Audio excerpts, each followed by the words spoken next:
The protagonist's dreary life had not brought him any joy for a long time, but he did not dare to die. The guy always loved to eat well, but in his current situation, he barely had enough money for an apartment. Choice Isu himself did not understand how he had ended up in the life he was forced to survive in. The onigiri he was looking at weren't tasty enough even for a homeless person. But the young man had no other choice, because otherwise he too would have to live on the street due to lack of money. That's how Choice came to the point where he had to sacrifice pleasure for the sake of saving money. While he had long been craving a decent plate of rice with meat and lots of delicious spices, and instead of a small can of cheap beer, the hero dreamed of a real glass that was the size of his head. His rented apartment couldn't even boast of all the amenities, but Choice deprived himself of many things for its sake. Heavy and sad thoughts did not leave the young man, in whose life there was no joy. He had long dreamed of being in another place, or even preferably another world, to forget about this reality. Only in his dreams did Choice's life become a little easier, as he could imagine anything. He imagined a world in which there were many happy and contented people. And of course, in that world, the hero had so much delicious food that he did not want to return to reality. However, Choice Isu's life turned out in such a way that everything around him was collapsing and breaking down. In his youth, the guy believed that he had enough intelligence and diligence to reach any heights. The family always supported the young man, who in return constantly pleased them with his results. Choice was even lucky to get a job at a good company on his first try, where not everyone was accepted. But luck soon turned against the hero, and he was left alone at the very moment when he least expected it. As a result, the boy quickly fell into poverty because he had no motivation to do anything. He barely managed to get a job in a small company, but he still had no desire to work. Day after day, Choice wasted his life because he couldn't find anything that would make him happy. Everything changed the moment Isu discovered a portal to another reality in his room. This discovery stunned the guy so much that he forgot about all his previous problems in life. The search yielded no results, since this miracle happened only to our hero. Who would have thought that one day Choice would get lucky again and be given the opportunity for a new life? The guy had heard before that there were people who carried many expensive things through the gate, but he wasn't interested in making money, as he was more excited about the chance to start life with a clean slate. But it turned out that the young man could not take any objects with him to the other side. The gate stubbornly did not let anything through, no matter how much the guy tried to get something through it. But life in this reality was so sad that the hero was not afraid of getting stuck in another world. Choisu couldn't even imagine what kind of places awaited him on the other side of the magical gates. He ended up in a small village house that was very simply furnished. This place was radically different from what the hero had imagined. Of course, Choice hadn't expected incredible luxury, but such poverty also confused him. The saddest thing was that Isu didn't see any status window like the ones that were always there in games. But the young man still liked this world, as it seemed kind and sweet to him. It took a moment for Choice to notice the glowing paper that was supposed to explain what was going on. Such sheets always served as contracts, and each person decided for himself whether he would agree to the terms. It turned out that one could pass through these gates at any time of the day or night, although not everything could be taken with one. Another limitation of the gate was that it could only be moved twice on each side. But all these opportunities still attracted our hero because he had nothing to lose in his world. What pleased him most was the bag with its huge space that connected two worlds. This object had magical properties and contained many things. Of course, he had his limitations, but the hero was already glad that he could carry something with him. Only with the help of a bag could one carry things, and to do this, one only had to touch them. According to the instructions, Choice could take anything from his world into the parallel reality. While from that world, he was only allowed to bring gold, so as not to disturb the balance of dimensions. Overall, it wasn't difficult for Isu to follow all the rules, since in return, he could use the gate at any time. But the guy couldn't even imagine that he would also be given a whole bunch of money as support. The The young man had never held so much money in his hands before, but now he could easily buy an entire village in this world. It was quite logical that the contract with the owner was terminated immediately after his death. Choice could lose his right to the gate if he tried to break the rules. Of course, the hero had the opportunity to refuse, but then he would forget everything connected with the portal. However, Isu's life was so dull that he didn't even think of giving up the portal to another world. The young man was ready for any trials and difficulties just to escape from the unpleasant reality. That's how he made a contract with the gate and became one of the few owners of the magic portal.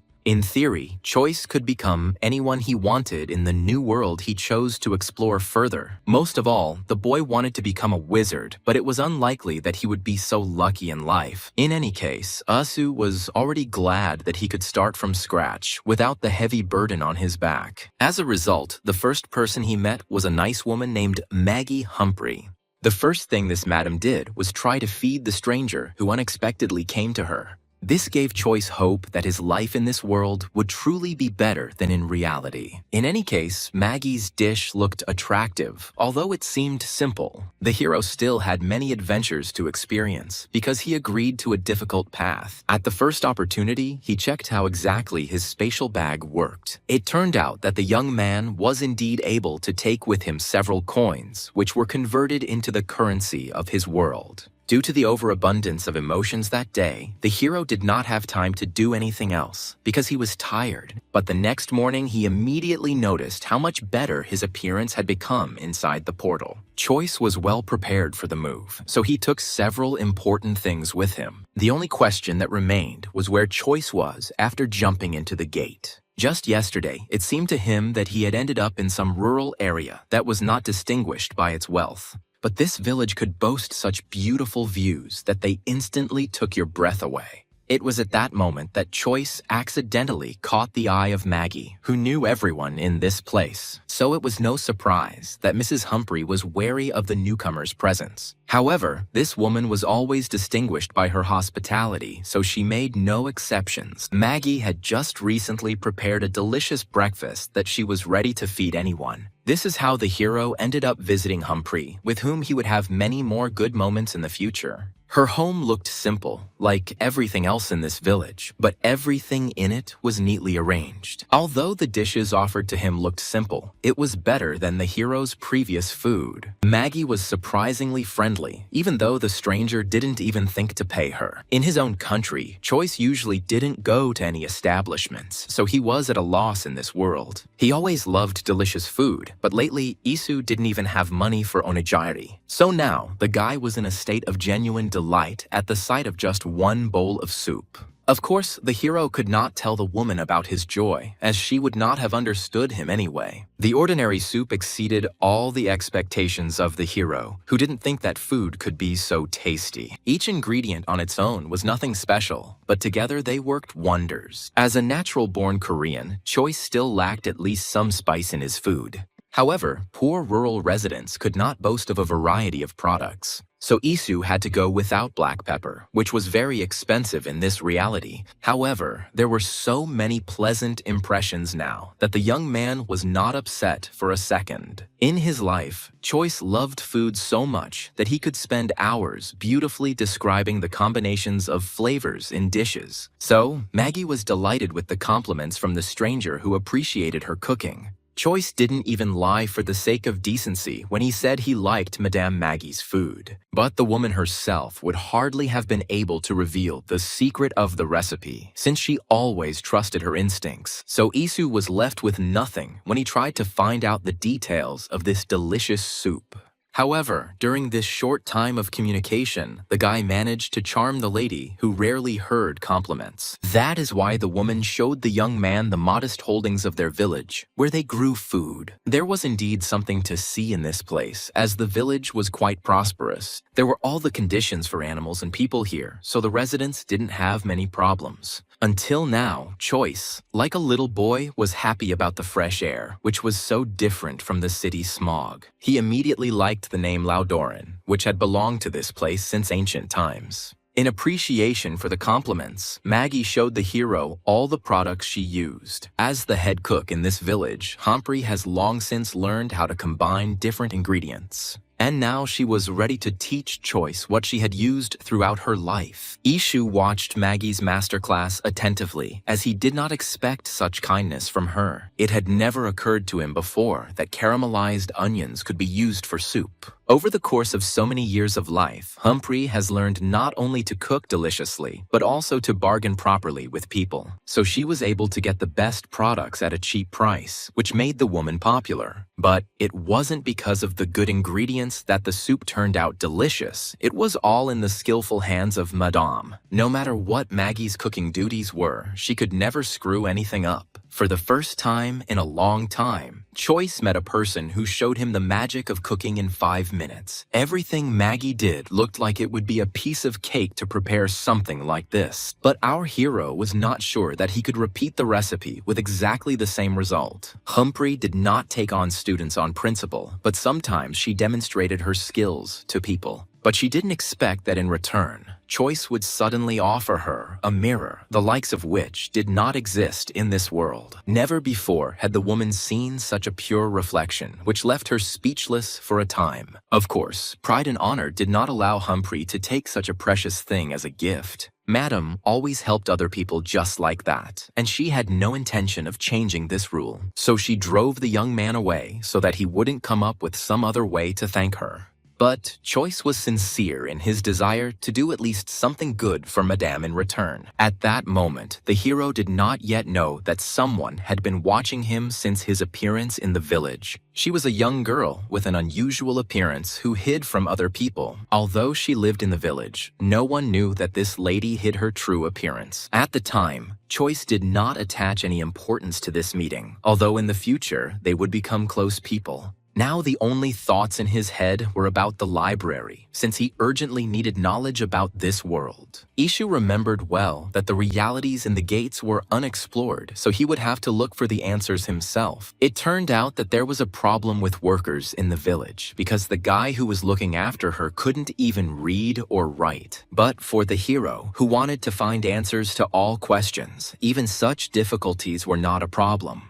What perplexed him even more was that the number of books in the library barely exceeded his home collection, and the unfamiliar guy looked as if he didn't understand the value of the literature surrounding him at all. But Choice knew so little about this world that he could use some outside help. This is how the hero met Hans, who would become his faithful ally for many years. The guys quickly found a common language, even though they were born in completely opposite worlds. Despite his sympathy for Choice, Hans still had no right to hand out books to strangers. In this situation, it was not advantageous for Isu to argue, so he stayed in the library for a while. At the same time, Hans watched his every move so closely that the young man felt awkward. What the hero feared most was that this village boy would gladly punish him for his mistake. But Choice only needed to figure out the map of the empire, which he accidentally ended up in. Ishu had never used such ancient and fragile objects before. But the saddest thing was that the map only showed the basic outlines of this world. This is because at that time, there were many wars between different empires for territory and power. Choice could only hope that no one would ultimately call him to serve in this world again. The hero was lucky, and war was not a common occurrence in the village he found himself in. The whole point was that the surrounding area was firmly protected by wizards because they also did not want battles. Choice was only glad that he wouldn't have to join the army to defend the territory. Although he was older than Hans, this guy had a huge amount of work in the village on his shoulders. So the villager also did not want to fight, although he was ready to stand up to defend his beloved homeland. Now the librarian had a new friend, and he welcomed everyone with a smile on his face. The hero spent several years locked up, so his heart was thrilled by friendship with a person. But at that moment, Choice, as a true food lover, was only interested in his new acquaintance's dish. It was about small pieces of bread that were generously sprinkled with sweet raspberries. While Hans was pleased with this delicacy, Isu found the combination of flavors questionable. But who could refuse such a friendly and pleasant guy when it came to kindness? So Choice had to learn for himself that raspberry bread wasn't exactly the pinnacle of culinary excellence.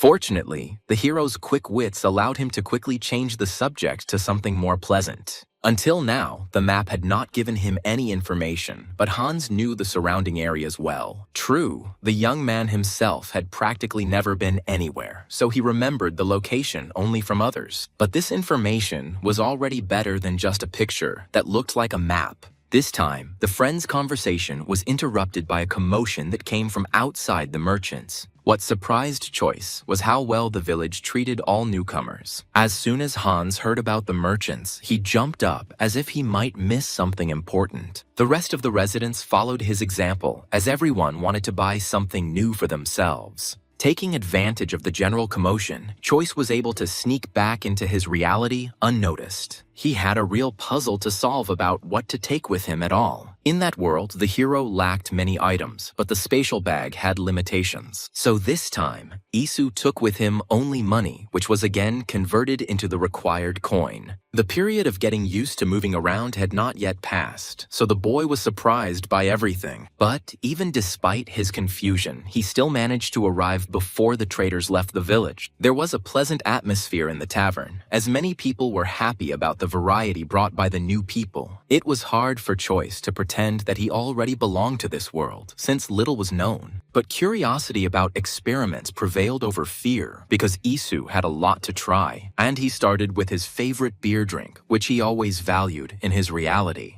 This piquant taste forever sank into the heart of the boy, who had never tasted anything like it before. Only this time, Maggie was not on Choice's side, who managed to make one unpleasant mistake. In a fit of emotion, the hero never paid for his purchases, which is why he now needed to somehow settle everything. However, Isu's wealth quickly saved his life, as even Madame Humphrey could not resist money. This is how the hero got the opportunity to continue enjoying the privileges of the unknown world. Finally, Choice felt alive after everything that had happened to him in recent years. It seemed to him that there would be nothing tasty in this world, and only now the young man realized how wrong he was. Ishu's main task now was to blend in with the crowd and be accepted as one of their own. And the cheerful Hans helped with this very well, since he almost didn't give his new acquaintance a break. But even in such a situation, the hero managed to find time for the delicious food that Maggie prepared. In his short time in this world, the boy had managed to remember that Madame Humphrey's cooking was excellent. So this time, he wasn't even distracted by the omnipresent Hans, who was actively trying to attract his friend's attention. Choice has had a love of food throughout his life, even though he didn't always have time to cook.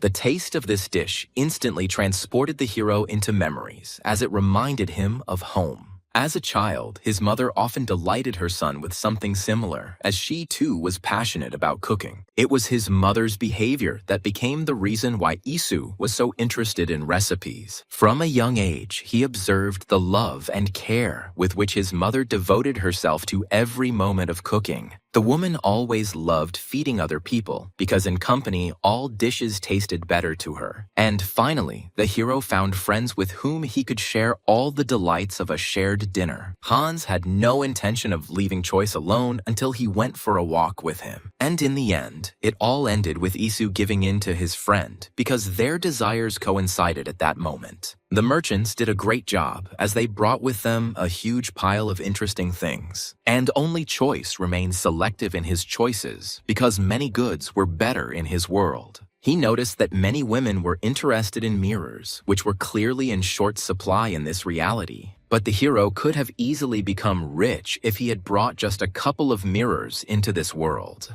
But all Choice could do was watch silently as Maggie haggled with the seller. Only after some time did Isu notice the man sitting at a distance from the others. This man immediately attracted the young man's interest, as he was the only one who sold various spices. The hero knew perfectly well how to use each ingredient correctly in cooking to create something delicious. But the cost of spices turned out to be so high that it was unlikely that anyone would be able to buy them. All this gave Choice the idea that he could very well open his own business in this reality. Who would have thought that Isu would so quickly stumble upon a vein that would bring him a lot of money? All the young man had to do was move the necessary spices from his world to this one a couple of times. It's only necessary to establish a sales method, and Choice's funds will quickly multiply several times. For a long time, the hero had dreamed of quitting his job, which only brought him a lot of problems. Before this, the only issue was that Choice had no other option for making money. But now, the future seemed completely different to the boy who had discovered the opportunities in this world. That's why Isu seized the opportunity to sell spices to other merchants and make a profit. The man clearly didn't expect these ingredients to be cheap anywhere else.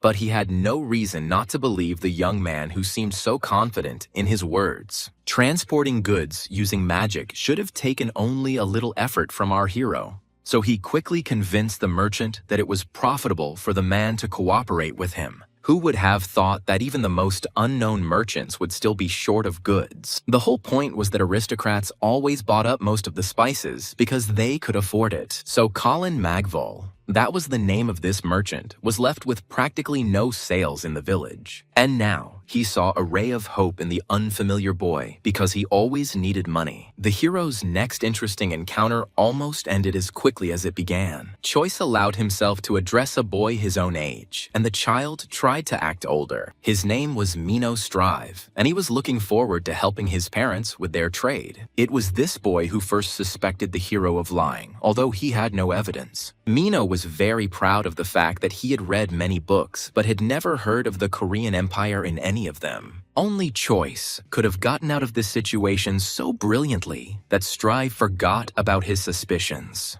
The boy, at a loss, could only boast of his pedigree in response, as he was rich. It was not by chance that he managed to read a lot of books by his age, since his parents bought them for him. In this world, book editions were so expensive that you could buy a house for their price. Ishu immediately realized that the person in front of him was important, so he turned to him with a mirror. As the child of skilled merchants, Mino quickly appreciated the mirror, which was perfectly crafted without magic. It never occurred to Strive that anyone other than wizards could create such things. If things did not have the magician's mark, they could not be sold on the official market. It was clear from the boy's face that he did not want to let go of the mirror, even if it was made underground. The child clearly didn't expect that his new acquaintance would suddenly give him such a good thing. During his short life, the boy remembered well that in this world, nothing was done for nothing. Therefore, he was only too happy to repay the hero with information since he knew the nearby cities well. But Mino himself didn't even think about moving to the city, since people in the village were much kinder. Of course, the boy had another reason not to leave this place, and it was food. Like many villagers, Strive had come to appreciate Madame Maggie's incredibly delicious cooking. Moreover, although cities were good places to live, they had major downsides. The son of merchants knew well how unreasonably expensive any houses in the cities were. This whole system reminded the hero of his home world, where apartments in the center were also too expensive. So, it turned out that you could buy one house in the city, or an entire village in the countryside. Before leaving, Mino remembered that he had a good idea for his new acquaintance. That's why the boy gave Choice a business card with the location of his parents' store in the village. Strive was still trying to find another worker, as there was a constant shortage of people in this place. Ishu had so many opportunities open up before him in this reality that he didn't know what to choose for himself. The guy quickly won Mino's trust, and he was willing to sell all his mirrors for him. The boy was familiar with underground auctions and could well offer them such goods. But first, Choice had to return to his world to buy items to sell at the gate. During the few days that he was in another reality, the young man managed to miss his food. Korean sweets have always been famous for their taste, but villagers did not have anything like this. Finally, Isu could enjoy life again as the death of his parents receded into the background. Choice's eyes were shining with a lot of desires as he decided to improve his life. All he had to do was click a few buttons online, and the goods would arrive at his door. What surprised Isa most was how profitable the black pepper trade was for him. In that world, this spice was highly valued and was constantly in short supply, but here it was something commonplace. So, in his head, the hero was already mentally calculating the amount of money that he would be able to receive in the end. It was no surprise that the guy had thoughts of quitting when he saw his grumpy boss. No matter what Choice tried to do, the manager was always dissatisfied with something. All this in the past would have driven the hero into another long and unpleasant depression for many years. But now the boss did not pose any danger to the psyche of the matured Choice. The whole time the conversation was going on, the young man was thinking only about how he really wanted to earn money in another world. During his university studies, everyone around him recognized Isu's talent in the most complex programming. But the stupid boss constantly humiliated the employee because he did not see anything good in his skills. For a long time, Choice had silently tolerated this attitude, but now there was no point in him remaining silent any longer. This impudent man was impossible to change, so the guy didn't even intend to try. Instead, Isu firmly decided that he would quit the company he was tired of in the near future. But the hero didn't have time to leave the office when the boss suddenly started talking about his deceased parents. The man did not understand the worker's pain, so he manipulated him through his inner anxiety. All this led to the fact that literally a minute later, Choice was sitting in the office of the building's owner. The young man no longer doubted that his decision to leave the company was the right one.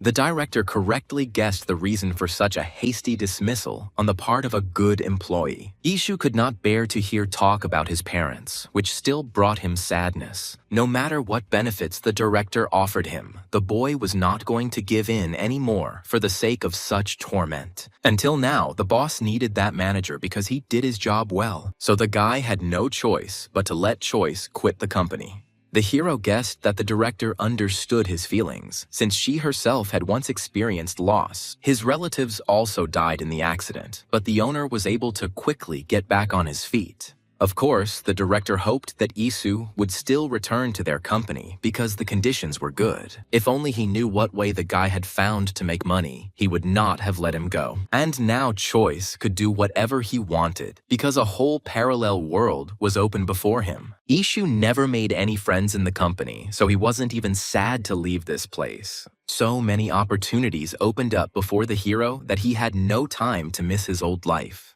Choice just managed to come up with a good plan to transfer a huge amount of goods to that world. All he had to do was sell the spices at a good price and he would become very rich. With such an amazing portal to another world, the young man did not need any work in his reality. He had already gotten used to the fact that he couldn't even carry clothes on himself and only his bag teleported things. But this magical item contained so many spices that Choice was sure to become rich. Never before had the hero felt so full of life and energy as at this time. The simple house became a pleasant and warm home for Isu, to which he always wanted to return. Besides, now the guy had a secret place under the bed, where he hid all the most expensive goods. This time, Choice did not return empty-handed, as he took with him something for the caring Madame Maggie. The woman had a little less work that day, so she could afford to rest. But she wasn't attracted by all the ingredients that Isu took to make a face mask. In the rural world, it was not customary to put food on the face, but Humphrey still gave in to persuasion. No matter how strange Choice's advice seemed to the woman, for some reason she trusted his words. This is how joyfully this day passed, in which the hero planned only to rest and gain strength.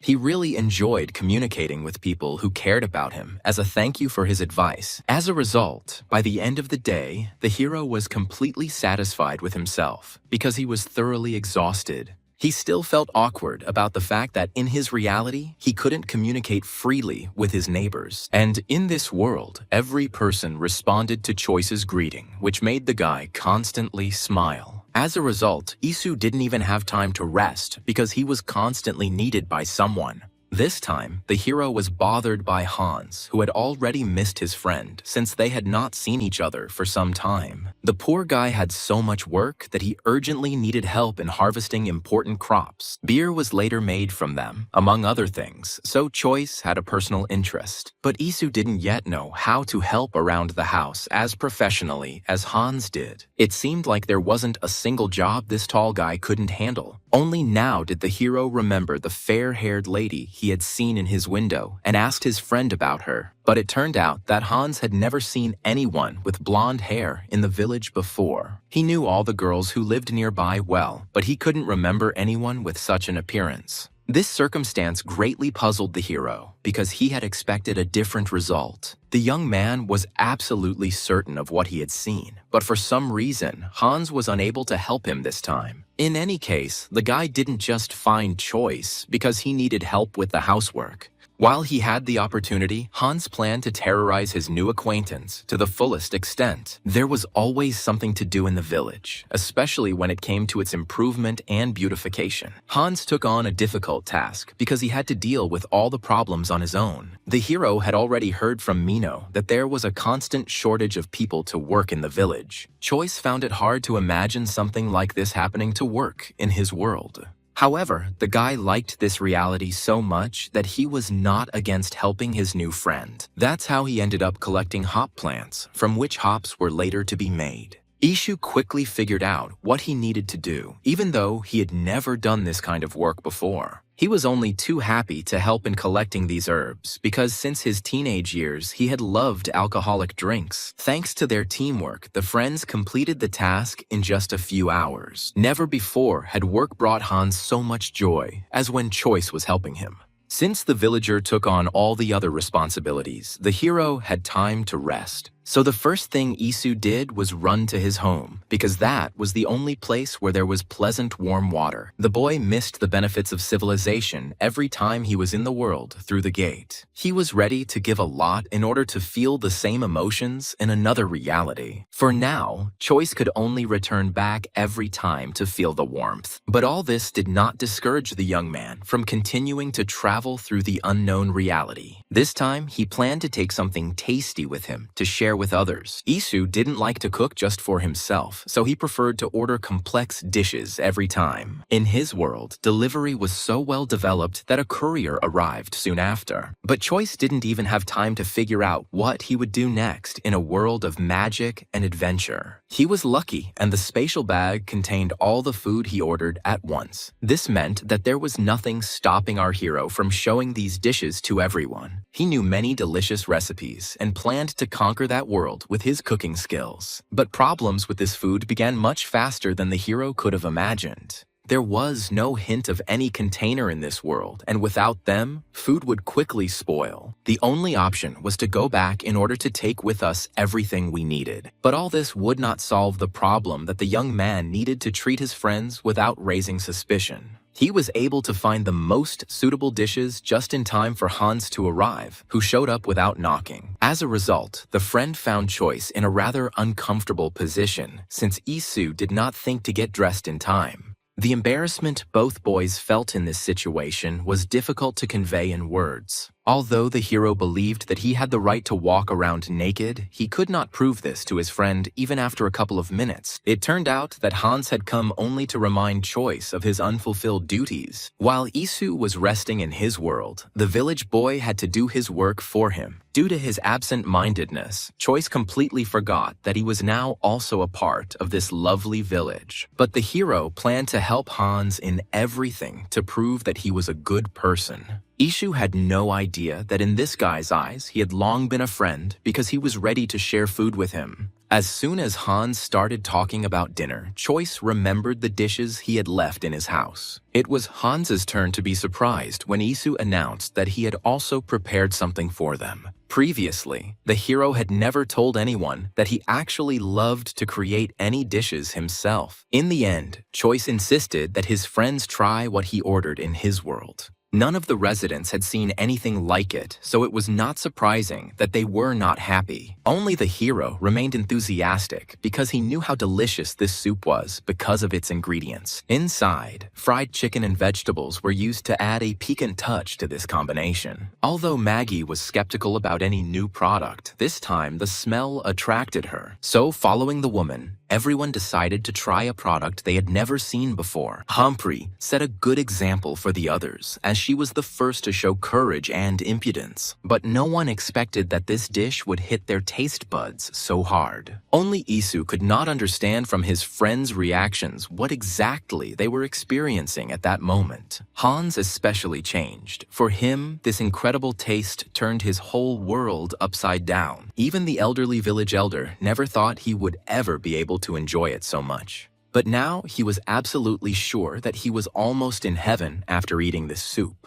Only Maggie remained suspicious because she had no opportunity to repeat something like this. Madame always used only the most inexpensive spices, but her dishes still turned out delicious. Apart from Humphrey, everyone else did not hide their delight as they approved of their new friend's experiment. Once the snack was over, Isu had time to set up a spice business. There was so much more to do that the boy had no idea where to begin. The sudden appearance of a beautiful girl on a horse distracted the hero from his heavy and confused thoughts. This lady often attracted the attention of other people, so choice was no exception to the rule.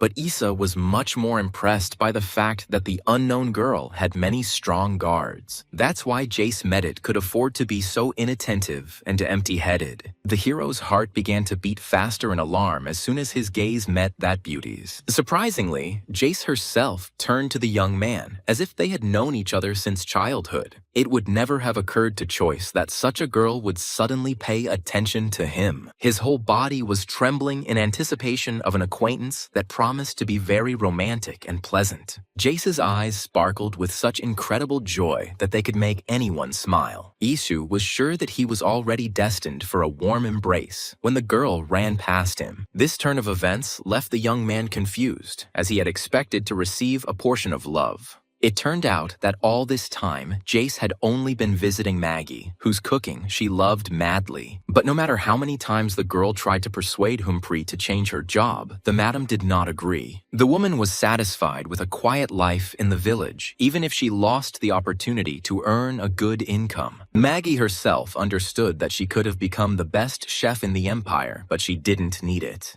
Only Choice was frightened by Jace's determination, who was ready to kidnap Humphrey to her home. But for now, the girl limited herself to bringing Madam good ingredients for cooking. Each time, Medit was burning with impatience because she still had to wait for the final roasting. The only thing the lady didn't like about Humphrey's dishes was black pepper, which she avoided. Despite her hot and explosive nature, Jace still remained a favorite among the residents. Even Hans did not dare argue with the young aristocrat, who could out-argue anyone. This time, Jace managed to overhear rumors about her that were constantly hidden behind her back. In fact, the lady had long known how wild all the locals described her as. But Medit liked this frightening image because it allowed her to not adhere to the manners of aristocrats. Only now did the lady notice the hero's presence, as she had previously been too preoccupied with other matters. Choice confidently lied that he was a traveler who came from a distant corner of another empire. But the guard wouldn't let Jace know more, as she was already thinking about escaping. So the knight interrupted any conversations that even slightly reminded Medit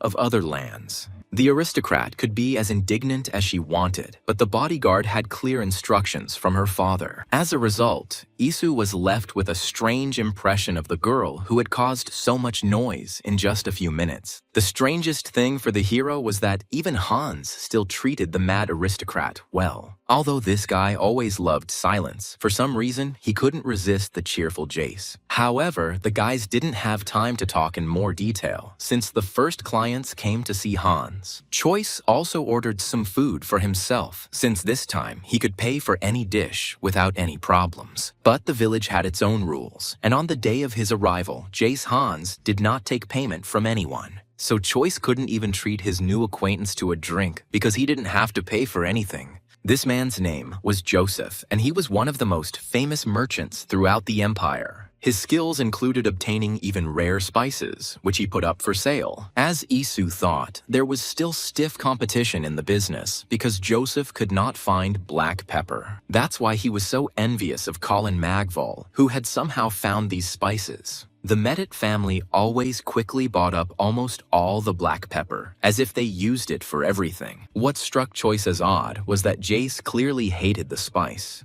Personally, he didn't like the tasteless food that most people got without additives. Until now, the boy could not get used to flatbreads with jam, although everyone around him praised them. Only out of politeness did he agree to try a piece, but he was still quickly disappointed. No matter how hard the hero tried, he could not get into the simple food of this parallel world. But Joseph was quite happy since he had eaten only such foods all his life. The only thing that surprised him was that Jace genuinely hated black pepper and didn't even burn it once. But the man didn't have time to tell this story because Medit just appeared nearby. Only now did Isu understand why on the day of the young aristocrat's arrival, all the food was free. After all, Jace wasn't shy about taking any food or drink from the table that she liked. All this time, the hero managed to avoid attention from the girl who embarrassed him with her behavior. But now Choice had nowhere to go and had to answer the aristocrat's numerous questions. It was not without reason that the lady had an interest in the young man who came from another continent of their country. Jace wanted more freedom for herself, but she couldn't get justice in this place. Every time she was distracted from her heavy thoughts by the presence of delicious food prepared by Madame Humpro. Medit had been waiting for this moment for so long that she could no longer sit still in front of such delicious food. But her guard decided otherwise, as he had never seen such strange dishes in the Empire before. But Jace wasn't the type to listen to people, even if they were trying for her sake. Instead, the lady broke all the rules and tried a piece, which immediately brought her satisfaction. She was a great connoisseur of delicious food, and moreover, she knew how to determine the tastes in dishes down to the last detail. So the girl didn't miss a single product that she noticed among the ingredients of the new recipe. Choice had never met a person who could guess every element in a composition so accurately. He didn't have that innate sense of taste, so he had to put in a lot of effort before. But now he could also distinguish a lot, which made Issa happy because he loved to cook a variety of things. Choice admired the fact that the girl had spared no expense to ensure that they had a delicious meal today. Although the lady was unhappy about having to pay the magicians for the ingredients, she did not regret anything. If the hero had not accidentally ended up in this world, he would never have tried such delicious dishes. The way Maggie combined different flavors reminded Choice of the level of skill of real chefs. So it was no surprise that Jace, who had a keen sense of taste, loved this food so much. The girl could spend hours admiring Madame's dishes, desperately trying to persuade her to come to her. Only Isu did not linger long in the tavern, since he still needed to set up trade. On the way, he noticed that even the sky in this world was different from the one that existed in his reality. Deep down, the hero was a romantic,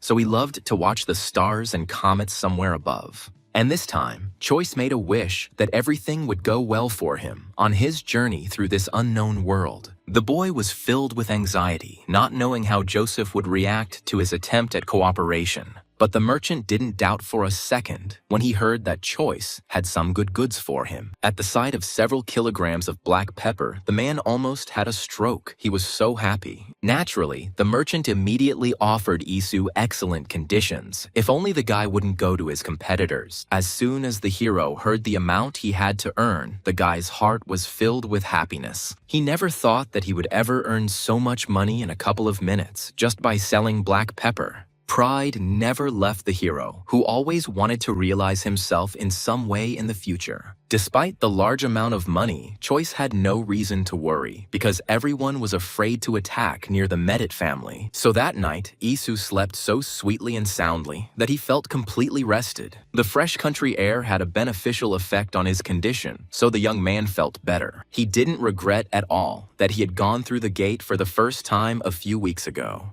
As a result, Choice had so much money that he didn't know how much was even normal to spend per day. For the first time in a long time, Isu could afford so many things that his life did not seem terrible to him. So the first thing he did was go to the market to find out how much various interesting goods cost. During his short stay in this world, Choice learned to bargain well, as he saw the intentions of the merchants. But today, an event occurred that nevertheless distracted the young man's attention during his walk. He accidentally met the same girl who was his neighbor, but constantly hid from everyone. It turned out that she wanted to try the fish, but the merchant did not have such a rare product in stock. However, the unknown lady's desire was so strong that she immediately considered other options. Personally, Choice was horrified by the prices of food that spoiled quickly but was readily available in the river. It was obvious that the girl didn't know much about fish, but she still wanted to try at least a piece. In the end, the stranger settled on the cheapest option, which still cost almost as much as a horse. A desire to help the girl arose within the hero, but he did not have time, as Lady Medit suddenly found him. Jace was always uncontrollable when some crazy and funny idea popped into her head. And now the girl suddenly decided that it was vital for her to take a walk with the young traveler. It turned out that the aristocrat already knew that Isu had recently sold black pepper to a merchant. Usually, the girl felt sick from the smell alone, which is why the presence of the spice did not escape her notice. The hero still couldn't understand why Jace reacted so violently to pepper, which was a good seasoning. He remembered well many recipes for dishes that were enhanced in flavor by black pepper. Personally, the guy missed the food in his city to death, which always contained a lot of delicious spices. But as soon as he started talking about the delights of black pepper, Jace looked at him menacingly. Although Medit did not reveal the reasons, she was extremely negative about any mention of black pepper. Jace herself realized that she was overly emotional when it came to things she didn't like.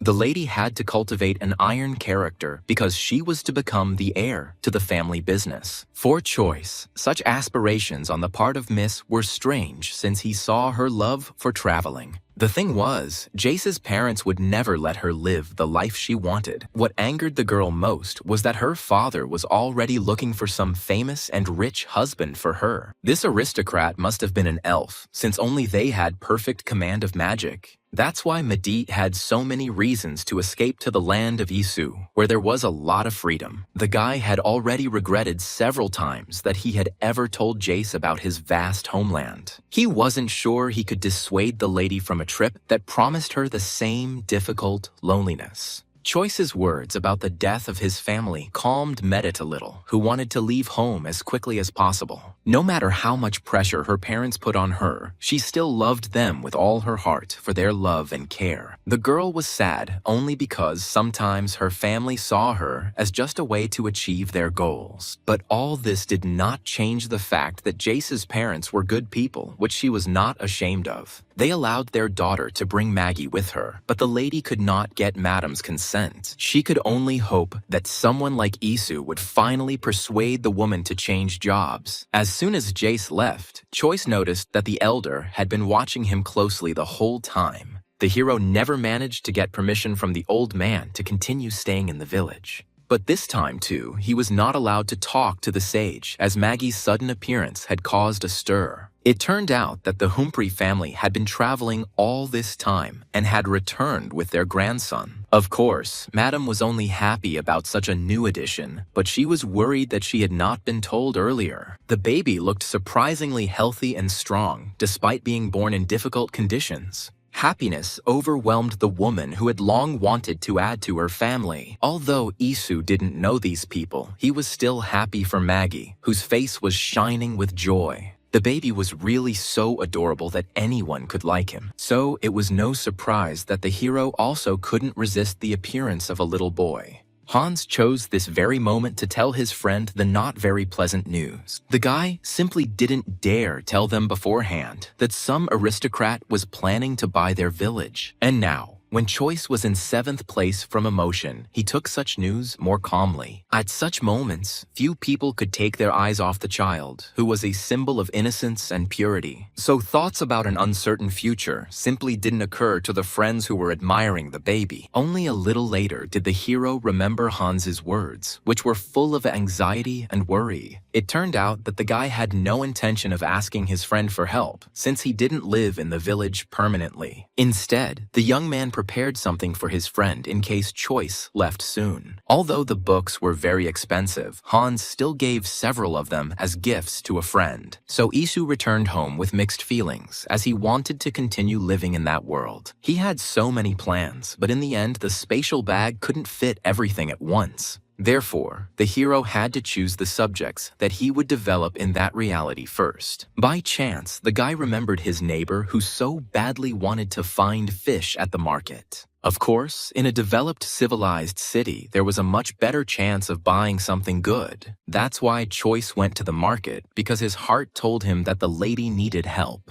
In Korea, there were also foods from other nations, so the guy definitely wouldn't go hungry after the walk. During the time that Choice lived in the village, he began to miss more complex food with various spices. But all this did not stop Isu from remembering that at the very beginning of the walk, he wanted to buy fish. The huge variety of products on the market delighted the young man, who had longed for a large selection. As a result, the hero couldn't decide on just one thing, so he bought so much fish that he couldn't eat it himself. But now Choice had the opportunity to prepare several different dishes at once from fish and its leftovers. The guy ordered all the necessary products for the house in advance so that he wouldn't have to look for anything on his own. He always loved cooking, and now he was even trying his best for his friends from the village. So the hero's motivation was now at its peak, and he was truly enjoying cooking. Choice was eager to demonstrate his culinary skills to his friends, and as a result, he created a true culinary work of art in just a few hours. Just in case, Isu took with him products that were frequently used among the residents. Although he was confident that no one would be able to refuse his dish, he had to play it safe. Mother always told Choice that one should not only cook with love, but also take into account preferences. It was from her that he learned such a huge number of recipes that he cooked very tasty food. Until now, the hero felt sad whenever he thought about his mother, who died so unexpectedly and early. However, this time, he did not give in to his emotions, because he had a much more important matter. It was time to meet the neighbors, one of whom was a woman named Mesa and the other was Miss Hayan. The girl greeted the neighbor rather warily, although her friend invited him into the house with a smile. Choice's heart beat wildly as he invited his neighbors to eat fish with him. As he expected, Masa didn't mind, as she was as kind as the rest of the villagers. This is how it all came to the point that Isu soon lit a fire to fry fresh and tasty fish. The guy had no trouble with such actions, while others would hardly have been able to cope.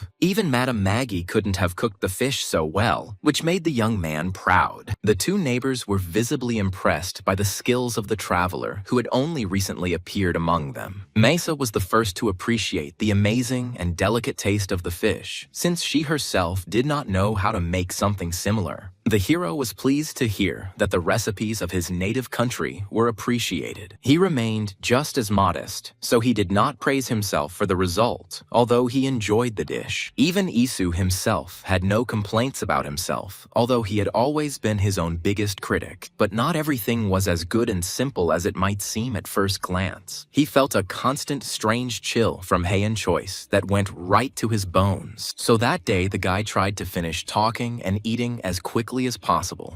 Even though they were neighbors, Masa and Hyan did not come to visit Isu themselves. Only Hans constantly visited his friend because he needed help. Therefore, the hero soon became reluctant to open up to the guy because he was quite tired these days. However, it turned out that today, Hans wanted to go for a walk to another city with Isu. As soon as the opportunity to do nothing arose, Choice immediately agreed to it. If only the young man knew how many problems just one trip along the broken roads would bring him. Even in his own world, the hero suffered from motion sickness, let alone this reality. But Hans felt as if there had been no motion sickness at all during the couple of hours of the ride. Since the guy had his own business, the friends had to part for a while. But the hero wasn't upset about this, because he didn't just take a whole bunch of money with him for no reason. He was interested to know what other things he could use in trading in the future. And in the city, Choice quickly found good materials that were worthy of sale if necessary. But Choice's intuition told him that it would be better to opt for a regular gift now. That's why he decided to choose the best fabrics as a gift for his grandson Maggie. The young man's adventures did not end there, as the city streets had much to show him. However, as a real man, Choice was attracted by the weapon that one of the knights carried. Of course, there was no talk of getting close to such a strict guy. Isu was about to leave silently when he suddenly noticed a familiar red-haired figure right in front of him. It turned out that Jace lived somewhere nearby and, out of boredom, went out for a daytime walk with the guards. As soon as the assistants saw Issa, their faces immediately changed due to their dislike for him. The hero had something to fear, as he was not a good influence on Lady Medit, who wanted to leave home. But Jace herself was only glad to communicate with the traveler, from whom she learned a lot of new things. She just wanted to find company for herself, because she herself was embarrassed to watch the new aristocrat. But Lady Medit was terribly curious about the kind of person who decided to buy the surrounding areas of the city. Since the girl had already been absent from the village for a couple of days, she knew nothing about the birth of Maggie's grandson. Naturally, the young aristocrat immediately became eager to give the baby something too.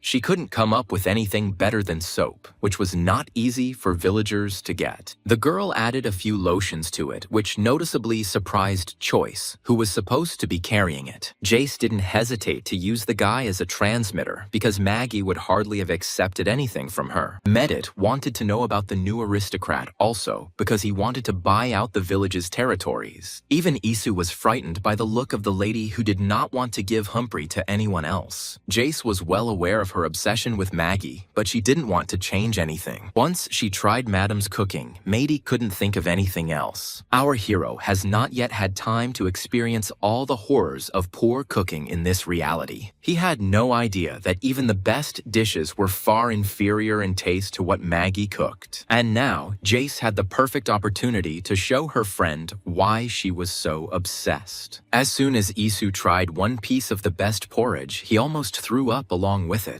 For a long time, the hero was haunted by disgusting memories of that terrible food in the tavern. Only now did he understand why Jace was so eager to take Madame Maggie to her estate. The guy could only hope that the woman with her amazing skills would not leave them. As soon as he returned to the village, Choice immediately jumped into the portal to come to his senses. Only the food and drinks of this world had a beneficial effect on the boy, because he had been accustomed to them since childhood. Last time, the hero left several refreshing and invigorating drinks for himself in advance. And now he enjoyed one of them with pleasure, feeling the pleasant freshness spreading throughout his body. But Isu didn't come back just for the food. He wanted to develop his business in other directions. The guy got a little tired of selling black pepper, so he looked for other things to trade. Although not immediately, the bottomless space of the bag gave the young man a brilliant idea. So when he returned to another reality, he didn't run to look for any sellers with goods. Instead, the hero took up farming because he decided to grow what others did not have. Of course, not even a few hours had passed when the curious Haynes visited his beloved friend. Choice had no doubt that he had made the right choice when he decided to plant the vegetable. Not long ago, they ate this product only because Jace brought it with her to cook. The conversation was about potatoes, which for some reason no one grew in the nearby area. But there were so many things that could be made from this product that the young man's mouth was watering.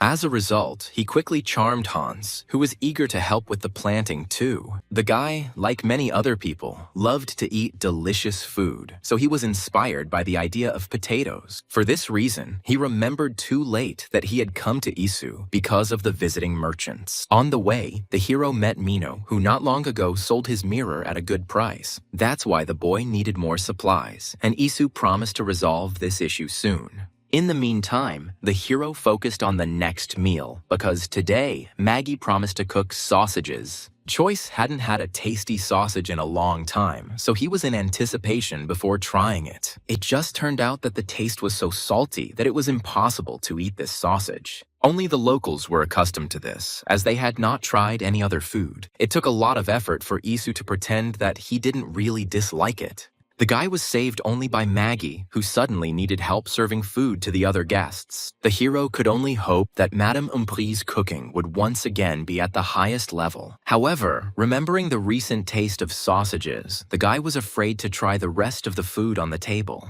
While all the guests were enjoying the treat, Choice had the opportunity to observe their reactions. People didn't even frown while eating, as they had been accustomed to such food since childhood. In such a crowd, Isu didn't even know which table to join to feel the general joy. And soon, this question was resolved by itself, since Hans invited his friend to his place to try the treats. This is how the company itself found a hero who until now felt insecure in this reality. Hans was the first to show the right example as he pounced on the food with incredible speed. All of Choice's fears turned out to be in vain because Maggie performed another culinary miracle. Although the sausages were still incredibly salty, they were edible when paired with bread, so he enjoyed the taste, although he didn't expect too much from the strange sausages. But what impressed the guy most was Maggie's soup, which she spent several nights preparing. It had been a long time since the hero had received such pleasure from dishes that seemed simple to prepare. In the end, he couldn't tear himself away from the soup, the flavor combinations of which sank into Choice's soul. Only at the last moment did he remember that neither Masa nor Heian were anywhere to be seen. As a good neighbor, the hero decided to visit his friends in person to share some delicious food.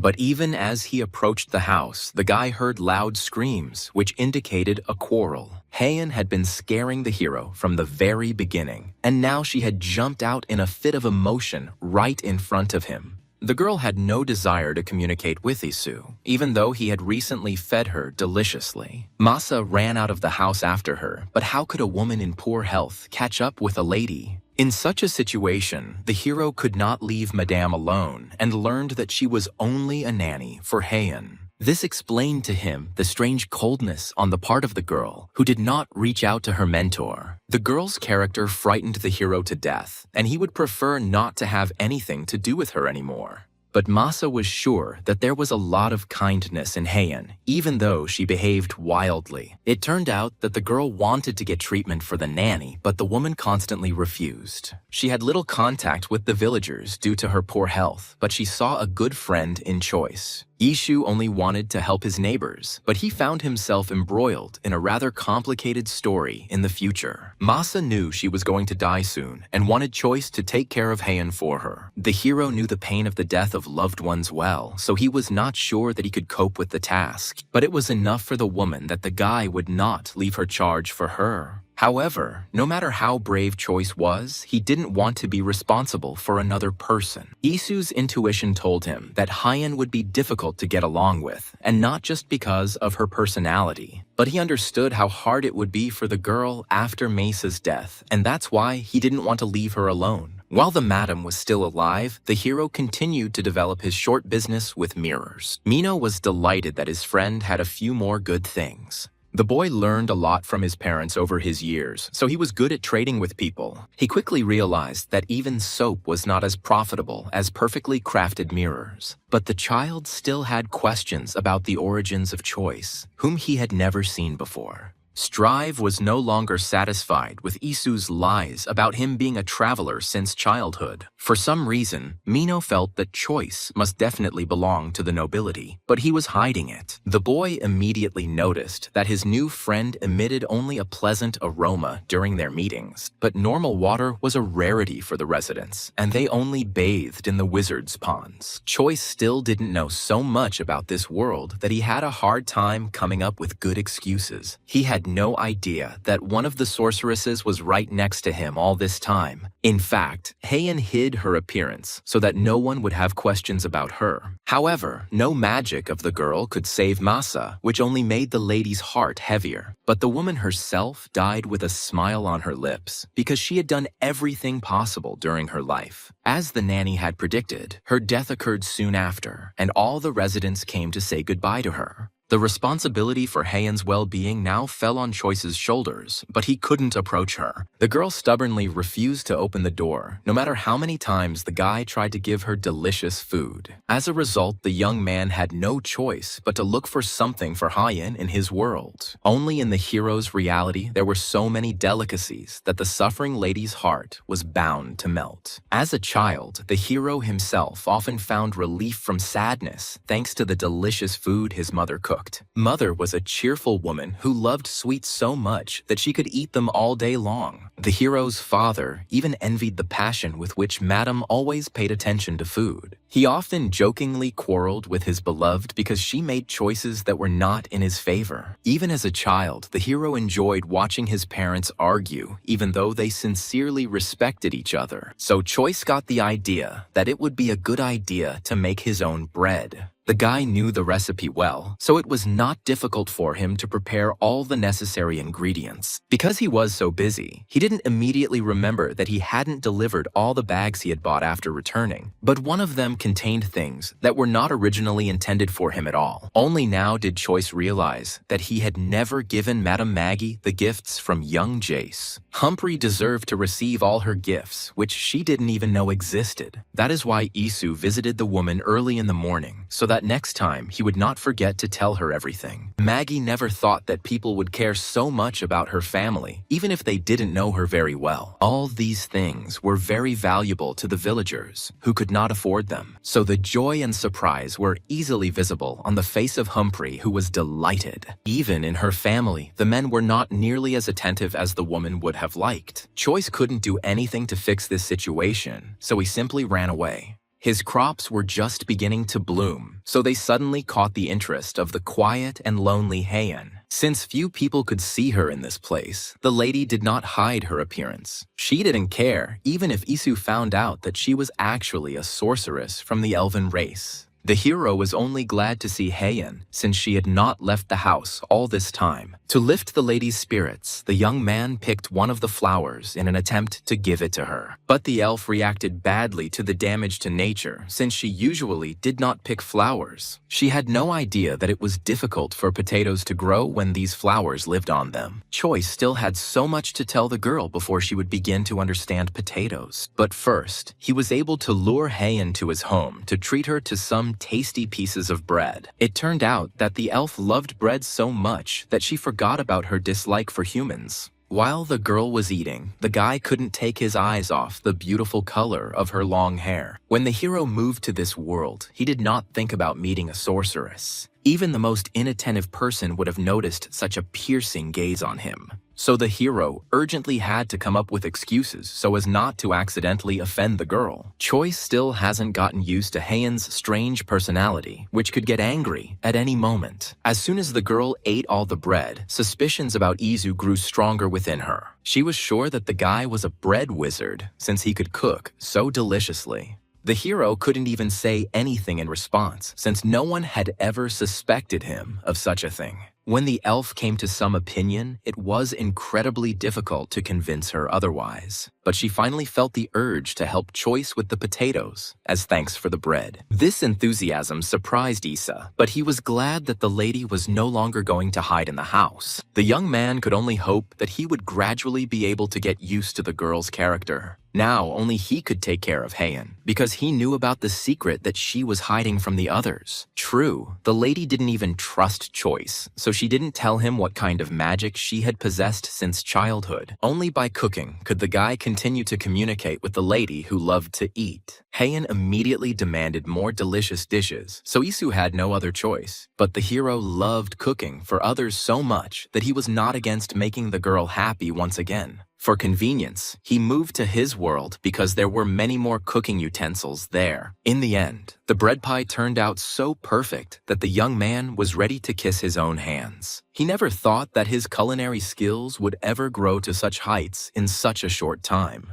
Of course, there was cooking in the other world too, but the guy wasn't so confident about it. The cooking appliances in reality outside the gates were significantly inferior in their properties. In addition, the guy was constantly distracted by Heian, who was eager to try the new bread. Once the lady realized that Choice was not going to deceive her, she called herself a water mage. It was a very useful area, so it was clear to the hero why the lady had been silent all this time. Their bargaining could continue indefinitely, because only for bread was Heian willing to tell anything. And soon, Isu prepared the long-awaited dish, although he was still not sure of the result. He was still confused by the elf's enthusiasm, who never stopped talking for a minute next to him. So it was not surprising that the young man ended up making a small mistake in the preparation. As a result, part of the bread cake was burnt, and it was too late to prepare a new portion. But even this taste delighted Heian, since she liked bread in any form. One got the feeling that the lady would be happy with even a stale piece of bread. But what surprised the hero most was that after this, the elf demanded milk from him. The guy wasn't going to help with this either, since everyone in the village could have picked up the cow themselves. Who would have thought that Heian did not want to get close to animals because she hated them?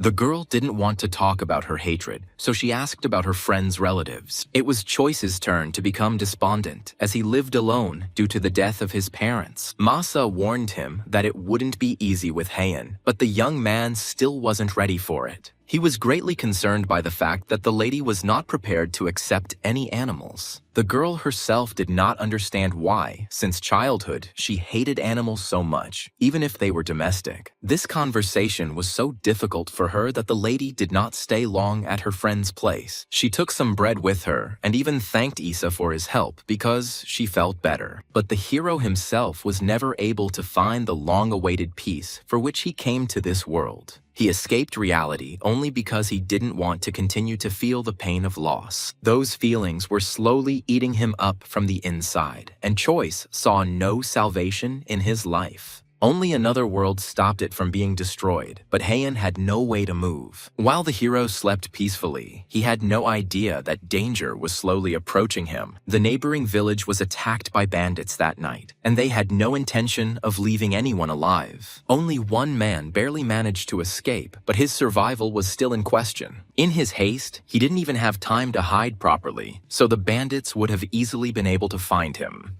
But at the very last moment, one of the kidnappers was distracted and did not notice the hidden resident. This is how the man managed to stay alive, although he was unable to help anyone else in the village. His name was Dogman, and he was a simple merchant until all his goods were taken away by terrible robbers. He barely managed to reach the nearest carriage to leave the village plundered by the enemy. Only the next morning did Dogman come to his senses, but the fear still had not left his heart. He was lucky enough to get to the village of Laudoran, where residents quickly rescued their poor neighbor. The elder was more worried than the others that robbers could now come to them. Last night, Dogman was so stressed that he didn't remember how he got to safety. And now, he was burning with the desire to help all those who might survive the attack on Luchin. The elder was in no hurry to upset his acquaintance by saying that it was unlikely that anyone would have been able to escape that horror. The only consolation for the old man was that the robbers would have already come to them if they had only wanted to. In this situation, the hero would not have been able to help the residents in any way, although he really wanted to ease their suffering. He could only watch in silence as the people around him burned with horror and anxiety. Choice felt a little ashamed that he wasn't as scared as the rest of the villagers. The hero felt a little peace only because he had somewhere to return to after the destruction of the village. But all the locals were seriously scared because they didn't want to leave their homes. Many people wanted to go to the village of Luchin as their relatives or friends lived there. But guards from the Medit family quickly arrived in Laudoran, and they did not allow anyone to leave. What confused the hero most was that the robbers did not kill anyone during the attack. The wounded were eventually sent to Laudoran, but no one was critically injured. Just in case, Choice decided to visit Heian, who had once again closed herself off from the villagers. But the girl responded to his call only when the young man specifically spoke about bread. The elf was ready to eat buns for days on end because she fell madly in love with their taste. But her enthusiasm vanished into thin air when she realized that in return, Isu wanted answers to his questions. Now, the guy was interested in the hierarchy in this world, since he knew practically nothing.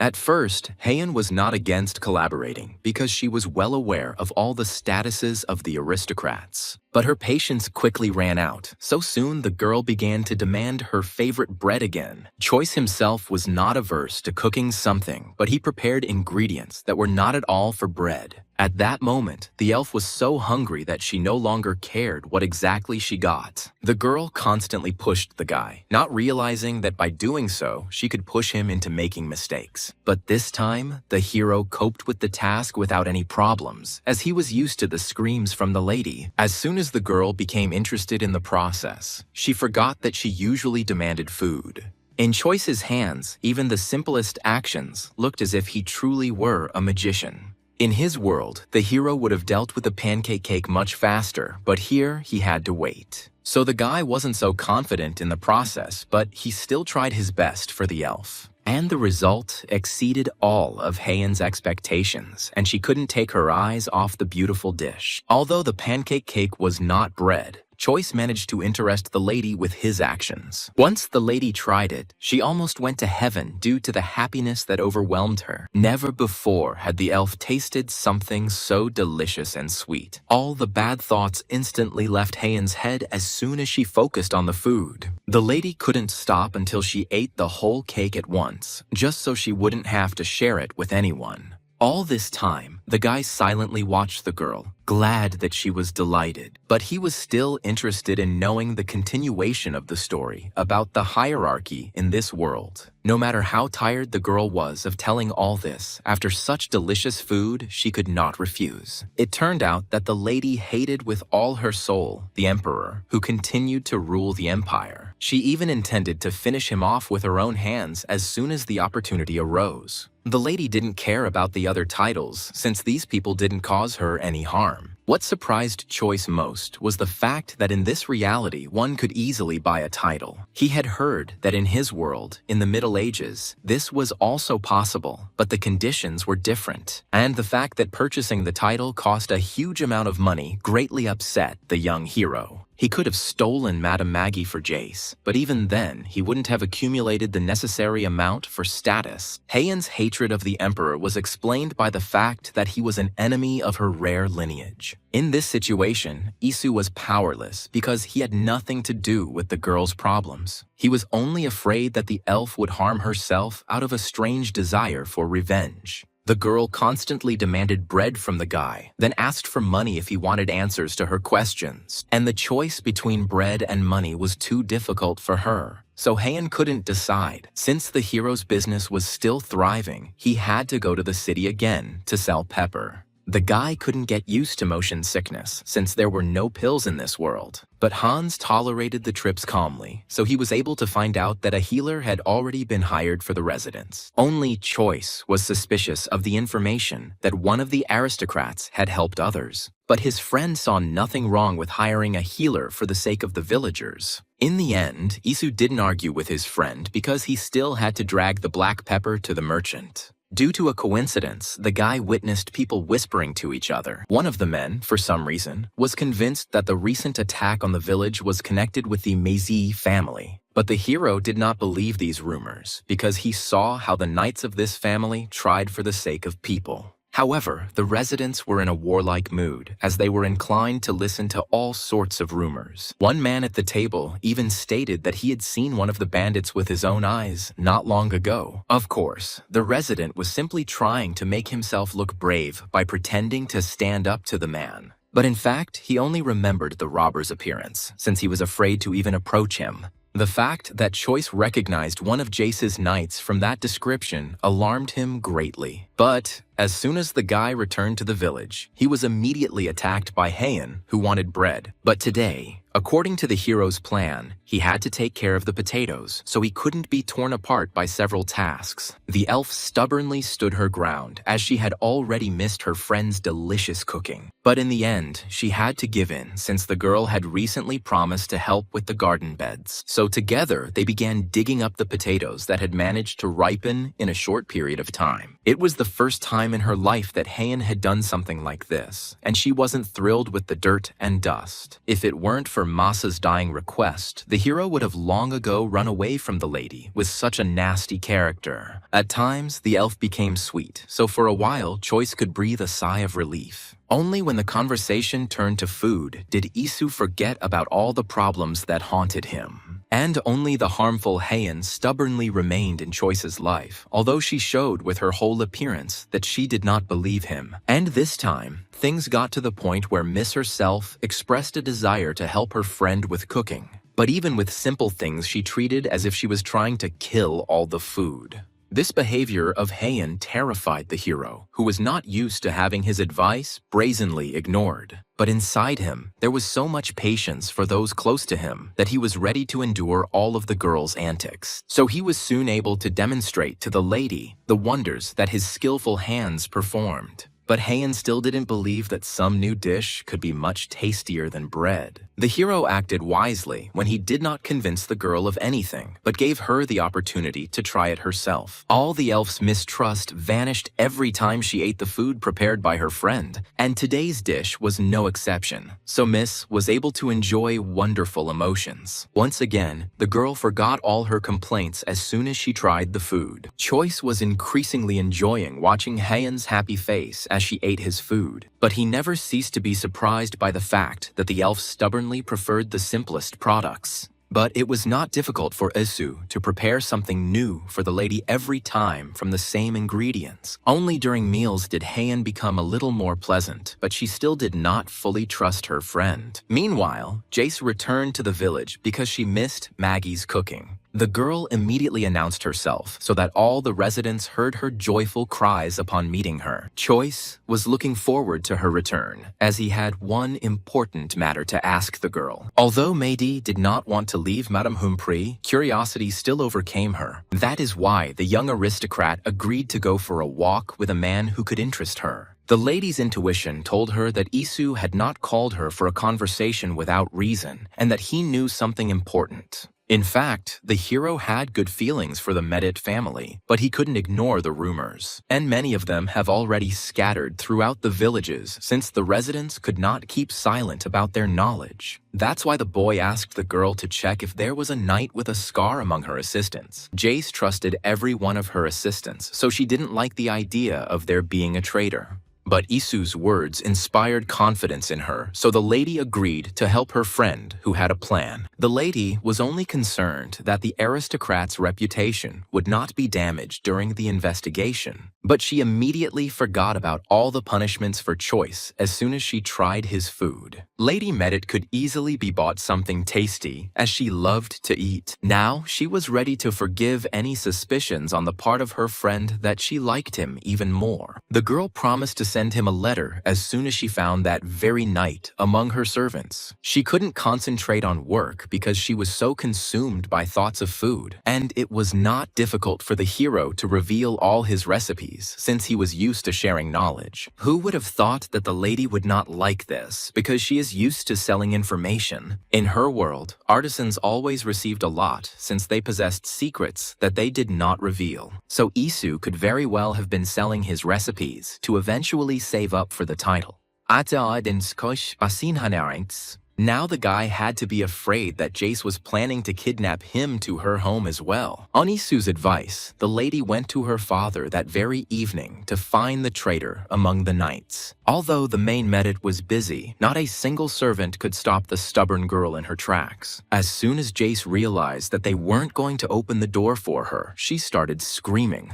Her voice could be heard throughout almost the entire estate, so the father had to let his stubborn daughter go. This time, the lady was determined to find the traitor at any cost in order to put an end to the rumors. Only one guy aroused her suspicions, and Miss was angered by the fact that he desperately hid his face. The girl would not hesitate to use force if the knight continued to resist. But in the end, he revealed to everyone the terrible scar that had long been emblazoned on his face. The guy didn't even try to resist anymore because he realized that it was pointless. The girl immediately realized that all her worst suspicions about the traitor had been confirmed. She had to throw all the servants out of the office in order to discuss this difficult issue with her father alone. The worst thing for my father was that this man was one of his best aristocrats. Only the daughter could understand how difficult it was for the elder Medit in this unpleasant situation. She trusted Isu, so soon the boy received an invitation to visit the Medit family. The aristocrats looked after their territories well, so the hero observed the order with pleasure. From the outside, it seemed that the people in this city were content and could not betray their master. But the hero still remained wary, as he remembered that the man with the scar had become a traitor. His attentiveness allowed Choice to assess the situation around him and realize that things weren't so bad after all. This was confirmed by Jace's joyful smile, which she smiled despite all the difficulties. Somewhere deep down, Isu hoped that the lady was not the Duke's daughter, but that turned out not to be the case. So he was once again quite shocked that the aristocrat behaved this way. The girl knew her way around her house better than anyone else, which once again proved that she was the Duke's daughter. Since the lady could not figure out how to get the truth from the knight, she hoped for a friend, and Choice did not disappoint her expectations as he brought with him a powerful magical instrument. For the first time in her life, the lady saw an artifact that could distinguish truth from lies. She couldn't even imagine that such a powerful thing would be in the hands of an inconspicuous guy. It seems that Isu did not belong to the aristocracy, but he got hold of various amazing things from somewhere. Jace was sure that there were wizards in the country of Choice too, otherwise how could his abilities be explained? She was very interested in the artifact, which was capable of leading any person into a sincere conversation. And Medit didn't even care how exactly people would end up telling the truth under his influence. In a couple of minutes, she prepared everything possible to ensure that they could conduct the interrogation as quickly as possible. Of course, first the hero had to prove that his instrument really worked perfectly.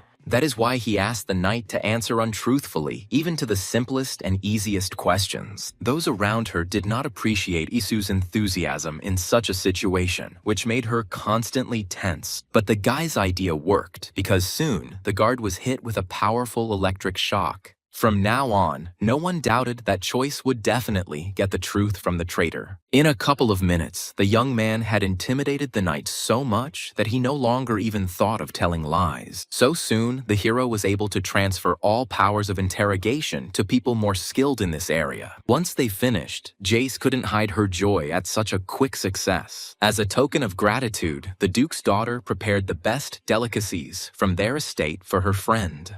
The guy didn't expect that the fickle Medit would still mentally add him to her circle of friends. The young man himself was eager to try what the estate's cooks had prepared for him. He didn't expect anything in particular, although he hoped that he wouldn't be disappointed with the sweets offered. But Choice forgot that he had entered another world, where few people knew how to cook simple things well. His disappointment knew no bounds, but Isu still gave the Medit estate's sweets another chance. Jace convinced him that the cake would be better this time because she believed it herself. But nothing helped the hero to feel any normal taste from this sweet food. Everything around him reminded him of cosmetics, which were not at all suitable for nutrition. But Choice felt sorry to admit to her friend that she had eaten so badly all her life. The lady was deceived by chefs who did not even try to learn how to cook tasty and high-quality food. Soon the time came for the hero to introduce himself to Duke Medi, whose family he helped capture the traitor. The guy had no intention of asking for anything in return, since he himself needed results in this matter. But the butler still conveyed that the Duke was expecting the traveler for breakfast tomorrow. So the hero spent the night at the Medit family estate, where there were wonderful conditions for sleeping. The guy had been living in two worlds for several months now, so he hardly noticed the passage of the seasons. But he still found it strange to realize that in this reality, almost everyone had assistants. However, the young butler pleased the young man, who had never received so much care and attention before. Although he was never an aristocrat, he felt quite comfortable in a similar role. Moreover, communication with cheerful Jace calmed the hero, whose thoughts were constantly tense. Before meeting the Duke, Choice was dressed in such an outfit that he felt cool and strong. And today, the lady had arranged in advance with the servants to prepare exquisite dishes. She really wanted everything to go perfectly, because not long ago, Isu had fed her deliciously. The variety of products could please anyone if it also tasted great. Choice's delicate taste buds were quickly overwhelmed by the abundance of black pepper that was present everywhere. It was for this reason that Lady Mady missed the food that Madame Maggie prepared for her so much. No matter what ingredients the girl bought, the cooks always managed to ruin everything. Only one piece of meat was to Isu's taste, and that was only because they forgot to pepper it. However, the guy did not upset his girlfriend with his thoughts because she was already sad. Only Jace's parents genuinely didn't understand why she was so picky about food. But the girl did not complain about her family's tastes, since in other respects, they fulfilled all her wishes. When Lady Medit dragged Issa away after breakfast, the butler quietly turned to the Duke. After all the help the boy had given his family, the man was going to thank Choice properly. The butler supported the master's decision, as he also liked the guy. So they mutually decided to give Choice the opportunity to receive the title of aristocrat in the future. This is how the hero easily and simply earned a letter of recommendation and a whole bunch of money for the nobility. Choice had his sights set on winning the title, but it all ended up happening even earlier than he planned. Ishu even thought about keeping some of this money in his dimension because there was too much of it. But his kind heart could not allow him to do this because the village needed financial help. So, as soon as Isu returned back, he began to help Hans with his village affairs. What worried the hero most was the possibility of the inhabitants dying in winter, but his friend had almost never encountered deaths from cold, as they lived in a warm region. Ishu didn't have any problems with the cold at all, since in his world, there was a warm floor everywhere. The hero had trouble explaining to his friend what exactly warms houses in his country, but Hans still wasn't thrilled because the descriptions of the hot floor somehow frightened him, while Choice's desire to lie on the pleasant floor of his home again only grew stronger. The hero was going to add this structure when he built his house here.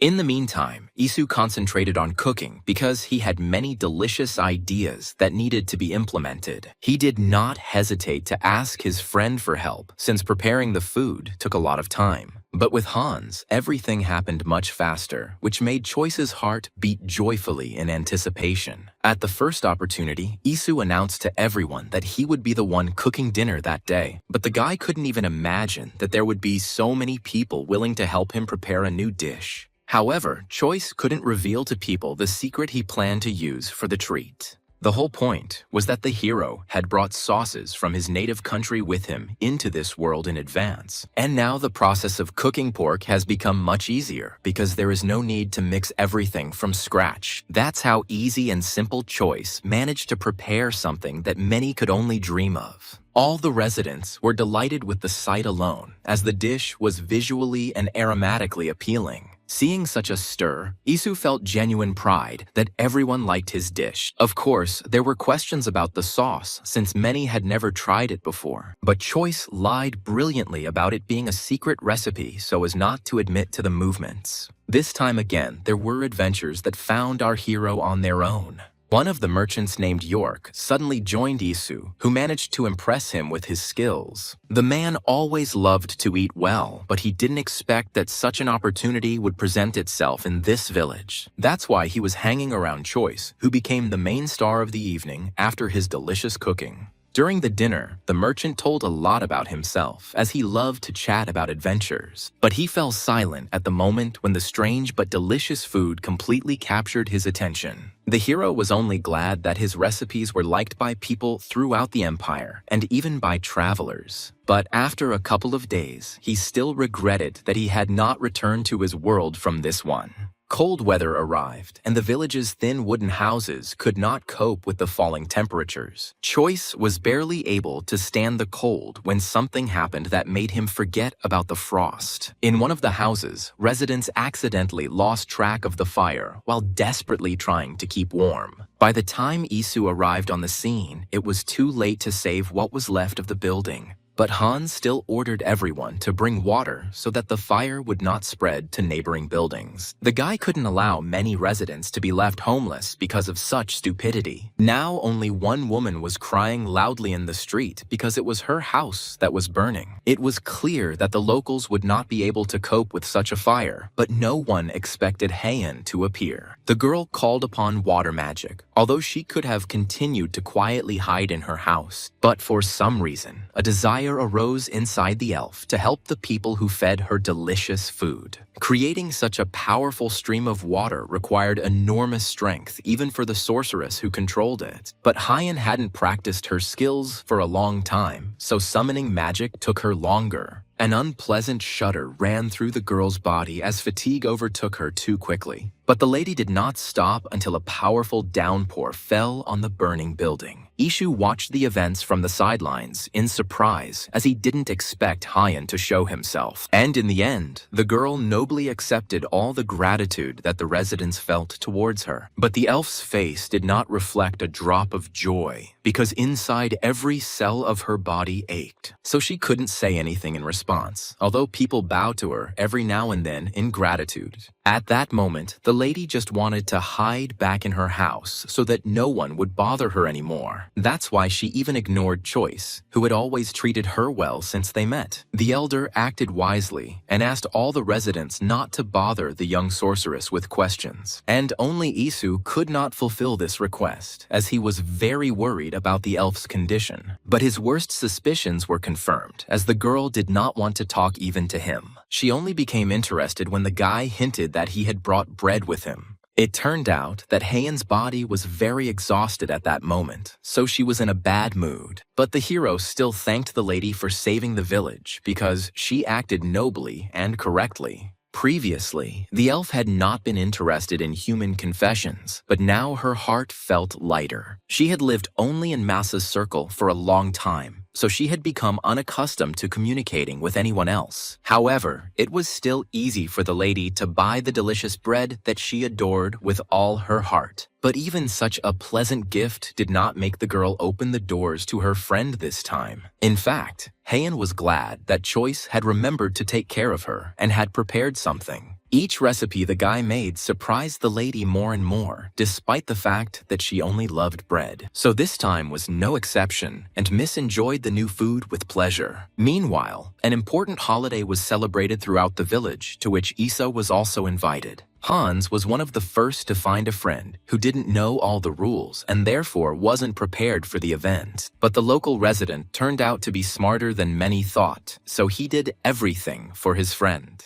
According to tradition, on this day, everyone had to choose a vase for themselves, which carried a symbolic meaning. And only the hero did not appreciate this event, since in his world, such holidays are already outdated. However, he did not find the strength in himself to refuse the gift that Hans had made for him with such care. You had to throw as many stones from the river into this vase as your current age. Choice would never have thought that all people would follow this rule with such pleasure. All the residents were transformed on this day as joy and happiness were visible on their faces. So Isu relaxed in their company until the evening because business could wait a little. The program of the festival was modest, and at the very end, the elder always made a short announcement. The old man smiled and praised all the residents, singling out those who had recently distinguished themselves with special merits. In the meantime, Hans dispelled the hero's boredom, since such a meeting always dragged on for a long time. And at the very end, the elder blessed each resident so that they would have a successful year. The hero blended into the general crowd, although he did not hope that the leader would accept him into their community. But as a result, Choice also received a blessing, which made his heart beat joyfully in his chest. For the first time in a long time, the guy forgot about sadness and sorrow because everything was good in his life. So he made a wish for his boss that his parents would no longer be sad for him in heaven because he had dealt with everything. The next morning, the hero had to deal with the wealth that he had received for his services. Jace really wanted the guy not to waste it all, but to buy himself a noble title. But the girl could not dictate conditions to her friend, so she could only hope for his prudence. At that moment, the hero did not yet know in which direction of development he wanted to move in this world. But the guy was still grateful to the Medi family for providing him with such good opportunities. The more profitable connections Isu had, the higher he could rise in the hierarchy of this reality. However, making any important decision was still too difficult for the anxious Choice.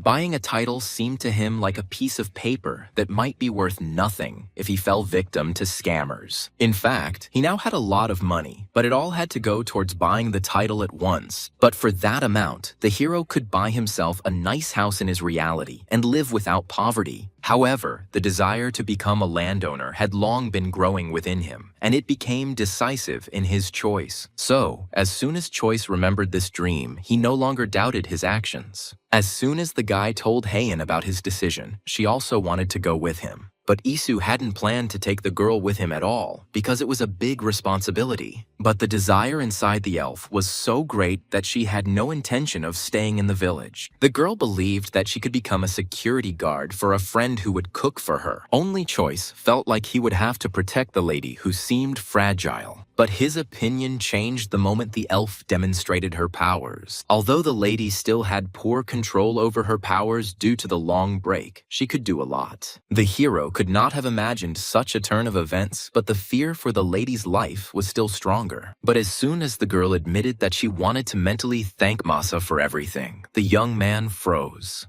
He knew well that feeling of sadness when you want to prove to the deceased that you are happy. Of course, the lady also had ulterior motives because she could not live without her friend's cooking. So the girl wanted to always stay close to him to eat the most delicious food in the world.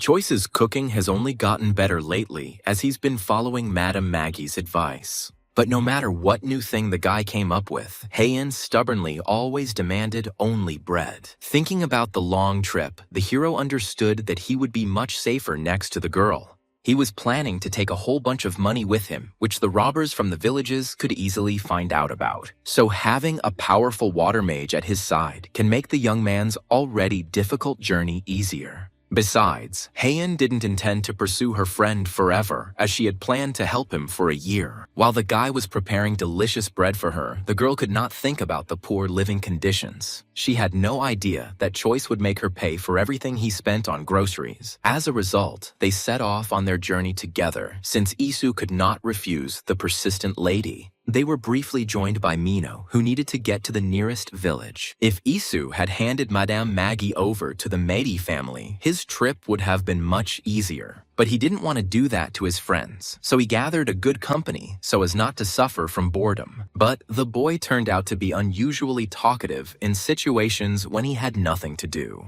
He even suggested that Isu had somehow miraculously become very close to Lady Heian. As soon as the girl heard this version, she burst into laughter right down to the depths of her soul. For the first time in a long time, the hero found himself in a situation in which he felt shame and embarrassment at the same time. The elf had no intention of linking her life with a human, so she considered such words absurd. Before, Isu had hoped that he could win at least a little trust from the sorceress. But in her eyes, he was still nobody if he didn't cook delicious food and lots of bread. It was not without reason that the girl reacted this way, because life was becoming increasingly difficult for the elves. Their pure-blood relatives had long since disappeared, and half-bloods were not valued as highly in society. Such elves were saved only by strong immunity and powerful magic, which each had its own. But Heian didn't even think of telling her friend about all this, so he remained in a state of confusion. That's why it was impossible for a pureblood lady to have a relationship with an ordinary person. True, for many years, the girl hid the fact that she was one of the last in her family. Her family was called Silverwood, and there are practically no elves left in it now. So, Heian liked Choice's wish to gain the title of Lord. This meant that in the future, she would be able to communicate calmly with her friend, because they would have the same status. True, she still didn't really believe that Isu would quickly achieve the desired title and status. The most difficult thing was always acquiring land, as people were reluctant to sell their property. Besides, the lady had heard a lot about aristocrats who lost power due to non-payment of taxes. But all this did not frighten the hero, who was confident that he would earn enough in the future. The young man reminded the lady that he was actually a bread wizard and could make money from food. It never occurred to Heian that his friend would come up with such a cool plan for promotion. But not everything went smoothly during their travels, as the elf occasionally behaved strangely. Although the hero was used to this attitude of the girl, he still remained dissatisfied because of it. But what scared him most was that during one of the stops, the lady mercilessly attacked the animals. Choice remembered that the elf didn't like animals, but he didn't expect it to result in such a thing.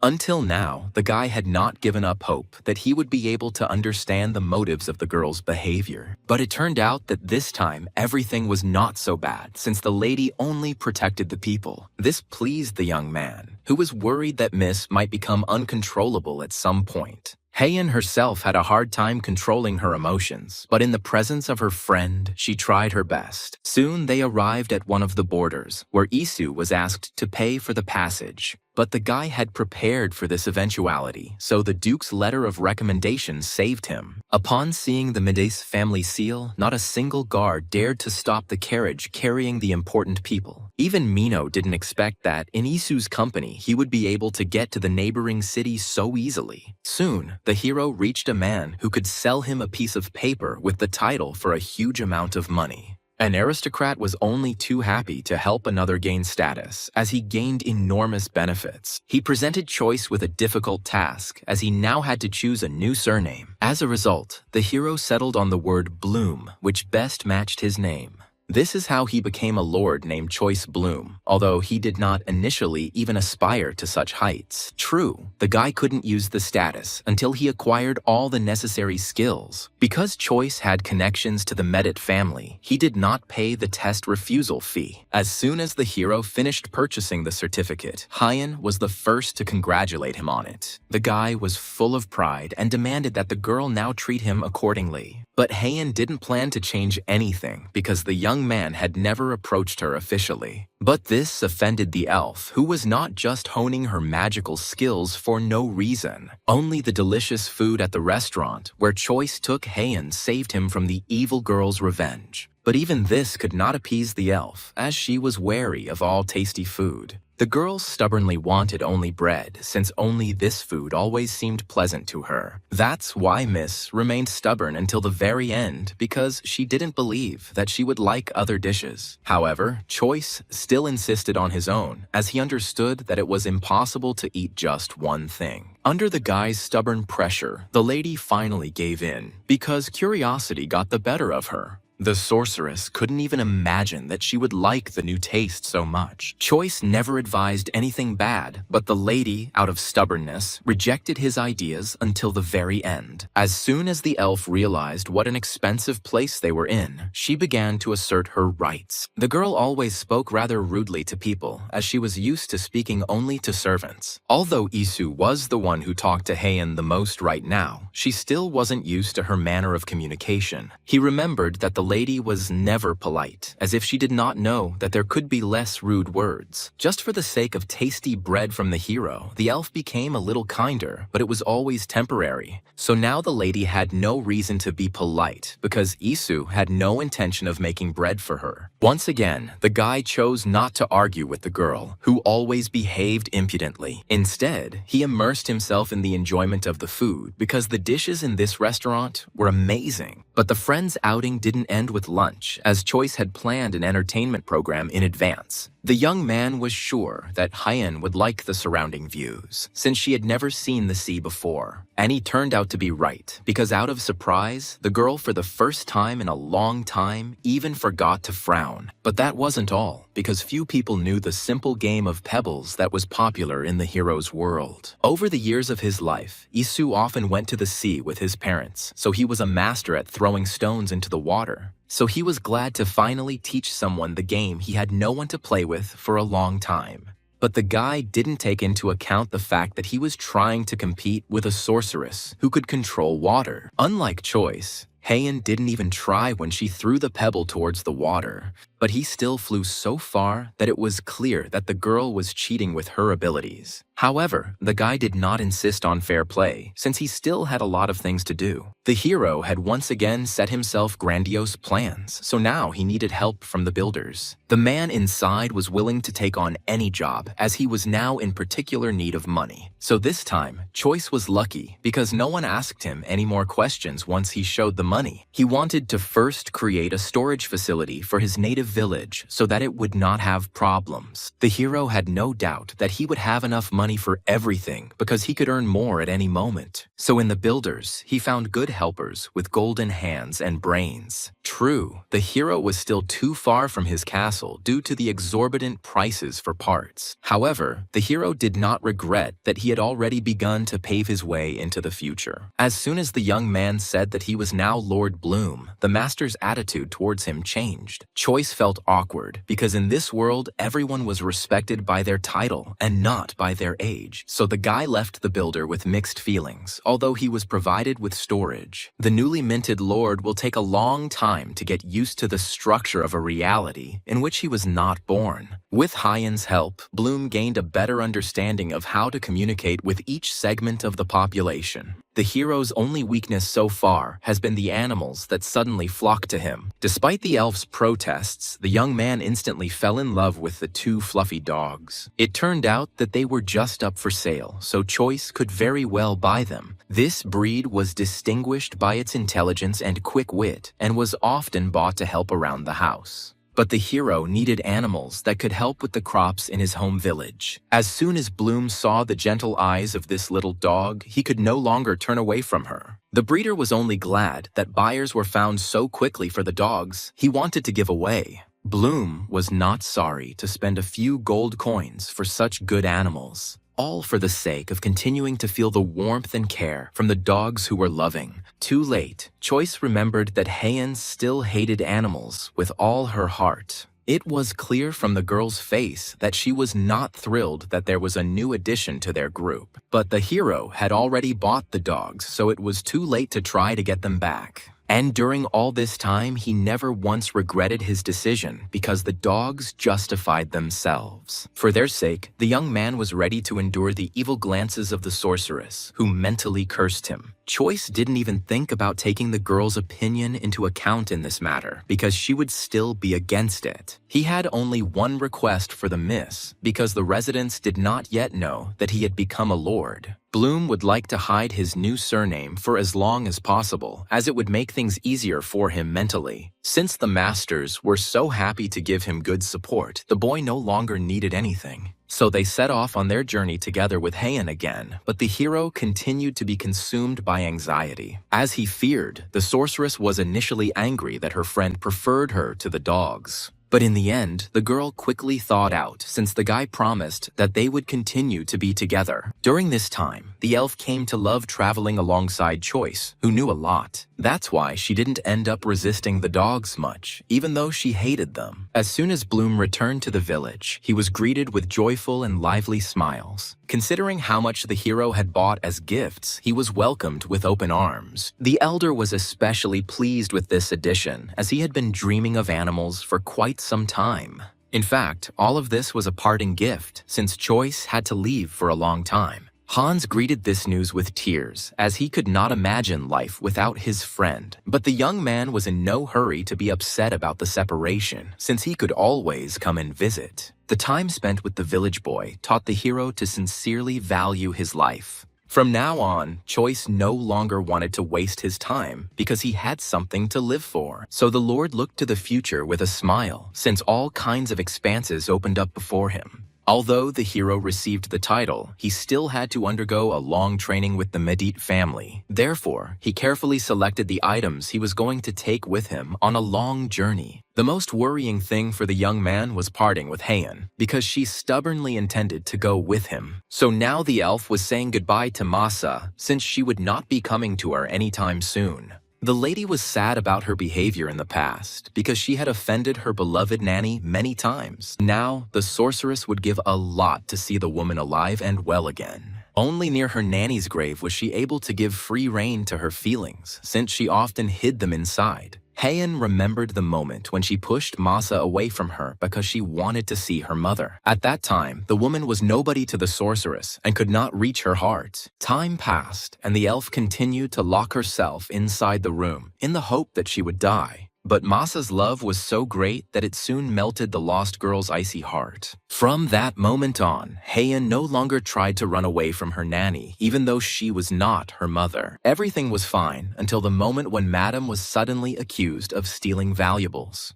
The elf's father was convinced that the nanny had brazenly lied to his face and was in fact to blame. Only Hyen stood up for the woman because she believed that she was in fact telling the truth. The whole thing was that the stepmother accused the nanny so that her husband would fire the kind assistant. As a result, the father did not believe his own daughter, and the girl's heart closed itself to him forever. That same day, she ran away from the rich house with her nanny, just so she wouldn't see her father again. And in the end, they found such a nice house that they were sorry to leave this wonderful place. Even now, the girl still had doubts since she was accustomed to life in a quiet village. But she was so attracted to Choice's food that the lady could not afford to be without it. Although she didn't trust the guy before, now she realized how kind and smart he was. This is exactly what Masa told her, and the elf was grateful to her assistant for her concern. Now she had switched roles with her and was taking care of Bloom herself to see him become a lord. While Heian was saying goodbye to Masa, the hero once again devoted himself to preparing a new dish. He brought noodles from his world to masterfully cook them in this one for his friends.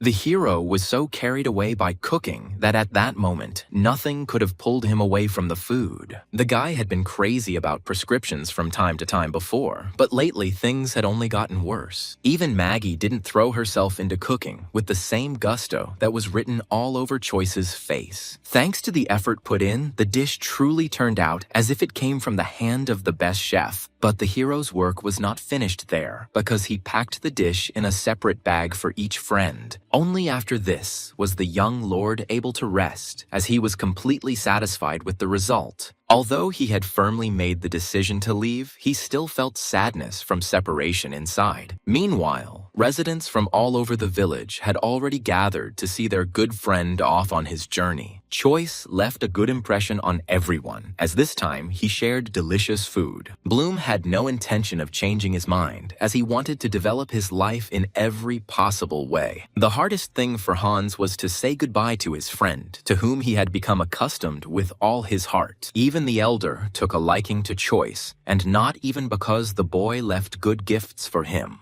The hero was pleased to hear that this village would always await his return, as if it were their home. The only thing the newly made lord asked for was for someone to look after his house. That's how Choice left the place where he had managed to become friends with absolutely every resident. Of course, in the future, the guy planned to return to help the residents develop the village. In the meantime, he boldly looked forward because he still needed to confirm his status as a lord with training. Only Bloom knew that Heian had been hiding in the carriage all this time to avoid meeting the residents. The girl didn't want to say goodbye, and the guy didn't try to persuade her because she made her own decisions. Soon, they arrived at the Medet family estate, where the hero was supposed to conduct his training. As soon as he said his name, the guards immediately let the young man who had become a lord through. Once again, Lady Jace somehow miraculously ran out to meet him first, even though she didn't know about her friend's arrival. The girl was delighted that she could again use her friend as a cook. But Bloom didn't tell anyone that he wouldn't be coming alone, even though he believed in the hospitality of the Medet family. Heian remained as taciturn as ever, which made an even greater impression on Jace. Who would have thought that Choice would take with him an elf from the famous Silverwood family? However, the girl's reaction was ambiguous, as she had long harbored hatred for elves. For the safety of her life, the guard quickly shut Jace's mouth, which could have said a lot of unnecessary things. Since the girl was dragged away, Choice was never able to properly introduce her to Heian.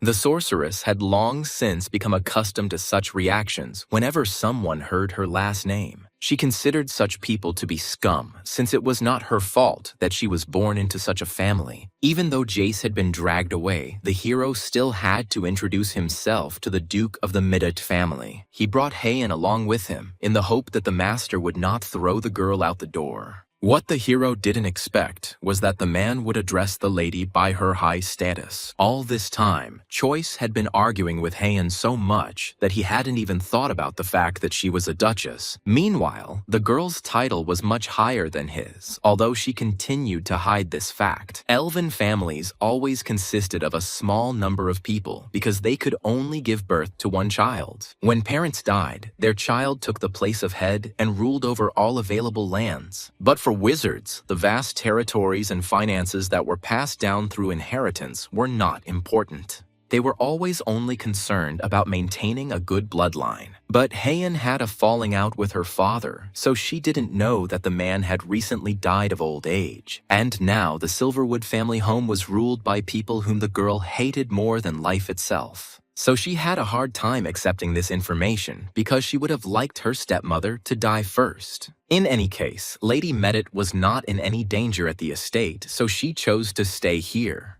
The girl had no idea that the Duke might also have plans for her because of her good pedigree. So, as soon as Heian left, the man ordered the butler to gather all his sons at the estate. He hoped that the elf would like some guy and they would have a luxurious wedding. Meanwhile, Jace was still angry that the sorceress also turned out to be a duchess. But what infuriated the lady most was that her father decided to invite all her brothers to the estate. But Heian herself was unaware of the danger, since all her thoughts were only about bread. Choice didn't even have time to properly unpack his things when the girl attacked him with such a request. The sorceress was stubbornly determined to eat at least one loaf of bread every week. In the end, the hero had to obey the girl, although problems arose with the kitchen. The whole point was that Jace couldn't let her friend see the servants because he was of a higher status. But she quickly remembered the extra kitchen, which was empty most of the time. So now, Lady Medit could also enjoy the food that the guy soon prepared.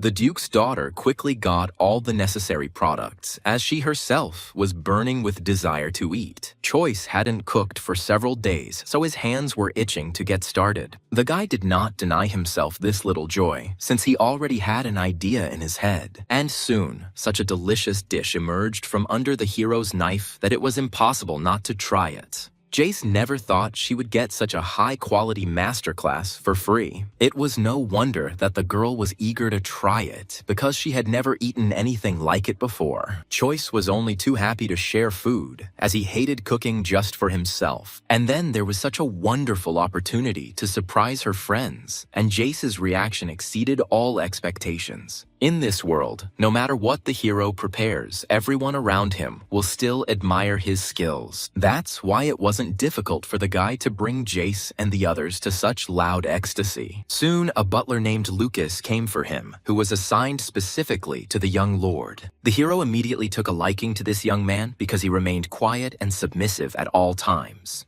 That's why the new assistant inspired so much trust in Choice, but some things remained the same. The hero still did not allow himself to be changed because he considered something like that to be shameful. In his world, no one helped grown men change clothes, and Choice was no exception. So when Lucas didn't argue with the gentleman, Bloom breathed a sigh of relief in response. As soon as Jace saw her friend in full dress, her delight at his beauty knew no bounds. The girl always knew that any clothing can transform a person, and now she found confirmation of this. In the heat of the moment, the aristocrat didn't notice that she and Bloom weren't alone in the room. Heian sat silently at the table the whole time as she had managed to change her clothes and eat. Lady Medit never felt the urge to talk to the Duchess to try and make friends. But as the daughter of the owner of this estate, the girl nevertheless approached the silent and important elf. However, the conversation between them never took place, since Heian did not want to make contact. The sorceress didn't even think about making friends with anyone else, because Choice's company was enough for her.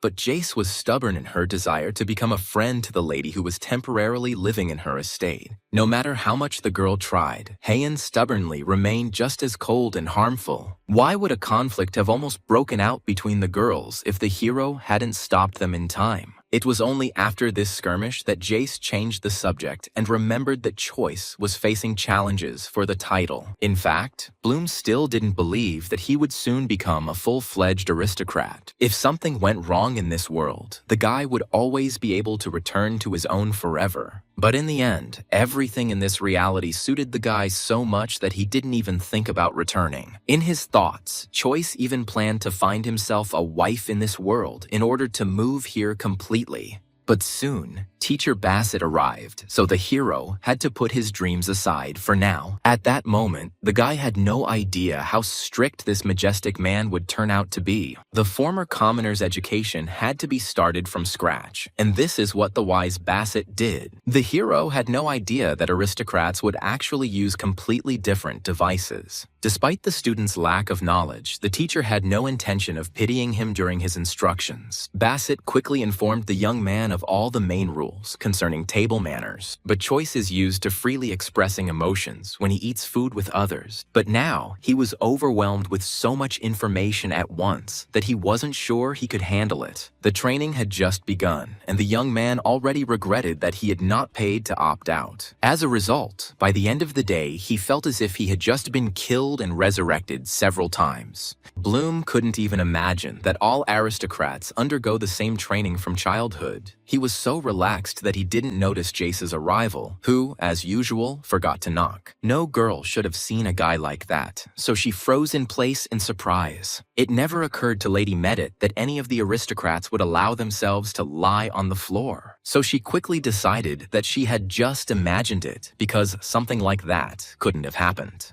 While Jace was rubbing her eyes, Choice managed to strike an important pose just in time to avoid accidentally embarrassing himself. Lady Medit brought along Heian, who was constantly grumbling due to fatigue and irritation. This only made the girls look at each other more angrily, as each one was unwilling to give in. Only the hero's brilliant proposal distracted them from their quarrels, as the guy knew how to interest them. None of the ladies had ever tried the creamy dessert before, as there were no pastry chefs in their world. But this dessert was so easy to repeat that Bloom could do it right now. As soon as he mentioned his skills, the guy had no choice but to prepare dessert. This time, Jace and Heian agreed, as they didn't believe the hero would be able to achieve anything worthwhile. However, Lady Medit still provided the young man with all the ingredients because she was interested in the results. And soon, Choice was back to working his magic with cooking, even though he simply knew all the food combinations. In this world, no one could yet replicate the hero's dishes because only he was familiar with the tricks. The boy's behavior increasingly convinced the elf that he was in fact a bread wizard. Only now did Jace learn that Choice had been preparing delicious dishes not only for her. Medit always liked to brag about being the first to try the best.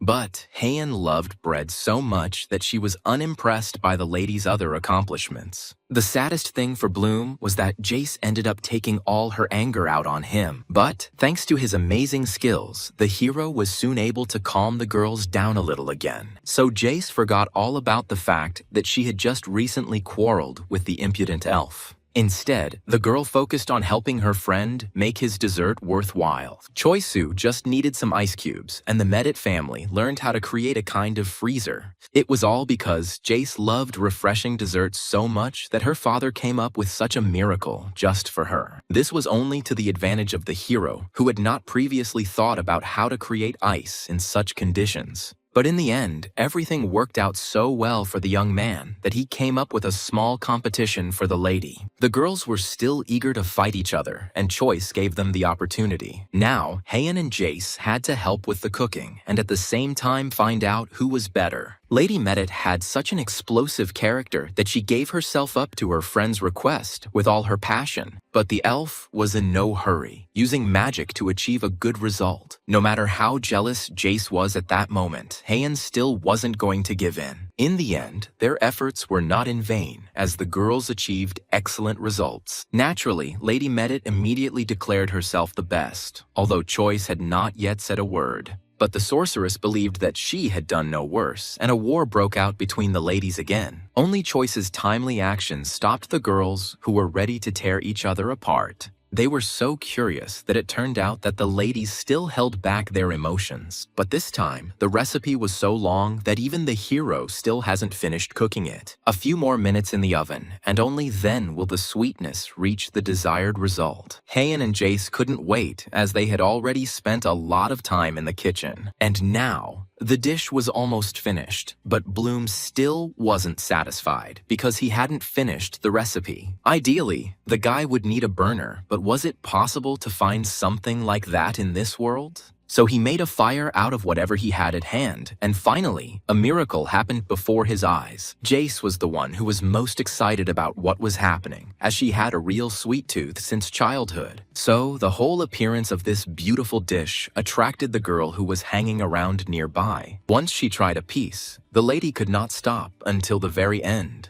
Even Heian finally put aside her usually gloomy face, as it was out of place. For a moment, the maid thought that the mistress did not really like the dish, but Jace was so delighted that she couldn't contain her emotions of admiration and joy. She even regretted not making Choice her chef before he accepted the title. But there was no turning back, since aristocrats had no right to serve their own kind. All this time, only the cook of the Medit estate was hoping with horror that he would not be fired. Once the general arguments had died down, Bloom was able to turn his attention to the silent elf. The girl also liked the dessert, but she never expressed her emotions so violently. But the surprises didn't end there, because Choice also managed to prepare some cookies, which the maid brought. Heian and Jace were sure that after the last treat, nothing could surprise them anymore. But the girls were so wrong that they almost became friends with each other out of joy. From that moment on, Lady Medit permanently assigned the extra kitchen to Lord Bloom. She was very angry that the cook did not have time to write down this wonderful recipe in detail. But the hero himself has not yet learned the written language of this world in order to convey his knowledge on paper. However, he could always verbally explain how and what should be cooked correctly. Of course, the hero also treated Jace's parents, but they chose tea instead of sweets. Meanwhile, the butler discovered that the eldest son of their family was still trying to build a business, and the younger one was in the imperial palace, so the duke could not reach anyone. The girl's parents were most worried that their daughter might not get along with the duchess. Jace had such an explosive temper that she could easily turn against the sorceress. But the butler personally made sure that there was no longer any danger for Heian. Thanks to the wisdom of young Bloom, the girls finally decided to be friends. This news made the parents very happy, as they had not been able to control their daughter's temper until now. Jace was given everything she wanted from birth, even if adults were against it. No nannies were able to stop the aristocrat who was used to behaving strangely. So it was surprising that Jace still made peace with Heian, which was important to the duke. A few more days passed calmly and quietly at the estate as the girls truly became friends. So, it was a pleasure for Choice to communicate with the ladies, who no longer had to be separated. The guy had been so busy with his studies lately that he didn't immediately notice the update in Heian's wardrobe. For some reason, this particular outfit appealed to the elf, although she had always been quite picky. But before, Bloom bought this dress in a hurry and didn't even place a particularly high bet on it. While Heian politely wore dresses as expected, Jace was actively changing the rules of dressing. The girls dressed up like this to go for a walk around the city with Choice. The guy didn't have time to look around the area during the whole time, so he was surprised by every little thing around him. But Jace knew her territory well, so she was a wonderful guide for her friends. So she upset Choice by saying that there were practically no good fish in the local rivers. The hero had not previously known that the entire trade of the Medit family was based only on animals and pastures, and he had the knowledge to further develop the aristocrat's existing business. What pleased the boy most was that the Medit family had figured out how to produce delicious cheese. But Jace couldn't spend time with her friend anymore because she had other plans. The girls wanted to go shopping together, but to do that, they needed to leave Choice alone. The ladies did not plan to quarrel anymore, as they surprisingly quickly discovered common interests. So the hero was left alone in the middle of a huge city, but he didn't even think about being sad about it. He was only glad that he would no longer have to separate two girlfriends because of another argument. Bloom was interested in everything related to cooking, so he set out to learn about it. The guy knew that he could get the most information from the locals because they had seen everything. That's why he chose for himself a little boy who was not afraid to approach him. To build trust, Choice treated the child to a tasty cookie, and it worked. So the hero quickly learned from him all the details about cheese making that the boy knew. Bloom was lucky enough to speak to the artisan's son, who was in charge of making the cheese. So Choice made sure they added lemon juice to the cheese while cooking. This made the guy very happy because now he had found a solution to the barren lands of this territory. The hero brought his idea to the Medit family for testing once he had fully prepared all the evidence. The young man had no doubt that they would listen to him because he was in good standing with these people. While talking to residents, the guy learned that lemon juice was accidentally falling into the soil. This was precisely the reason for the poor harvests, but none of the aristocrats had noticed it before. That's why the guy prepared a whey drink that was supposed to replace lemons. At first, he allowed aristocrats to try it so that they could be convinced of the quality of the product. And as a result, Jace was delighted, and she was the best indicator of good ingredients. Even her parents supported the idea of Choice, who knew how to prepare excellent drinks and dishes. The young man's plan was to replace lemon juice with whey when making cheese. This product was safe for the soil, so the area should improve soon. The only thing the hero didn't think about was how to get milk for whey now. And Jace immediately decided to take up this matter, despite the fact that milk was always expensive. Bloom could not have imagined that the aristocrats would agree to work at a loss for some time. What surprised the guy most was that the girl's mother agreed with his plan. The woman rarely advocated for large expenses, since she usually tried to be more economical. But when it came to the residents of her city, Madame was ready to sacrifice finances. This is how the hero easily and simply came to an agreement with the Medit family, which was supposed to enrich them.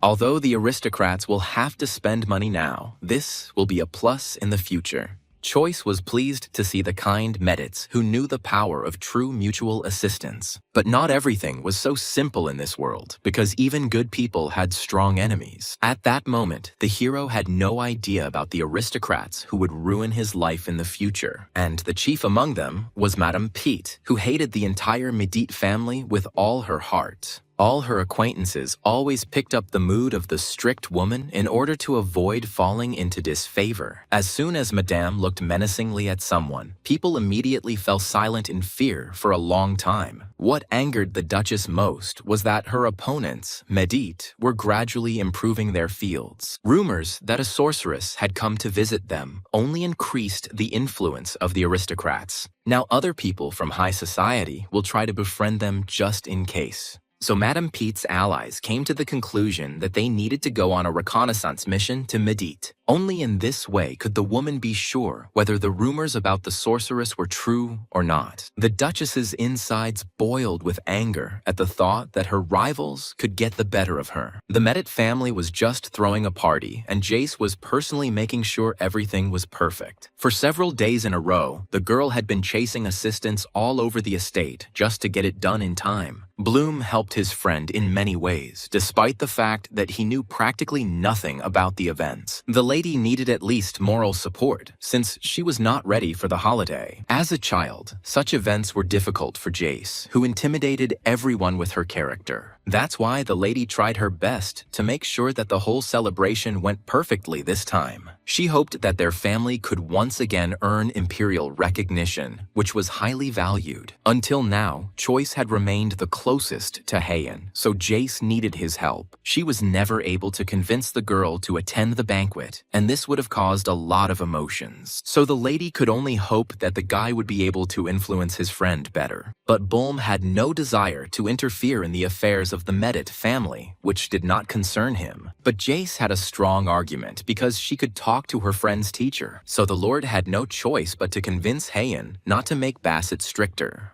But the boy already suffered greatly from his studies, which is why he fell dead on his bed every day. Today was no exception, as Bassett did become a little stricter in training. All the hero dreamed of now was to try some of his favorite food from home again. He especially wanted fried pork, which was served in a special sauce. As a result, the sadness for home became so strong that the hero could no longer bear it. He didn't say a word to anyone, as he rode headlong in a carriage to the portal to the village. Of course, the guy planned to return back in a few days, when he had a good rest. Until then, Choice gave himself the opportunity to take a break from the alien world by walking around his own. And the first thing he did was run to the store with the most delicious pork in the city, where you can eat well. Although the hero hardly cooked for himself, he loved to visit establishments with amazing dishes. It was not for nothing that he liked his country, because there was a whole bunch of different food in this place. Now the young man no longer believed that he had really survived for so long in that world without this food. Only this food brought him to his senses, filling not only his stomach, but his whole body with strength. So the guy was no longer going to take such long breaks so as not to be sad. After such a delicious lunch, the hero was filled with an even greater desire to feed this food to his friends. But now he had to meet an old acquaintance, since they had not seen each other for quite a long time. The guys were happy to tell each other the latest news because now they were living a busy life. This man always supported the hero in difficult times, but even he, the young man, had to lie. No matter how close a friend Choice was, he would hardly have believed in the existence of a magical portal. It so happened that an acquaintance knew about the fate of the company where Bloom had previously worked briefly. The young man was pleased that his troublesome colleague had finally quit and work had improved significantly. But at the same time, he was overcome with sadness because Choice himself could not tell anyone about his achievements. He was forced to forever hide the fact that he now lives in another world most of the time. So, just in case, the guy warned his friend that he would soon be away for a long time again. Choice still hasn't gotten used to the fact that his life is divided into Issa and Bloom in different worlds. The responsibility to his friends from the parallel reality was so great that the guy did not forget about them. He understood that a huge number of aristocrats would certainly gather for the Medi family's event. Such an event was only to the advantage of the hero, who planned to become famous even without friends. The more famous the hero becomes in that world, the more money he can bring into this reality. That is why it was beneficial for him to promote the Medit family, with which he is connected in various areas. In that reality, one could develop not only in food, although Choice understood that better than anything else, but any fashionable items were also popular there, the supply of which was valued among the aristocrats. And the most difficult thing was to achieve something in the field of antiques, but the hero did not give it up. The Medit family was already well known, and with Choice's help, they would advance throughout almost the entire empire. So Bloom was only too happy to cooperate with Jace because she was the daughter of a wise duke. The hero only had to decide from which sphere he would begin his influence in that reality. And the answer quickly came to his mind because there had been problems with good spices there for a long time. Although Jace had monopolized the possession of black pepper, everything else was still lacking. So Choice had a great opportunity to become famous in the trading market.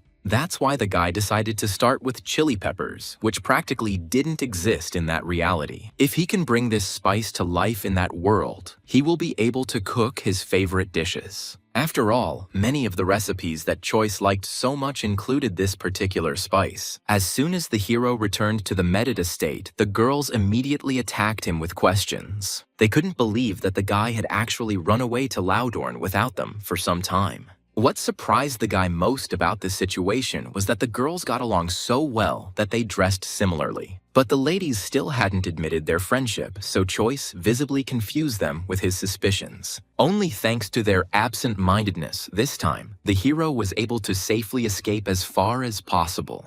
He still had a difficult task ahead of him because now he had to sort out the things he had brought. If you don't store food properly, most of it will soon be spoiled. But Bloom didn't want to allow anything like that to happen because it wasn't for nothing that he brought a lot of spices with him. To come up with a further plan, the hero first found out all the latest news from Lucas's assistant. This is how he learned that Duke Medit had followed his advice about giving up lemon juice. So now the young man could begin the next stage of his plan to restore the lands. The man was always ready to listen to the smart guy who gave him only useful advice. Bloom understood perfectly well that it would not be enough to simply get rid of citric acid in the fields. Until now, the condition of the land in the area left much to be desired, as it had been polluted for a long time.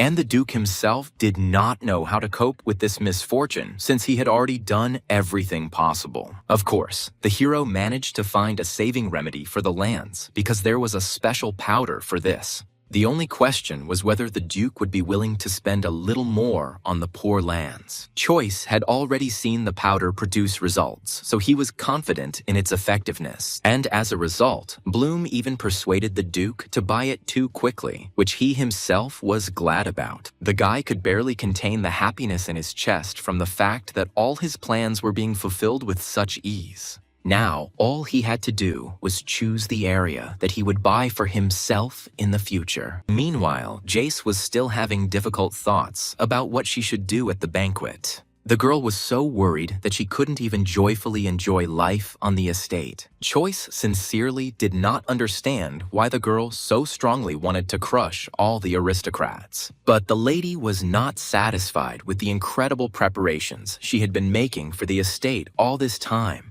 The hero sincerely wanted to help the girl, so he did not sit still for her sake. Bloom is one interesting recipe that no one can remain indifferent to because of its taste. With ingredients so readily available, only one recipe came to mind for Jace. They usually made an icy treat out of things like that, but it was very simple in taste. There was something similar in the hero's world, but the guy had a completely different dish in mind. He was confident that he could inspire everyone around him because the Medit family had a lot of ice. Sometimes the girls thought their friend was going a little crazy. He loved cooking so much, and this time, the young man decided to make ice cream since no one in this world had heard of it. While it was no big deal for the hero to repeat this recipe, he repeated it at home. The ladies were once again intrigued, as they had never even heard of such a name before. So they were only too happy to help in exchange for being the first to try this very ice cream. Jace had just enough ice prepared to make everything work out perfectly.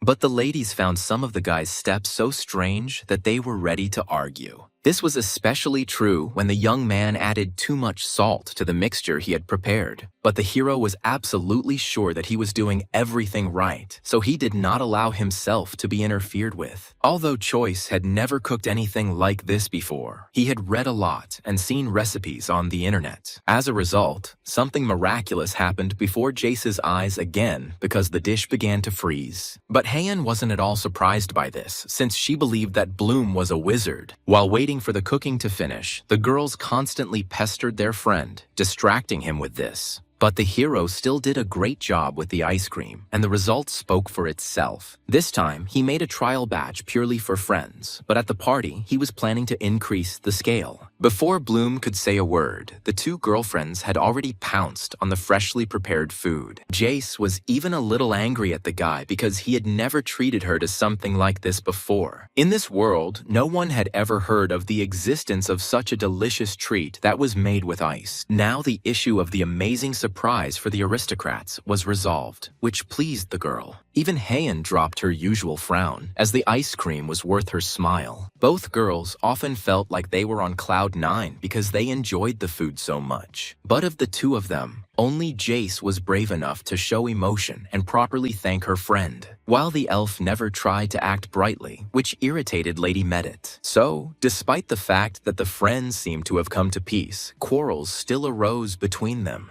And this time, the hero easily distracted Jace because he wanted her to take a serving of ice cream to her parents. This reminded the girl that she had never dared to invite Heian to the festival before. As an aristocrat, the elf had to often attend such events with her family. But it turned out that the father almost never took the girl with him anywhere, as he preferred a second wife. Neither Jace nor Choice expected such a sad story, although they suspected something similar. True, the hero couldn't remain upset for long, because he still had a lot of business with one of the cooks. The guy didn't call him for nothing, because the man had good qualities for a cook of this world. But the cook himself remained so shy that he hardly dared to communicate with the young master, and only Choice's kind behavior calmed the assistant, who was always somewhat timid. Now the cook was even more worried, because the Mediate family festival was about to take place, so he had to work day and night to achieve the desired result on time. But the man still couldn't come up with anything even slightly similar to Bloom's recipes. This is precisely why the hero called the chef, as he planned to develop culinary arts in the Medit estate. He had prepared in advance a list of all the spices that were not too difficult to obtain in the empire. Moreover, the guy wanted to teach the chef his recipes, which made the man truly delighted. Choice didn't demand that his assistant strictly follow the rules, as he always loved experiments. The cook didn't even hope that the gentleman would be so kind to him and share his ideas. Although the hero wanted to develop the business, he was not against helping the estate with his recipes. Each of Bloom's ideas amazed the cook so much that he was so surprised that he could not say anything. The man felt like he was in his best dream, because learning had never been so easy for him. As soon as the cook left, guests came to Choice again, as Lucas had something to say. He had invited Bloom's friends to the Medit estate in advance, and now they had finally arrived from the village. For some time, the hero could not find the right place, although the assistant described the surroundings well to him.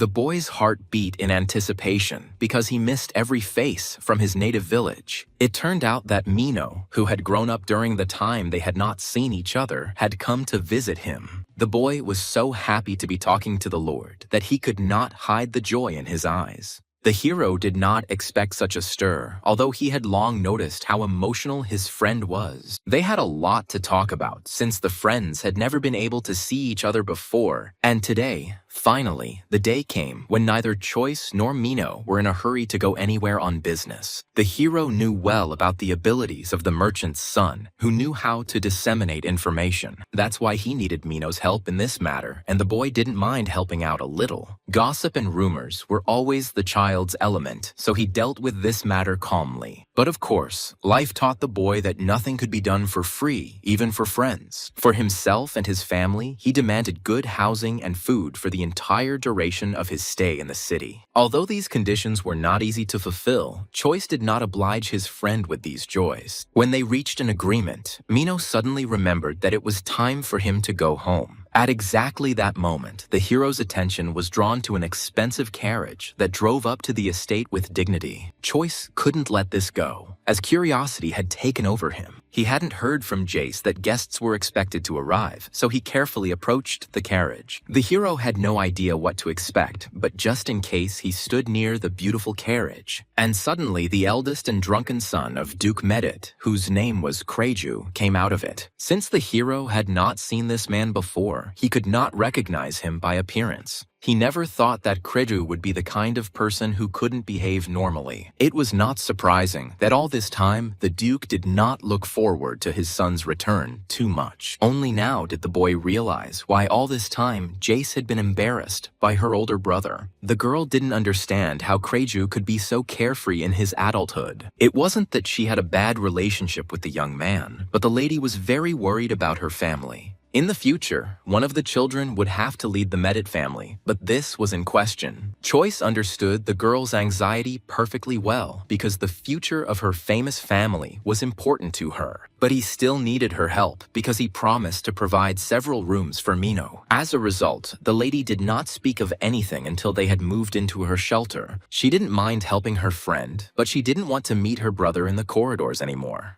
Choice stated his request cheerfully, hoping that Jace would not refuse him such a small favor. Of course, the honor of the Medit family depended on this because the guy didn't ask for anything for nothing. But it turned out that the girl was not ready to accept such care from a good friend. And it wasn't a matter of pride at all, because she, too, wanted only the best for him in the future. So the lady was worried that the guy was getting close to their family, and others might look askance. Jace never considered her parents to be the most influential, as they were still developing. But Choice had a different opinion on this matter because he always trusted his first choice. It was not without reason that Medit warned her friend, since her family always hated traitors with all their hearts. Only towards the end of their conversation did the young man remember that he had heard rumors about wizards. And now Jace wasn't sure that the aristocrats were talking about the Duchess of Silverwood. People found out about the wizards from somewhere, and the question remained as to where exactly the information was leaked.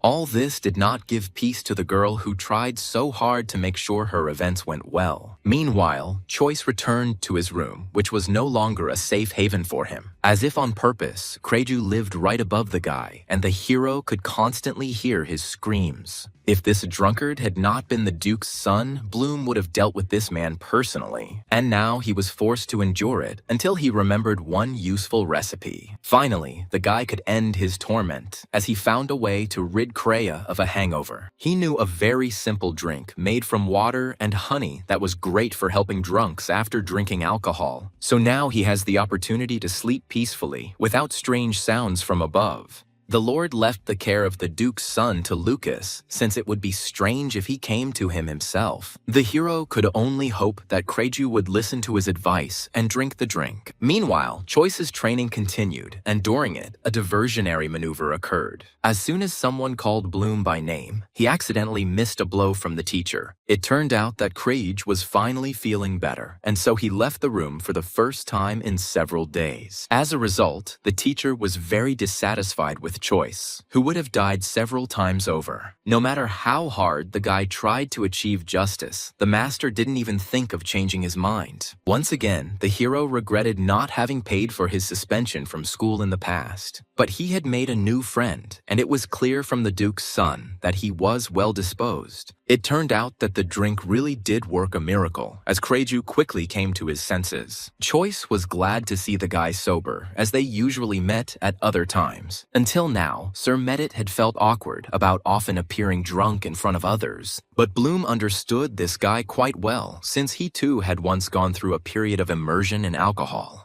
Kreju couldn't hide the sadness in his new acquaintance's voice, so he suggested they talk together. Meanwhile, Lucas informed the master that rumors about wizards had spread even more. So many families used portals just to make it to the Medit Aristocrats event. This created huge problems, as only a few wizards knew how to create gates. It turned out that due to unknown rumors, many aristocrats spent a lot of money. Even the butler understood perfectly well how dangerous this situation was for the Medit family. If they do not provide at least one wizard, their entire family will be disgraced by the aristocrats. But the hero didn't suspect any problems yet, so he was having fun with the girls. He had already missed the games from his country, so he showed some of them to his friends. At first, Heian didn't take the new game very well, as she had never been a gambler. But Jace quickly got into the rules, as she was consumed with the desire to win. This is how they spent their time, happy that such a pleasant opportunity still existed. But as a result, no matter how hard Lady Medit tried, she never managed to win this game. This only made the girl more angry, since she had a warlike attitude from the very beginning. But Heian was surprisingly good at following the rules, so she won quite often. The aristocrats' anger knew no bounds, as she stubbornly refused to admit defeat. But they had already been playing for several hours, so no one gave the ladies the opportunity for a rematch. If the butler hadn't appeared, Jace would have demanded another game until the very end. But Lucas arrived on time and broke the news that almost everything was ready for the event. The hero immediately felt a desire to personally ensure that everything was done at the highest level. And the guy was not disappointed, since the assistants really were intimidated by the nasty Jace. As a result, they did such a good job that any aristocrat would be surprised. Since the main preparations were completed, Choice allowed himself to be alone. The guy didn't expect that Lucas would perceive his free time as almost a real dismissal. In fact, the young man needed to prepare to reproduce another recipe. When Choice watched the video on how to cook properly, everything seemed much simpler and easier. However, he still tried his best to achieve that perfect taste in the dish. Since few people in this world were willing to eat spicy soup, the guy cooked it just for himself. And at the most inopportune moment, someone suddenly knocked on the door, and Bloom had been counting on being alone. The hero clearly remembered that he wasn't expecting anyone to visit, so he opened the door to the stranger with caution. But it turned out that Kreju had come to see him, and he was still grateful for the help.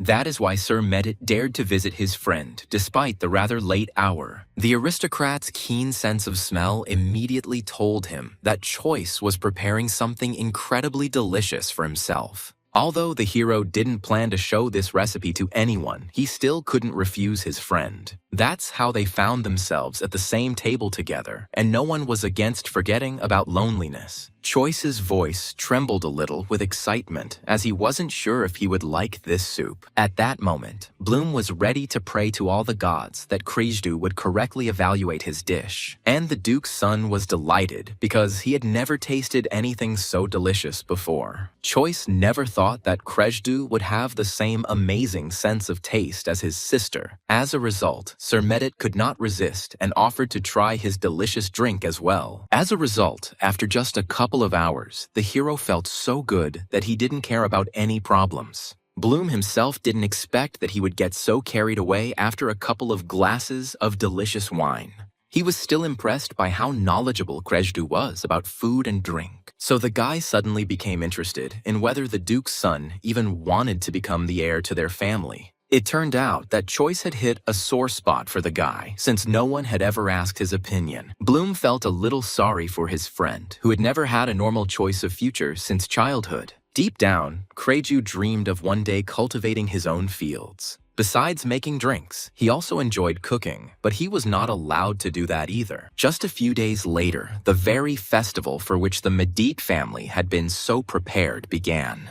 On this day, all families who arrived for the holiday must greet each other. The next day promised delicious meals for everyone who took the time to travel to this city. And at the end, the doors of the estate opened to all the residents who also wanted to celebrate. Choice also had to dress nicely, although the guy was unhappy with the change of image. Lucas tried his best to prepare something comfortable, but the tailors still followed the rules. Today, the hero only had to greet everyone who came to the event. And the assistant believed that the gentleman would cope with this task brilliantly, despite his excitement. For such a wonderful event, the entire city was transformed almost beyond recognition. Many musicians were invited to the celebration, which is why they acted majestically and importantly. But no one looked at them askance, since the event demanded respect and pride. It was the first time Choice had seen such a scale, and his heart was filled with joy for the Medit family. He soon met up with his girlfriends, who had been dressing up since early morning for the holiday. What surprised Bloom most was that the elf still joined the event with him. Until the very end, it seemed to him that the girl would still refuse and would not show her face. But in the end, Silverwood made some kind of secret agreement with the Duke. So she came.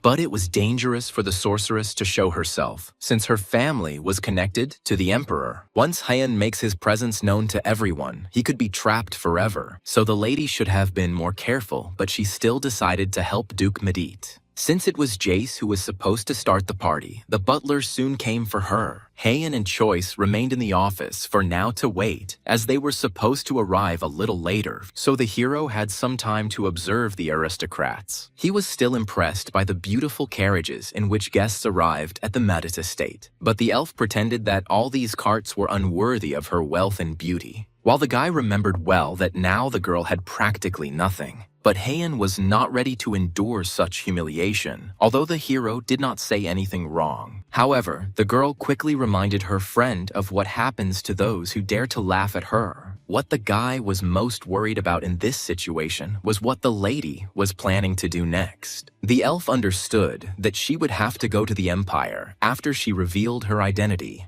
And even Choice couldn't help his friend in this situation, since she made this decision herself. Soon, he was also invited to the celebration, and the first thing the young man did was support the anxious Jace. It turned out that the girl was forced to remain alone until she greeted everyone. Most of the aristocrats had already arrived, but many were still gradually approaching the estate. The event was held outdoors, so some people were already starting to complain about the heat. But Choice had foreseen this moment in advance. La Celi I attendait, la fusille, and it was not for nothing that he had prepared a small surprise for the others, so the hero could only watch with pleasure as the assistants carried the food. The talk was about ice cream that could quench any thirst in the unbearable heat. The butler announced with a flourish that a pleasant cold treat awaited all those present. This new product quickly spread through the ranks as everyone was interested in what this dish was. Since no one had seen anything like it before, many did not dare to try it first. Even Madame Pete was overcome by curiosity, even though she had a negative attitude towards Medit. And the taste was so delicious that the woman almost forgot about her anger. Madame would never have thought that someone in the Medit estate would come up with such a miracle. Everyone around immediately appreciated this sweetness, as it could not leave anyone indifferent. Luckily, the assistants managed to bring more, despite the huge rush everywhere. Madame Medi was especially pleased that all of Lord Bloom's efforts had paid off so well. Now many aristocrats took the side of the hosts of the holiday, as they were impressed. They couldn't believe that a cold treat could be so tasty and pleasant. Choice was pleased to see how quickly his recipe was accepted even in this world. The guy was so lost in thought that he didn't immediately notice that Jace was trying to talk to him.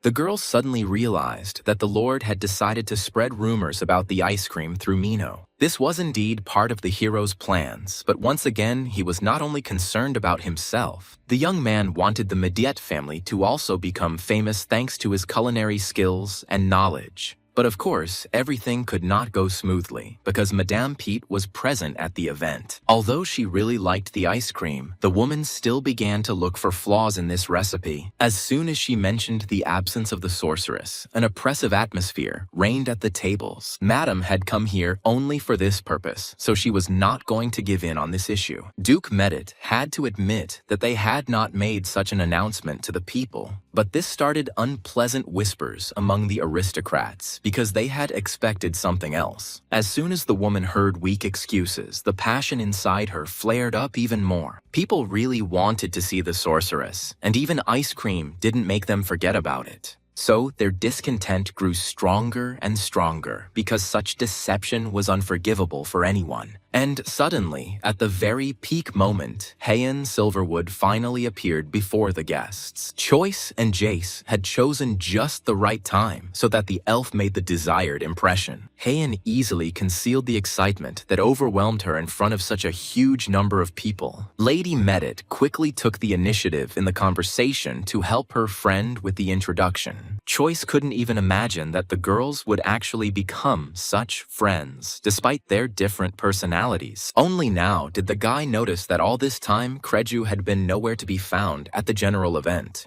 This question excited him so much that the young man first went to his friend. But it turned out that the Duke's son was still sleeping, and his faithful assistant was guarding his sleep. True, he had no right to refuse Choice's desire to personally look at the dream of the Duke's young son. As soon as the hero looked at the body of the Duke's son, he immediately realized that the boy had not actually slept. Kreju had his own good reasons for pretending that he could not come to the party. The guy prayed all day that no one would touch him, but in the end, it didn't happen. Bloom came with the firm intention of getting Sir Medit out of bed even if he was against it. So the boy had no choice but to follow the Lord, who remained stubborn. As a result, Kreju nevertheless went to the market with his friend, glad that he had not ended up with the aristocrats. Choice was caught up in the excitement, as he always loved buying new cooking products. It turned out that in this, they were similar to Sir Medit, since he also liked to experiment. True.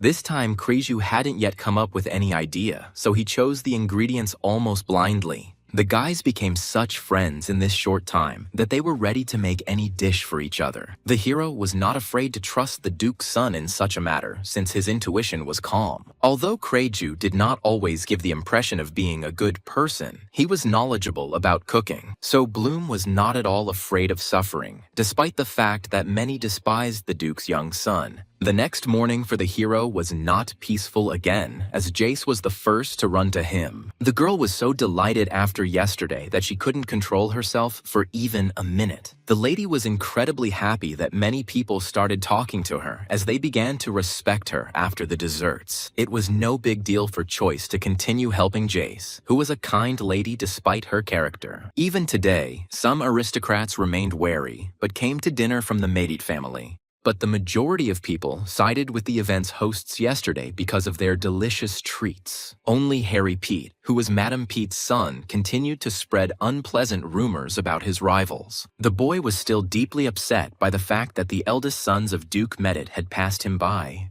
The young man himself did not notice that he was swearing at another family without evidence, simply because of personal hostility. As soon as someone mentioned that Harry had once lost to the Medit family, the boy immediately became angry. But this time, the young man's chatter was heard by Mark, who was the second oldest among Pete's opponents. It was this Duke's son that Harry once fought and lost rather shamefully and quickly. Mark had no doubt that the evil guy would refuse the fight because he was still weaker. This is how the Medit family once again easily and naturally put the Pete family in their place. Although Mark arrived at the event late, he introduced himself to the people according to all the rules. He personally announced that soon everyone present would try some new dish. Although the entire Medit family was confident in Choice's abilities, the boy himself suddenly began to doubt. He was afraid that high society would consider soup too simple a dish for them. As usual, Jace was one of the first to pounce on the food, as she had no equal when it came to connoisseurship. And the girl was instantly delighted because the hero had never received such a reaction before. Following her, all the other guests also expressed their respect, as they were impressed. So all this time, Bloom was worried in vain that no one would appreciate his culinary skills. Kreju knew as much about food as his sister, so he was sure Choice had the talent to be a chef. Otherwise, how could one explain the fact that every dish of the hero turned out to be a masterpiece? For the first time in a long time, all the arguments and gossip died down, and the aristocrats enjoyed the event. The hero finally felt as if he had found a real family among these people. Towards the end of the banquet, Harry finally approached the Medit family's table, saying that the food was wonderful. But no one was ready to accept compliments from Madame Pete's son with an open heart. Even if the guy genuinely liked the soup, they were still business rivals. Choice constantly felt an oppressive atmosphere around Harry that did not allow him to relax. The hero didn't like the fact that this man was trying to put pressure on his friend, so he defended him. It was as if Pete had been waiting for an opportunity to turn his attention to Lord Bloom from the very beginning. As a result, Mark was the first to lose his temper, and it was precisely these strong emotions that Harry had been seeking all this time.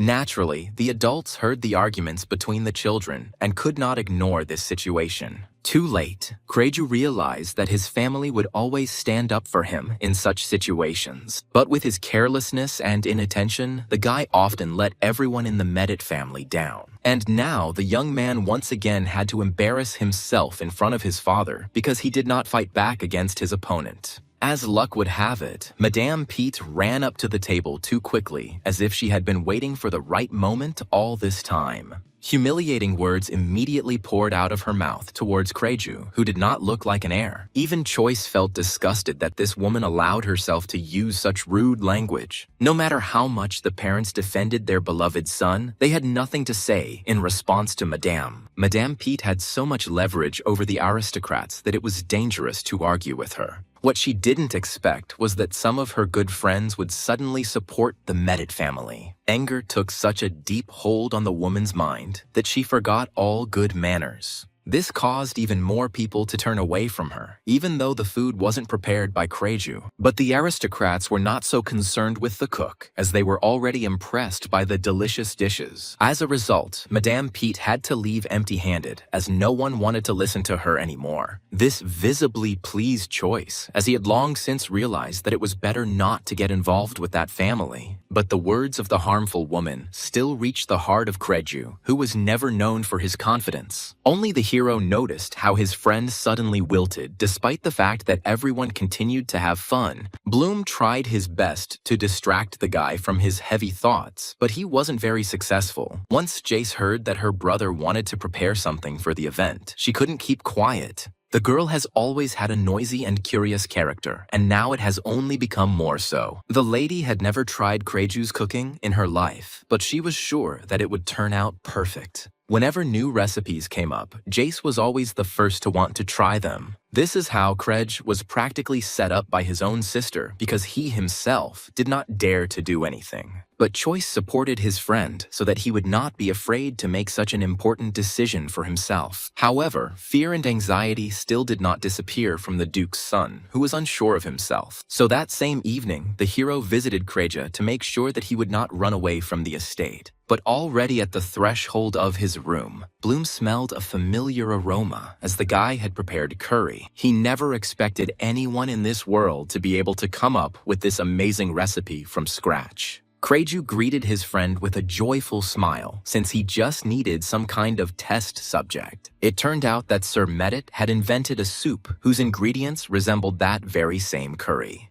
But this did not upset the hero at all, since he was always happy to experiment with food. Once the guy tried it, he was finally convinced that the soup resembled his favorite dish. So Choice's heart was bursting with joy because he had wanted to try it again for so long. Kreju was somewhat upset by the fact that his friend had once encountered something similar in food. But Bloom had no doubt that the Duke's son's dish was even better. Sir Medit bought so many things just to get a little closer to a worthwhile result. But modesty did not allow him to introduce this soup to anyone other than a devoted aristocrat. But Choice couldn't let high society miss out on this wonderful taste. Never before had Kreju received such sincere and pleasant compliments for his work. So the guy's self-esteem gradually began to rise, thanks to the hero's support. If it weren't for his status and title, he would happily become a real chef. So the next day, he proudly presented his new and unusual developments to everyone. Everyone had been intrigued since yesterday because it's rare for an aristocrat to cook something. Kreju had no doubts when he presented his invention in the form of an oriental chicken soup. Few expected that the Medit family would once again surprise them with soup, which aristocrats rarely ate. Only Madame Pete started to be mischievous as she was looking everywhere for some kind of catch in the Medit family. But Kreju was prepared for negative comments from the woman, so he put her in her place. The young man felt Choice's powerful support behind him, so he wasn't afraid of anything. As a result, people also liked this dish, as it was prepared at the highest level. The Duke's son did not expect to hear a single bad comment about himself. The aristocrats were unaccustomed to eating something similar to curry, but they happily accepted the novelty. Choice could only hope that now, finally, confidence in Kreju would increase. The hero noticed almost immediately that for some reason, the atmosphere around the Duke's son had changed dramatically. After hearing the compliments, Sir Medit realized that he did not want to be the heir of the family at all. And it wasn't at all about the words of Madame Pete, who was always humiliating the young man over all sorts of trifles. The boy saw that even his sister had far more suitable qualities for ruling. That is why he renounced his right of inheritance to his parents, so as not to harm the family. Never before had Kreju been so confident in his decision as at this important moment for him. Immediately after this statement, a deathly silence fell among all the aristocrats at the event. Mark had no idea that he would suddenly become the first in line to inherit the place of ruling the family. It was not surprising that the mother received such news with horror because she loved her son. The woman did not immediately notice that her husband, for some reason, continued to remain silent for too long. It turned out that the man did not want to force his son to do something he never wanted to do.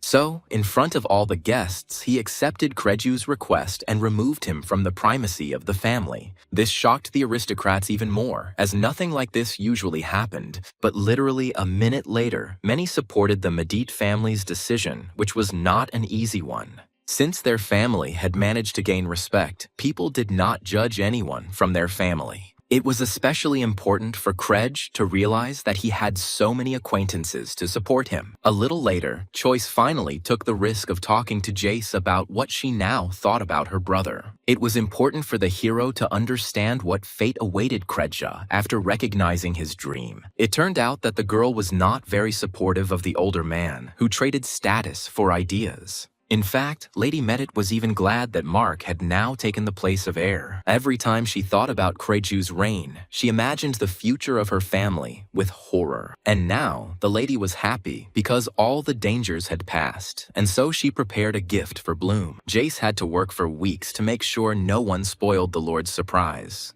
It turned out that the lady did everything to ensure that Hans came to his friend, since they had not seen each other for quite a long time. All this time, the hero hid from his friends the fact that he had recently bought himself a noble title. But Hans accepted this news with joy because he always believed that his friend deserved more. The only thing that bothered him was that he now had to address Choice differently, but Bloom asked him not to do that. He still considered the village boy his close friend, no matter what the difference in status between them. So, Hans's eyes shone with happiness so much that they could replace the stars in the night sky. He had never been to such an event before, so he did not regret leaving Laudoran. Since his friend had already arrived, the hero was simply obliged to show him his temporary place of residence. At the sight of such a huge house, Hans was so surprised that he forgot how to breathe properly. Choice's current bedroom alone was the size of his friend's entire country house. Seeing the guy's joy, Bloom came up with another brilliant and simple idea. For this purpose, he called an assistant, since recently Lucas was responsible for all the products and dishes. While Hans was running around the estate in delight, a servant was ordered to bring him some ice cream. The hero was very interested to know his friend's reaction to the sweet he had recently invented. Since Choice had only warm feelings for Hans, he wanted to show the guy a lot of things.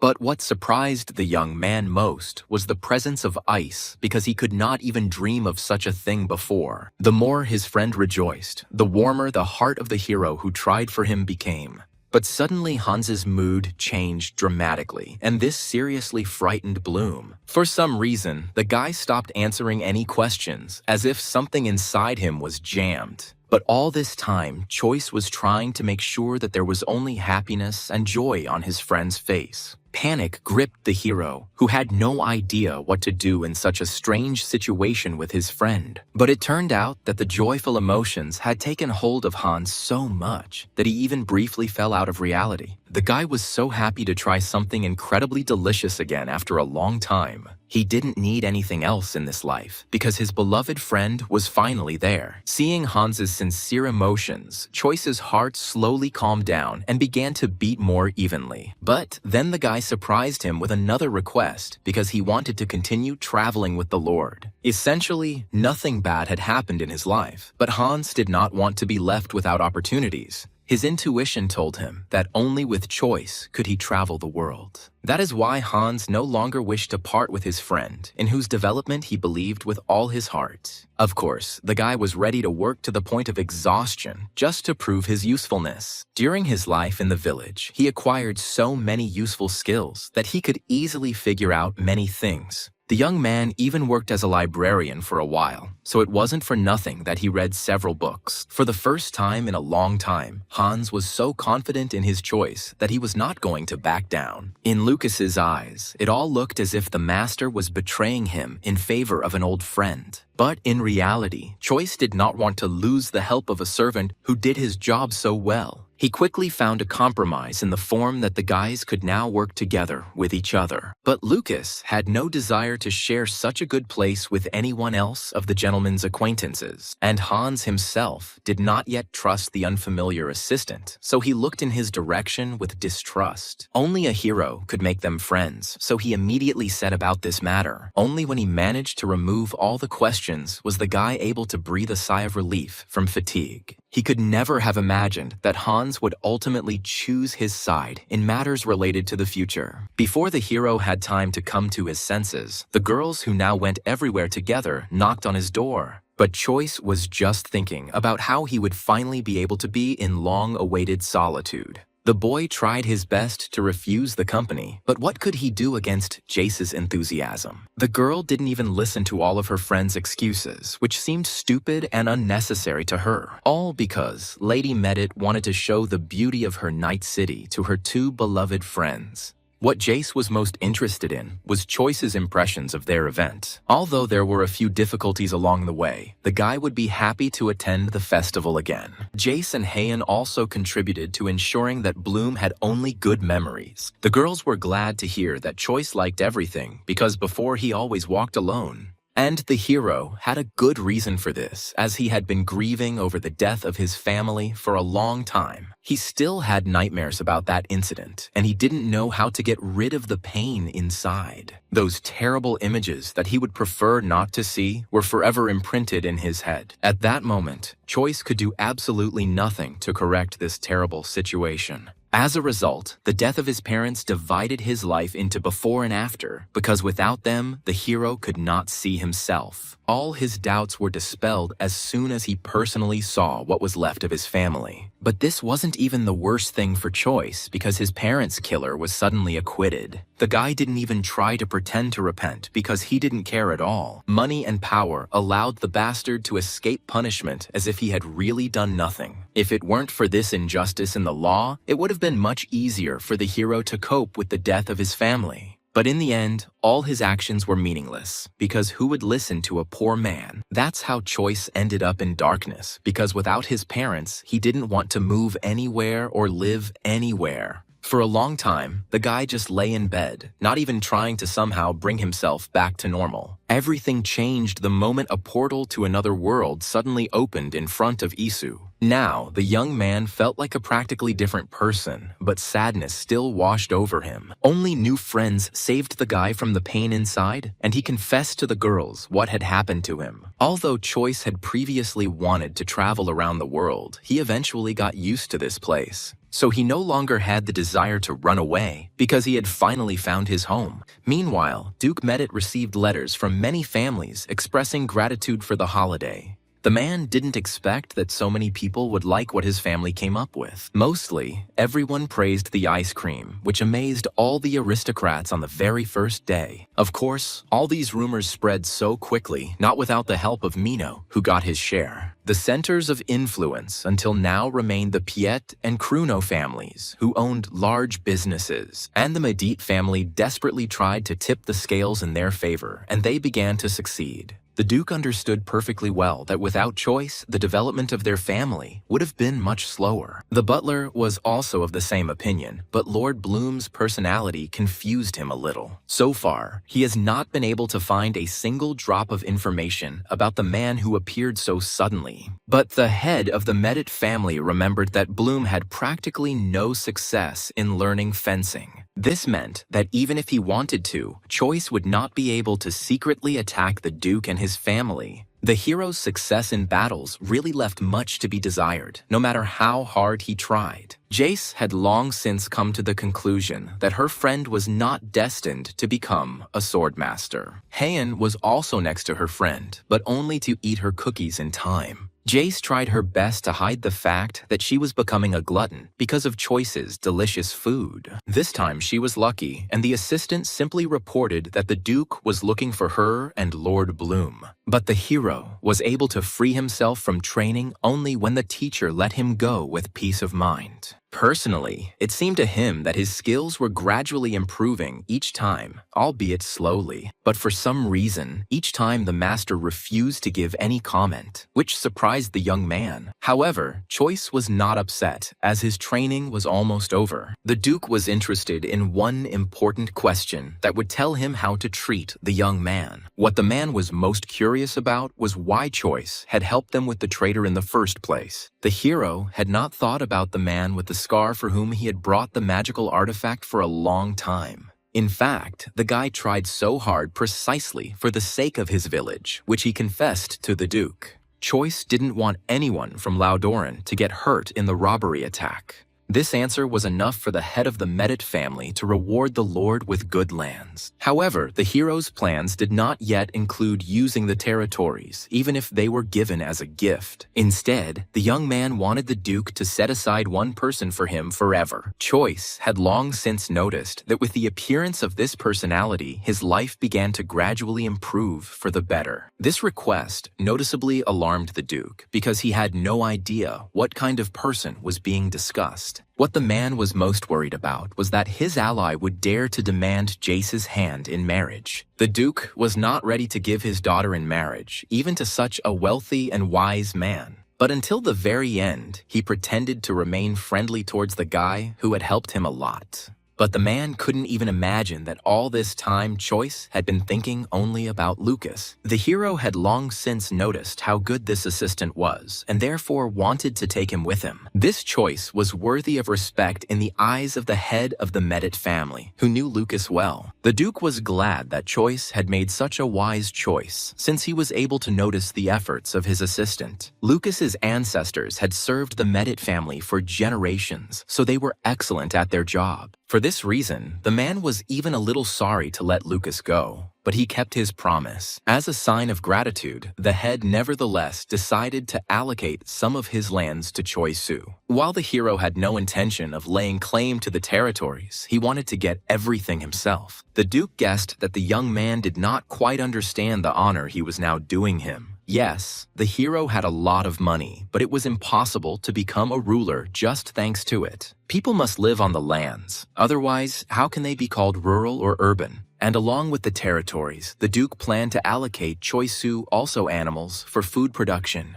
The man didn't even feel sorry for his villagers, some of whom he also wanted to set aside for his friend. The hero could never have imagined that Duke Medit would ever be so kind to him. But he still continued to come up with various recipes that made other people happy. Ideas like these cost Choice next to nothing, while even Lucas was delighted with them. Since Bloom needed to appease his assistant, he tried to treat him with such delicacies. Each time the guy was so delighted that for a while he forgot what his name was. The hero cunningly took advantage of his friend's condition because he wanted to take him with him. It goes without saying that without Lucas's consent, Choice could do nothing with the assistant. so the guy could only hope that the servant would eventually choose his side. Although he was now almost unknown as a lord, the hero intended to change that in the future. Lucas felt some strong energy inside the gentleman, but something stopped him from agreeing. The boy had dreamed of serving the Medit family his whole life, but now he had to change course abruptly. In fact, the hero understood perfectly well how difficult it would be for him to live as a lord without money.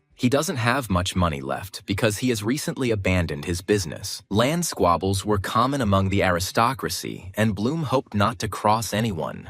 Lucas always believed that if you have money, you will never lose to anyone. The hero could indeed have hired a good army, but it would have ruined him in just a couple of years. That's why the guy has now decided to focus on business development rather than territorial defense. But the restless Jace once again distracted her friend from all his important affairs. Throughout all this time, the hero never learned to refuse a girl who always came up with something new.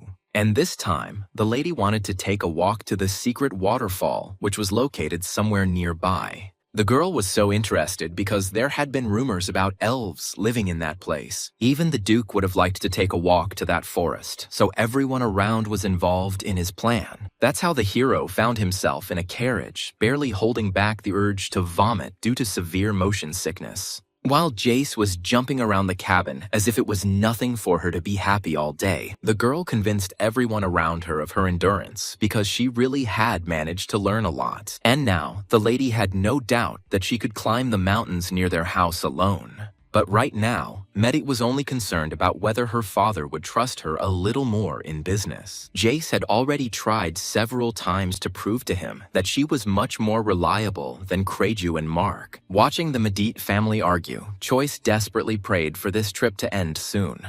This is all because the Duke was unyielding, as he was worried about the life and well-being of his beloved daughter. Even Heian soon got tired of all this talk, although she had been quiet from the start. As soon as Bloom met the elf's gaze, they both realized how tired they were. But soon, the carriage arrived at the mansion where they planned to rest in front of the waterfall. Choice was surprised when he saw this building because he had never seen such a large extension. The aristocrats were immediately greeted by their assistants as soon as they arrived on their territory. So soon, the hero fell onto the bed with relief as his whole body ached from fatigue. The boy sadly recalled the smooth roads in his world, which were so lacking in this one. The next morning, Choice got up very early, but still met Heian walking on the street. It turned out that the elf had hardly slept due to anxiety, because she wanted to see that waterfall. In the past, she often walked alone, so she was used to such places, but this did not mean at all that the lady was against the company of a wise and good lord. Heian avoided being alone in the estate, as her family had often gone on trips without her in the past. But now, everything was different, because even during short walks, Choice would accidentally find a girl. So she was glad that she had once decided to go on a trip with him.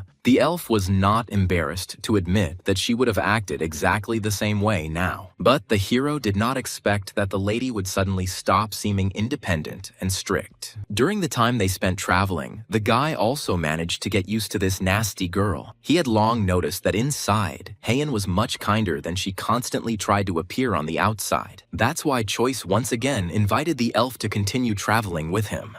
But this time, the lady did not answer, as if she had some sad secret in her heart. Before reaching the source, everyone jumped back into the carriage and set off. At that moment, Bloom did not yet suspect that the Duke had gone on the trip with them for a reason. The man wanted to show the boy the territories that he would personally control in the future. For now, they belonged to another person, but he was extremely poor at fulfilling his duties. As if to prove this, the group of friends was suddenly subjected to a very minor attack. Choice was the first to receive a stone on the forehead, which greatly upset the young man, who was not used to such things. Jace was the next to be hit, as she was closest to the carriage window. While the hero calmly accepted these circumstances, the girl immediately began to scream angrily. Of course, the Duke could not ignore the fact that someone dared to attack his daughter. He ordered the knights to quickly find the culprits who, for some reason, attacked the aristocrats. Medit's eyes shone with anger, as he usually did not forgive such mistakes in other people. It just turned out that the attacker had no intention of hiding, as he had long wanted to die. While the Duke was dealing with that man, Heian suddenly took care of her injured friend. As soon as Jace noticed this, she also began to attract attention, but the elf did not believe her. In fact, the hero was not so badly hurt, so he did not consider it necessary to take care of himself.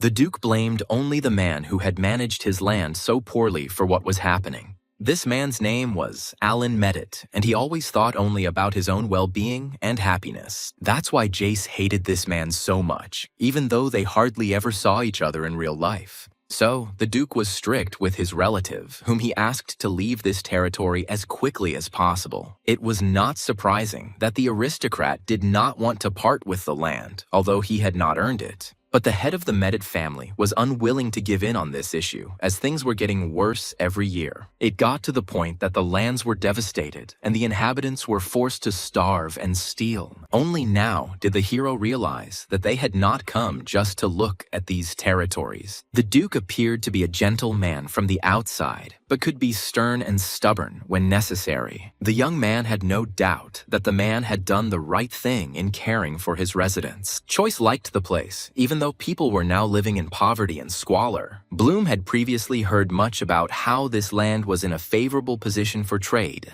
On the one hand, fishermen were actively developing, trading with most of the residents. But what Bloom liked most was that this land was connected by roads to many cities. Only a few territories could boast such an advantage, since usually everything led to villages. So the hero was overwhelmed with incredible joy when the Duke asked him to take these lands under his control. The Duke suspected that he would not be able to accommodate all the willing traders in his city alone. So he hoped that Choice would develop the area and build good roads. In this case, the connection between these lands will become much stronger if they are connected to each other. It was such a big responsibility that the hero was afraid to sign all the documents. He still found it hard to believe that the Duke had seen any potential in him. The man himself found it difficult to explain why he had so much faith in this young man. It was no surprise to the hero that a different energy emanated from him, because he was not from this world. But Choice wasn't going to tell anyone about this, because it could have had serious consequences. But what surprised Bloom most was that the Duke liked his lack of relatives. The guy himself would never have thought that anyone would perceive such information as positive. However, the hero was determined to gradually take over this world with his ideas. Thanks to the restless Jace, they were all soon back on the road again. The girl stubbornly begged her father to let her go for a walk, despite the danger around her. And in the end, she was able to agree that the Duke would not worry about her because the lady would be with friends. This time, the road was a little better, so Choice hardly felt sick on the way. And this showed irritation on Heian's face because she liked helping the guy. As soon as the friends arrived at the right place, they were surprised by the abandoned state of nature. It was not without reason that Jace took the guards with her, because only they could cut a path to the lake. But Lady Medit didn't even have time to give the necessary order before Heian suddenly sprang into action. The elf almost immediately felt a call that sounded in her head from the direction of the lake. Therefore, the girl spared no effort to quickly and independently clear the way to the water. The waterfall that opened up before them was so beautiful that it captured all their attention. But this was not what attracted Choice, who noticed that Heian was behaving strangely for some reason. The girl suddenly stopped answering all questions and ran towards the beautiful water. The whole point was that in this place, all the wizards could replenish their powers to the very core. That's why the lady jumped so boldly into the center of the lake, because she couldn't die in it anyway. While Jace made a real scandal, since she herself could not swim so well. But Heian didn't need saving at all, because she had been able to control water perfectly since childhood. The elf's behavior raised many questions among friends who didn't yet know anything about the lake. Samasan vidan fights, but to chesten, belistat free. But Lady Medit noticed almost immediately that her friend looked much better after the bath. It seemed as if Heian had even grown a little while she had been in the water. Choice was most surprised by her friend's behavior because the sorceress was not prone to impulsive actions. But now the lady was so well after her recovery that she didn't pay attention to anything. The friends couldn't even imagine that at some moments, even the elf could relax. They still had a long walk ahead of them, so Choice tried to pretend that everything was fine. As soon as they returned to the estate, the hero fell practically dead onto the soft bed. And at that very moment, there was a knock on his door again, as if the guy couldn't be without guests. It turned out that Haein had come to him, and she had not approached any of her other friends. The girl entered the lord's room with such importance, as if she were the ruler of these lands. The lady really wanted to take one of the territories for herself, but so far she had not had such an opportunity. At that moment, Bloom still had no idea about the elf's goals, since he did not know all the important reasons. Only Choisu Haein was ready to confide in the truth she had learned about that unusual lake. The whole point was that it was a rare and amazing source of elven power. And with this place, the lady was able to live almost forever, even without any food nearby. The girl had never felt anything like this before, although she had often been near bodies of water. But there were so few elven sources in the world that finding even one was like a miracle. That's why the girl was ready to fight for him as if the life of her family depended on it. The only thing Choice didn't understand was why the lady had even confessed to him the importance of that place. If Haein hadn't said anything, the guy would have continued to consider that body of water as ordinary water. But the elf was confident that she could trust the man who always cared for her. She saw her friend as a support and encouragement, and that is why she asked him to protect that magical source. During the entire time of their communication, Haein did not see a single reason not to communicate with the guy. And for the elf, this was the most important thing, because before she had trusted only Masa so much, the girl hadn't even spoken to her family for so long that she didn't even know about the death of her cruel father. But now she was ready to move on, because it was impossible for the Silverwood family to suddenly perish. For obvious reasons, Haein wanted to remain with the source that fed her for a while longer. The lady even refused bread, because replenishing her magical powers was much more important to her. Since Choice didn't tell anyone about the girl's discovery, the elf didn't have to worry about anything. What surprised Jace was that she and her friend were still on very different paths on this one. But the young man supported Haein's decision because he understood that it would be much better for her. Although the friends were now moving to different places, they planned to meet again in the future. The saddest thing was Lady Medit, who was used to constantly communicating with her beloved friends. And now the girl was awaiting a return to the estate, where she would once again be completely alone. Choice missed the village of Lauderin and was planning to return there to help the residents. But the cunning Jace had already drawn up the boy's documents for the land so that he would have responsibilities next to her. The girl believed that her insidious plan would definitely make Bloom return to her. She still denied the fact that she had a strained relationship with Haein because they were different. In her excitement, the lady followed Choice to visit Maggie in Laudoran. The hero did not tell his friend anything about his affairs since he planned to return to his world. As soon as they arrived, Hans was the first to run out to greet them, as his parents had let him go with Choice. But the Lord had completely forgotten that his friend had once wanted to travel with him. But the guy had been waiting for so long for Bloom to return and take him away with him. From his friend's face, he quickly guessed that Choice had not even thought of coming to the village just for him. This greatly saddened Hans, because all this time he had lived only with thoughts of long journeys. The guy was still ready to do anything if only the Lord would allow him to go along. This made Jace even envy the hero, who had so many amazing assistants in reserve. As soon as Choice ran away from his friends, the first thing he did was return to his usual reality. The guy hadn't returned to the apartment for almost 6 months, and during that time, a lot of things had become incredibly dirty. But this time, he didn't come for the sake of cleaning, because the day had come when his parents died. No matter how hard it was for him, the young man visited his beloved family at the same time every year. Before, it seemed to him that he would never be able to smile again because he had lost the most precious thing. But now the hero's life has changed for the better, because in another world, he found other good friends. Since Choice was planning a big trip, he prepared well for it.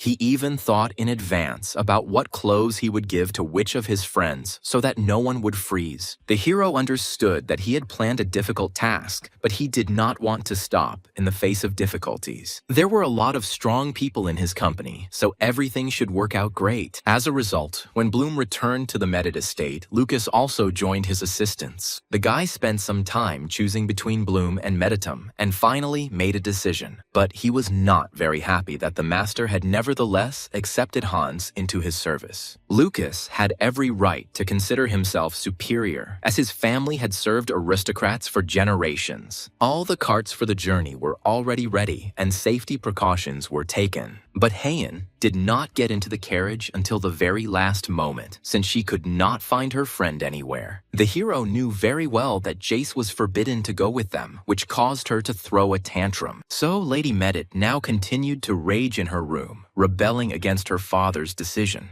The elf couldn't even imagine that this journey would be so important for her friend. But the parents remained adamant because their daughter was already causing a lot of problems. So the friends set off on their journey without Jace, since Lady Medit had a completely different destiny. But after just a few days, the hero regretted not having found the wizard through the portals. He couldn't believe that Heian was hardly bored due to their monotonous trip. But soon the sunset began to gain strength, so the night stopped for the night. Choice was prepared for the fact that they would have to sleep outside for several days because the journey was long. So the guy wasn't against trusting his life to people who often traveled along these roads. Hans was absolutely delighted that they would be spending the night in tents under the open sky. Thanks to the close-knit work of the guards, a small camp with a fire soon appeared. But the attentive Choice noticed almost immediately that Heian still felt uncomfortable and cold. Only now did he remember that he had prepared warm clothes for his friends just for such occasions. The elf had almost no money of her own, so she always accepted gifts from her caring friend. Therefore, Bloom had no doubt that the girl would like her new and warm jacket. At first, the sorceress accepted this gift with skepticism, as she had never seen such things before. But Choice didn't stop there, as he prepared warm clothes for all the assistants. As a result, Hans and Lucas were the first to be convinced that these jackets saved from any cold. Heian had noticed more than once that Choice always chose clothes of approximately the same color for her, while the guys didn't care what they wore, since they hardly followed fashion.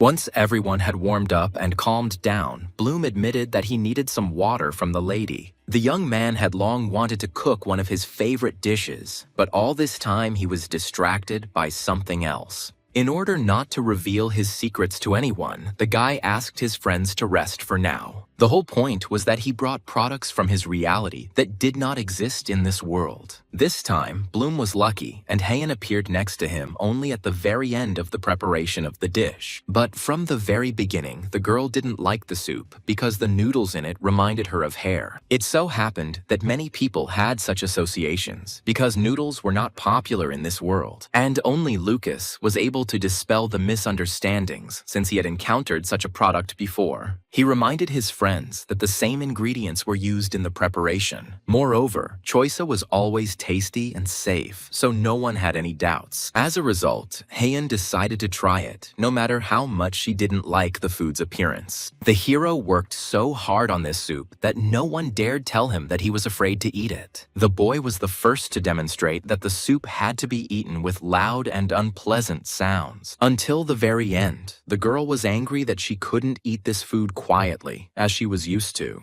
Heian was even ready to start a war because Choice dared to laugh at her at that moment. But the hero didn't mean anything bad because that was the nature of this noodle soup.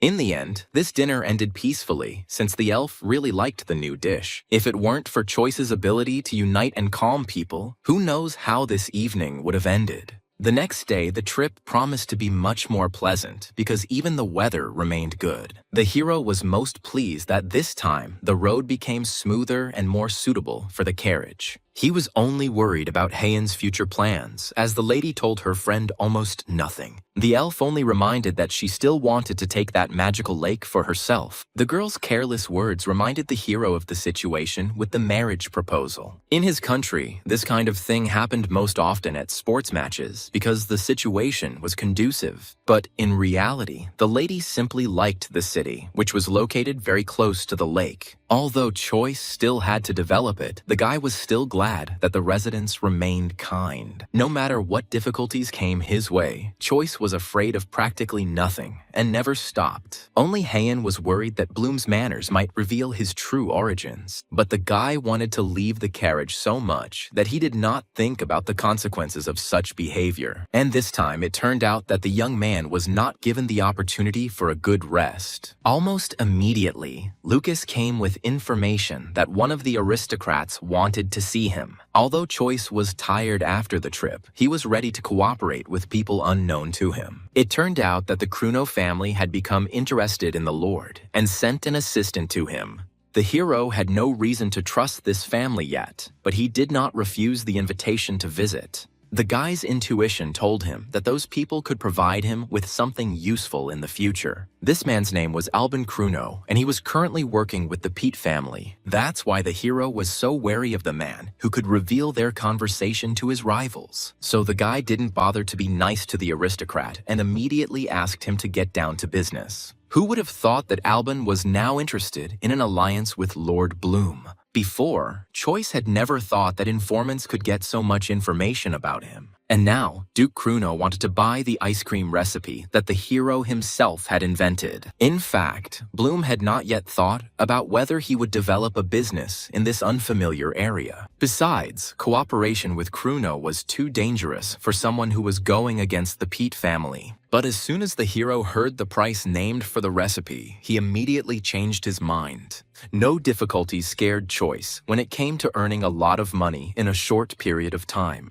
From the very beginning, Albin had hoped to convince Bloom to sell the recipe, as he really needed it. So the man didn't even have to prepare any documents, because he had thought everything through in advance. As a result, the hero didn't have time to think for a minute before he sold the recipe for a delicious cold treat. The young man could only hope that he had made the right choice in this situation. Thus, in just a few hours, the hero acquired a fortune with which he could easily buy an estate. So Choice didn't regret the decision, despite losing one of his good recipes. As soon as the guy returned, the curious Heian immediately attacked him with questions. The girl couldn't believe that Bloom just gave someone the ice cream recipe. Her anger only began to subside when Choice honestly named the amount he had received for the recipe. The hero hoped that Heian would side with him, as her support would not hurt him, and it turned out that the girl was only happy to live in the estate that Bloom could buy with this money. In this situation, the only thing that angered the guy was that the lady still stubbornly lived only on his money. But Heian wasn't at all embarrassed by this situation, because she could leave her friend at any moment. Since the guy didn't want to lose such an ally, he had to behave more quietly. Soon Choice had time to withdraw the money he was owed from the Kruno family bank. The assistant greeted him with a smile, since only noble people always came to their banks. The hero was quickly given the required amount, which was placed in an unwieldy chest. Choice wasn't stupid enough to take all of this with him in front of most people. Instead, he created his own account in this bank, for which he received a special seal. Bloom believed that it was more profitable for him to gradually increase the amount by storing it in this place. All this was necessary to ensure that his finances were always safe among the bank's assistants. Meanwhile, the hero managed to find an estate for himself, for which he had enough money. For the first time in a long time, Heian acknowledged the fact that Bloom didn't need her help at all. Only Lucas did not believe that the assistants would be allowed to live directly on the master's estate. But Choice didn't want to separate anyone, because that would make him feel much calmer and more comfortable. Lucas and Han's eyes lit up with happiness as they realized how kind their lord was. Only Heian felt awkward because she couldn't help her friend in his affairs. But the young man did not demand any feats from the girl, because all that was important to him was her support estate, and the lady coped with this role perfectly, although she caused difficulties by asking for bread. Once the main work was finished, Choice allowed his assistants to have a good rest. He knew that even for servants, there was nothing better than a nice warm bath after fatigue. Once again, Hans and Lucas were filled with boundless joy thanks to the master's actions. Bloom was pleased to please the people who had done so many good things for him all this time. But the guy didn't just let all the servants go because he needed to be alone for a while. The hero understood that it was urgently necessary to create another gate somewhere in this estate. The choice of the secret room was important because no one could detect the portal. Besides, Choice wouldn't have had the strength to constantly move the gate when necessary. That's why the guy thought several times before casting that spell to create a gate. Now, while he had some free time, the hero could return home for a short while. Huge layers of dust in the apartment had been waiting for Choice to deign to clean them up for a long time. By the time he finished cleaning, the delivery man had just brought the delicious food of this world. In that reality, the hero had trouble eating something like that, so he found a way out. In the meantime, the guy was thinking about what kind of apartment he could move into next. But the young man was not at all happy with the housing prices, as they were almost astronomical. Nevertheless, Choice never gave up on his dream of being able to earn enough money to buy a decent house for himself. Since childhood, he wanted to live in a place that would meet all his needs. Bloom had plenty of time, so he was in no hurry to move to a better house. To begin with, the guy should strengthen his position in that world even more so that no one could overthrow him. By the time Choice finished eating, another useful package had just arrived at his house. This time, the Lord decided to take care not of himself, but of Lady Heian, who was constantly freezing from the cold. That's why he bought the girl boots that couldn't be found in the world through the portal. As usual, the elf hid in her room most of the time, as she didn't like attention. But she was always glad to see Choice, since he periodically treated her to bread. As soon as the girl saw the gift in her friend's hands, she decided that he had brought her food again. But this time, Bloom brought the sorceress those very warm shoes that could not be found anywhere. It was clear from Heian's face how happy she was to receive such a gift from the generous Lord. The girl sincerely thanked the guy in return for his help, and a beautiful blush spread across her face. Soon, Choice had to spend a lot of time choosing servants for the estate. Lucas did not rest until he had selected the best candidates for all the roles. The assistant only wanted the best for his master, and as a result, he accidentally exhausted him to the point of death. The hero could not scold the servant for trying his best to create better conditions for him. Lucas was clearly showing how tired he was, so this time Bloom didn't say anything to him. However, he left the butler at the estate so that he would not collapse from fatigue after the walk. So Choice, accompanied by Hans, went to the market to stock up on groceries. The hero could cook almost anything. He just needed to know his friend's wishes. But for some reason, the assistant was embarrassed to admit that it was he who had wanted to try it for quite some time. Lucas managed to intimidate Hans so much that he would not dare ask their young master for anything. But Choice eventually got his friend to say that he would like to eat some warming soup. For this occasion, the hero had a wonderful idea, which he rushed to implement as quickly as possible. Of course, the guy didn't tell Hans anything in advance, so he could give him a pleasant surprise at the very end. In the end, they bought such a huge bag of groceries that the assistant could barely carry it. But Choice was not prepared to part with a single ingredient because it was all part of the dish. Chef Seth, who had recently been hired by Lucas, was eager to help his master. As strange as it may seem, Bloom cooked much better than him, so the assistant listened attentively. As soon as the hero returned to the room, the butler Corky prepared a bath for him in a couple of minutes. Choice has been constantly busy with work, so he hasn't really had a chance to rest or relax lately. So the care from the new butler was very timely for the guy who forgot to think about himself. Corky was well prepared for his conversation with the Lord, as there was a lot of work to be done around the estate. Together with Choice, the butler quickly compiled the necessary list and received approval for funding. The hero did not expect that this old man would turn out to be such a wise man in matters of management. Whatever the young man asked, the butler always quickly came up with a plan of action for everything. In doing so, Corky quickly confirmed the fact that he was indeed an incredibly skilled person. The next morning, the hero first went to the kitchen to prepare that very dish. Seth had already carried out his master's orders, although he was shocked by his strange demands today. The assistant couldn't imagine what could possibly be made from such ingredients. While she had time, Haeun enjoyed walking around the garden, enjoying the pleasant air. And soon, Choice found the girl to personally make sure that everything was okay with her. However, they didn't get to walk alone for long, as one of the guests brazenly burst into the area. It turned out to be Kreju, and although he apologized, he still arrived without warning. The aristocrat missed his friend so much that he could no longer wait for their meeting. Today, Kreju was in a great mood, so he even complimented the young sorceress. But the guy quickly realized that the girl still didn't look in his direction, as if she didn't want to talk. The situation was quickly diffused by Bloom, who seemed to accidentally remember that he had a new dish. The Duke's son would never in his life refuse to try food that he had never encountered before. So he stayed for an amazing dinner, even though he was only coming for a few hours. Bloom knew everyone would be interested in trying this dish, so he prepared many servings. Even the cook Seth did not expect that the master would leave some of the plates specially for the servants.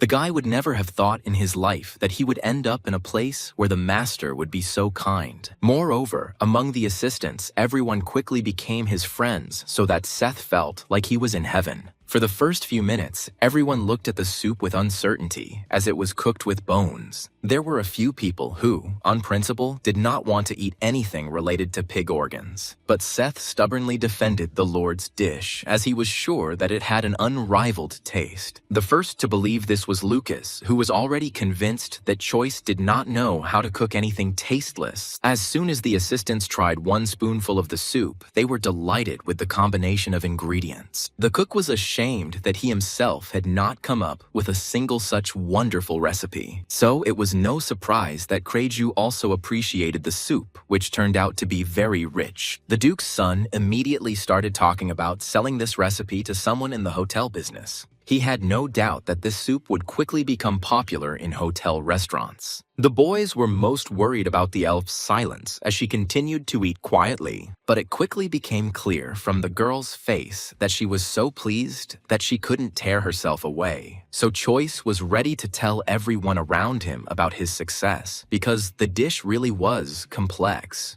If he managed to convince the most harmful experts, then there was no point in doubting his abilities. As soon as lunch was over, talk of business began, but Haeun did not want to sell water. The hero had already tried to persuade the girl several times because she could earn a lot of money. And now Kreju has taken his place, but he too hasn't gone very far with his convictions. Watching the girl from the side, Bloom was once again convinced that she was very sweet. The lady had long since dropped her gloomy mask, although she still did not speak very emotionally to people. Suddenly, Kreju noticed that the elf had some new and unfamiliar boots. But Haeun wasn't eager to give them to the stranger, although she did allow him to take a quick look. The Duke's son had a good understanding of what things could be easily monetized in the future, and these boots were just such items, because they were made with great intelligence. For some reason, the hero had not previously remembered that he could approach the Medit family with this question. For many years now, the Kreju family had been developing a wool factory, and it was successful. Moreover, the Duke's son had already managed to pay the lady several compliments so that she would allow him to take the boots. That's how the idea came into Choice's head that it would be possible to try to capture another sphere. Since it was already late, Krej needed to return to his estate. But Bloom did not let his friend go empty-handed, as he had prepared a special tea especially for him. Sir Medit immediately realized that this drink would not be easy to replicate, even knowing the recipe. That same evening, the hero enjoyed the pleasant breeze in the company of a beautiful elf. This wasn't the first time Choice had found peace in drinking delicious hot tea on the balcony, and Haeun shared his opinion, although, as usual, she remained silent, as if her word could kill someone. Bloom had never spoken so openly to the girl before when it came to the issue of her business. In his opinion, it was only necessary to obtain permission from the imperial family. But the sorceress knew that doing this was much more problematic than her friend thought. Heian could not show his face to the emperor under any circumstances because he was greedy for the elves. And the Silverwood family still remained so famous that they wouldn't let the lady go just like that. The last thing Heian wanted in the world was to marry the emperor's son, who would know her weakness. Choice would never have thought that the ruler would be so cruel to wizards. He could promise his friend that he would never give her to a man who uses elves. The very next morning, the hero came up with a new activity for himself in the form of planting beautiful bamboo. The guy was prepared for the fact that it would take the plant about 5 years to reach its length. He was confident that bamboo would attract the attention of others, as it was not popular in the territories of the empire. But Heian considered her friend's plan to be insignificant and stupid from the very beginning, since he was going to wait. While the elf knew a way that would not cause problems with growing bamboo, they were talking about some wizard who specialized in plants. Before, such a good idea had never even occurred to the hero who lived in a world without magic. The only thing that upset him was the possible price for the wizard's services, even though he had a lot of money. However, immediately after lunch, the hero went to the registry of magicians to hire someone for himself. He could not have imagined that so many people would be registered in this place, and the services for each wizard were such that ordinary people could not hire them. That's why the idea came to Bloom's mind that it would be possible to attract the elves to that source. Then he will be able to establish a partnership that will allow him to avoid paying the magicians. In the meantime, the guy chose Enro for himself, who was considered the best in terms of plants. It was a pleasure to work with this elf, as he didn't pretend to be some kind of important person. Instead, he immediately focused on work as he loved interacting with plants. Bloom thought of everything down to the last detail, so that even in winter, the bamboo should do well in this climate. Goldson himself was convinced that this plant was worthy of being shown to the whole world. That is why, after just a few minutes, sprouts appeared from the ground, which was impossible without magic. But the most amazing thing was that within a few seconds, forests appeared in place of the wasteland. The hero would never have thought that he would be able to see such a miracle with his own eyes in this world. The result amazed even Enro so much that he became interested in the seeds of this plant. The elf had been collecting different crops throughout his life, so he couldn't pass by bamboo. Goldson was willing to pay Choice even more than he himself asked for as payment, so Bloom had no doubts before making his decision because it was a good deal. Now that the most beautiful part was done, the young man wanted to share the joy with another person. So the first thing he did was ask Lucas to call Heian, for whom this forest would be a surprise. The elf's gaze was filled with delight as she saw the full scale of the grown bamboo. She had never seen such unusual and tall trees that amazed her with their appearance. That day, the girl's soul was so at peace that she would not forget those feelings for a long time. But the hero did not allow himself to rest peacefully because he had a new idea again. Now, the guy wanted to use the skills of the craftsman to implement a heated floor in the extension among the bamboo. The builders were ready for any task, but not for a request they had not yet completed. However, the hero knew how to motivate people with money, so he was not denied the idea of thinking about such a floor. And soon, the structure was ready in the bamboo forest, and anyone could envy its timing. At that time, Choice had not yet told anyone that this building was somehow different from the others. He was just full of enthusiasm because he wanted to show everyone the new miracle.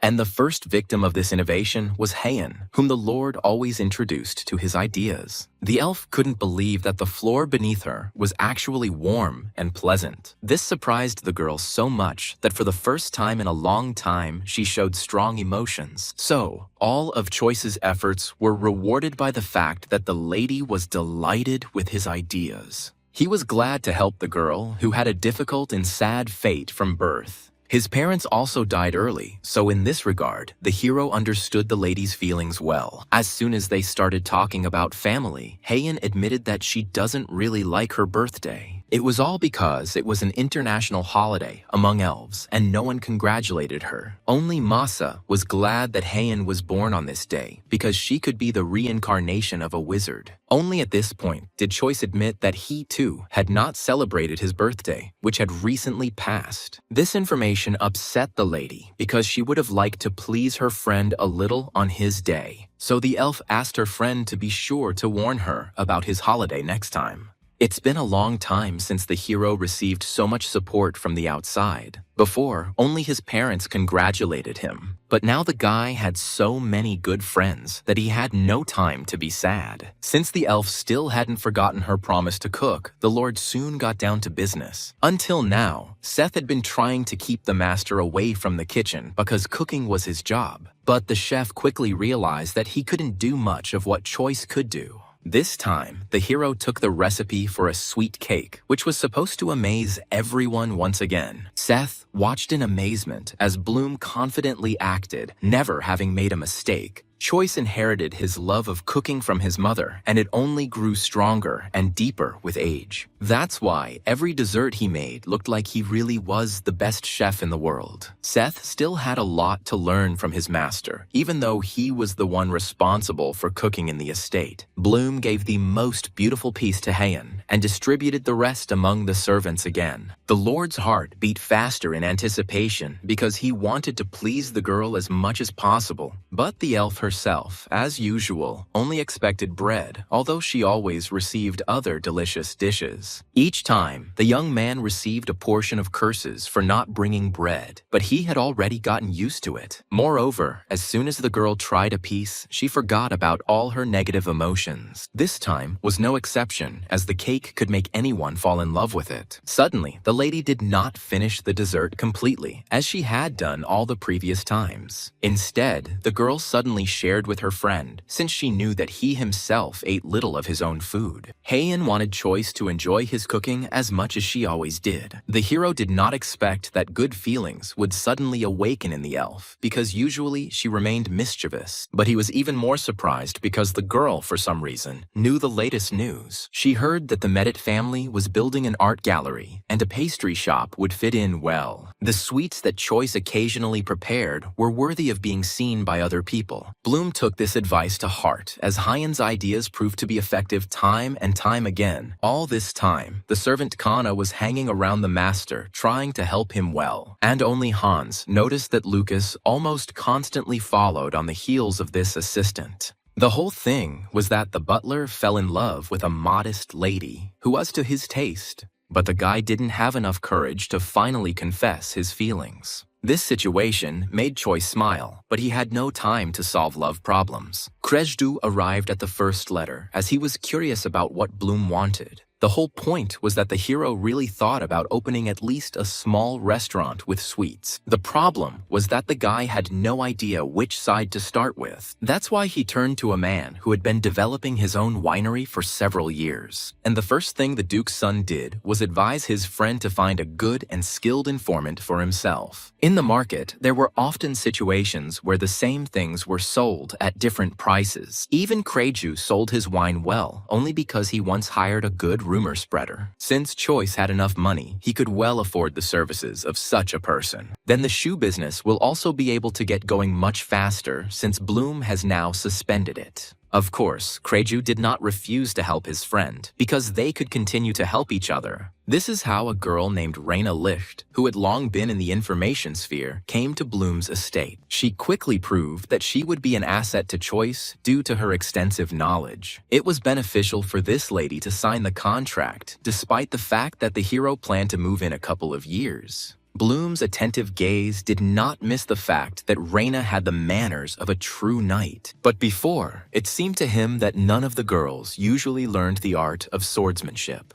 But the Licht family has always been known for its ability to stand up for itself, having been informants for many years. As soon as the hero asked the lady to demonstrate her skills, he almost died in an instant. But it was not in Reina's interests to lose her job, so she left the gentleman alive. The girl constantly faced the fact that she was underestimated, so she knew how to scare other people. So Choice no longer had the slightest doubt that this lady would be a useful member of his team. In fact, Reina had not worked anywhere for many years, although she continued to collect useful information. She only acted this way because she wanted to serve only a handsome and rich aristocrat of the empire. And Lord Bloom fully met her expectations, so Reina agreed to the contract. In fact, Choice didn't plan to burden the girl with work because he had enough information from her. But before the guy could agree on anything with Lisht, Heian suddenly burst into the room. The elf heard about the informant's presence and became curious about what kind of person it would be. Now the lady felt something like jealousy, but she would never admit it to her friend. What surprised Reina most was that a real sorceress lived in Bloom's estate. But Choice was only glad that the opportunity arose to introduce Heian to the new employee early. At that moment, he was the only one who did not experience any tension since he was poor at reading people's emotions. Reina was the first to break the awkward silence, hoping that the sorceress would accept her. But the elf immediately declared that she would closely watch the girl's every action, so Choice had to urgently give Licht assignments to go and carry them out. The guy still didn't understand why Heian reacted so sharply to the appearance of a new assistant. The lady did not hate other girls, but she understood that they could be treacherous. The sorceress saw how attractive Choice had become, and therefore she was worried about him. While the hero did not consider himself from this side, because before he had not been interesting to anyone. A few more days passed quietly and peacefully at Bloom's estate as everyone went about their own business. And finally, there was a knock on the Lord's door, and Choice was just ready to receive guests early in the morning. It turned out that all this time, Reina was not just receiving money because she found good information. The hero immediately sat the girl closer to the fireplace, since the weather had been cool lately. But all this didn't stop Licht from learning how exactly famous restaurants organize their business logistics. The lady never revealed where she got the reports, but they were all useful to the young gentleman. Choice never once regretted hiring an informant because his work helped him a lot.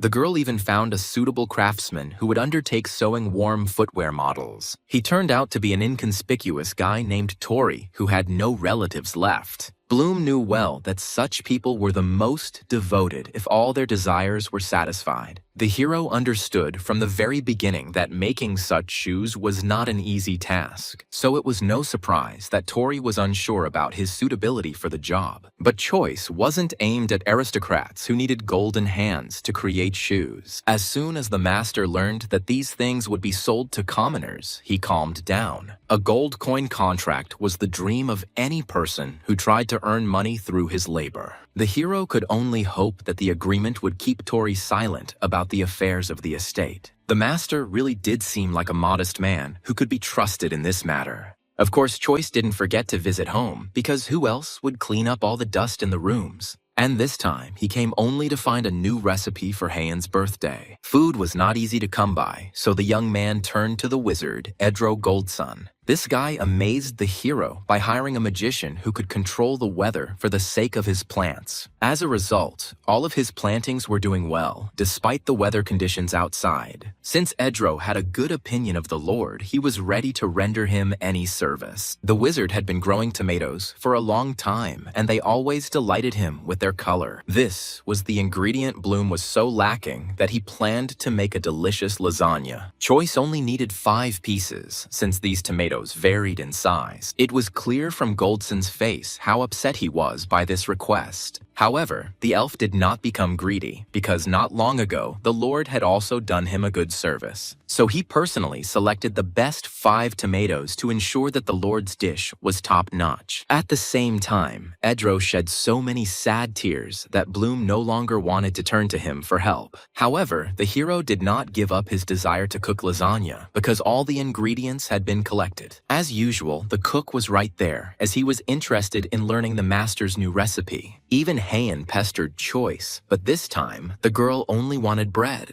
During all this time of communication, Bloom was never able to get used to the elf's unexpected appearances. But he always remembered his promise, so he tried to make bread at least once a week. How many arguments there were between them, because the lady stubbornly demanded only buns instead of food. As a result, the young man consoled the lady each time by saying that she would definitely like the new dish. As soon as the girl left the kitchen, then, Choice really got down to business because he wanted to make a surprise for her. He had never been so nervous while cooking, even though he was preparing some dishes for the first time. Bloom carefully explained every step he took to Seth so that he could repeat this dish in the future. The hero's anxiety grew stronger and stronger because in just a few days, there would be the Heian holiday. For the sake of the girl, the guy returned to his world because only there could he buy the best gift. The hero did not want to choose any product in the world through the portal because the quality there was much worse. His gaze immediately fell on the necklace, the color of which would perfectly suit the young elf. Bloom didn't care about the price because his finances allowed him to buy up almost the entire store. But then, the guy came up with the idea that he could also start a jewelry business in that world. So, as soon as he returned back, the master asked Reina to collect all the information. But it turned out that the girl, like a real lady, knew everything about jewelry among aristocrats. She could describe the price and quality of every item in this area, down to the smallest detail. So Licht immediately set about finding a good jeweler, happy to save Choice time. So Bloom, with a sense of accomplishment, went to spend all his time cooking. The guy was in a bit of a hurry because it was Heian's birthday today and the food wasn't ready yet. This time, the hero was able to entrust Seth with preparing the cake since the chef had already learned a lot. The assistant was no longer afraid to take responsibility when it came to the master's recipes. Seth surprisingly quickly got used to Choice spending his time in the kitchen with him. As a result, by the evening, everything was so perfectly ready that Bloom did not worry about the result. At the appointed time, the maid carefully brought Heian, who had no idea about the surprise. The lady openly expressed her dissatisfaction with the restrictions, but Madame did not listen to her. But as soon as the elf opened her eyes, she instantly forgot all her complaints out of surprise. The lady never thought she would ever receive a real birthday greeting. When Heian blew out the candles, her heart trembled with joy, although she tried to hide all her emotions. Thanks to the hero's efforts, everyone in this place had a family, and the elf was no exception. But Choice placed the most bets on the necklace, as he carefully selected it when buying it. Bloom was not mistaken in his choice, as the color of the jewelry really did match the girl's face perfectly. Only Reina, among all the guests, was embarrassed by the cost of the gift because she knew the price of such jewelry. Heian's face was glowing with happiness and joy because finally, her birthday was a holiday for her. The hero created an atmosphere of magic amazingly, despite the fact that he did not possess magic. But in response, he received only sweet cream from the cake, which accurately flew right into his face due to the lady's actions. The whole thing was that the girl was so embarrassed that instead of saying thank you, she ran away. Heian was so drawn to the streets only because she wanted to share her joy with everyone in the world. As a result, Choice never managed to catch up with the girl, who turned out to be unusually fast and agile. But the expression on the sorceress's face told the hero that there was no need to stop her at all. For the first time in a long time, the lady, overcome with emotion and feelings, released magic into the world around her. With her behavior, Heian fulfilled the dream of many people because not all of them have seen such magic.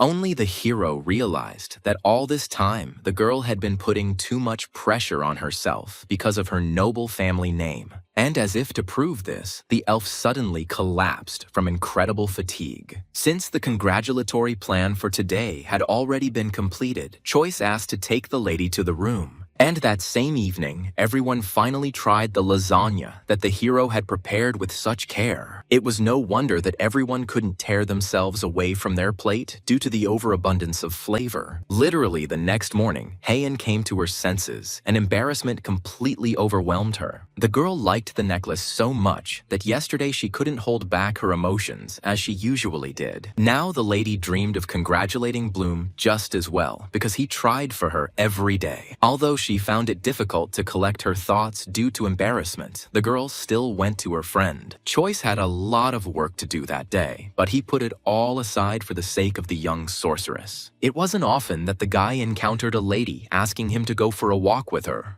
So, after just a couple of minutes, he fulfilled Heian's wish, just so she would be happy. All this time, it seemed to the young man that the elf had decided to explore the local market with him for a reason. The girl really did ask too many suspicious questions because she wanted to get to know her friend better. But all this continued exactly until one of the thieves tore the necklace from Heian's neck. He rushed away at such speed that none of the locals could help the poor girl. If it weren't for Reina, who was nearby, the elf would have definitely used magic. And now, she had no choice but to silently wait for the result from Licht. An invisible pain and hatred pierced the heart of the girl, whose magic was limited at that moment. It was all because of the Emperor's artifact, which prohibited the elves from using their powers near his territories. And now, the lady was especially offended because, with magic, she could easily have returned the precious necklace to herself. Somehow, Choice managed to calm her friend down, but today's walk was still inevitably ruined. It so happened that Reina fulfilled her promise, so Bloom concentrated on communicating with Kreju. The guy, as usual, showed up at the estate uninvited, as if it were his home too. Of course, Sir Medit didn't just come to visit his friend because they had great plans for the future. Above all, Krej needed advice on business, since he trusted the Lord's opinion on such matters. It so happened that the hero also had accumulated experiences that could only be resolved by another aristocrat. So the first thing the guy did was ask his assistant to bring the first prototypes of warm shoes. Sir Medit had no idea that Bloom would progress so quickly in development.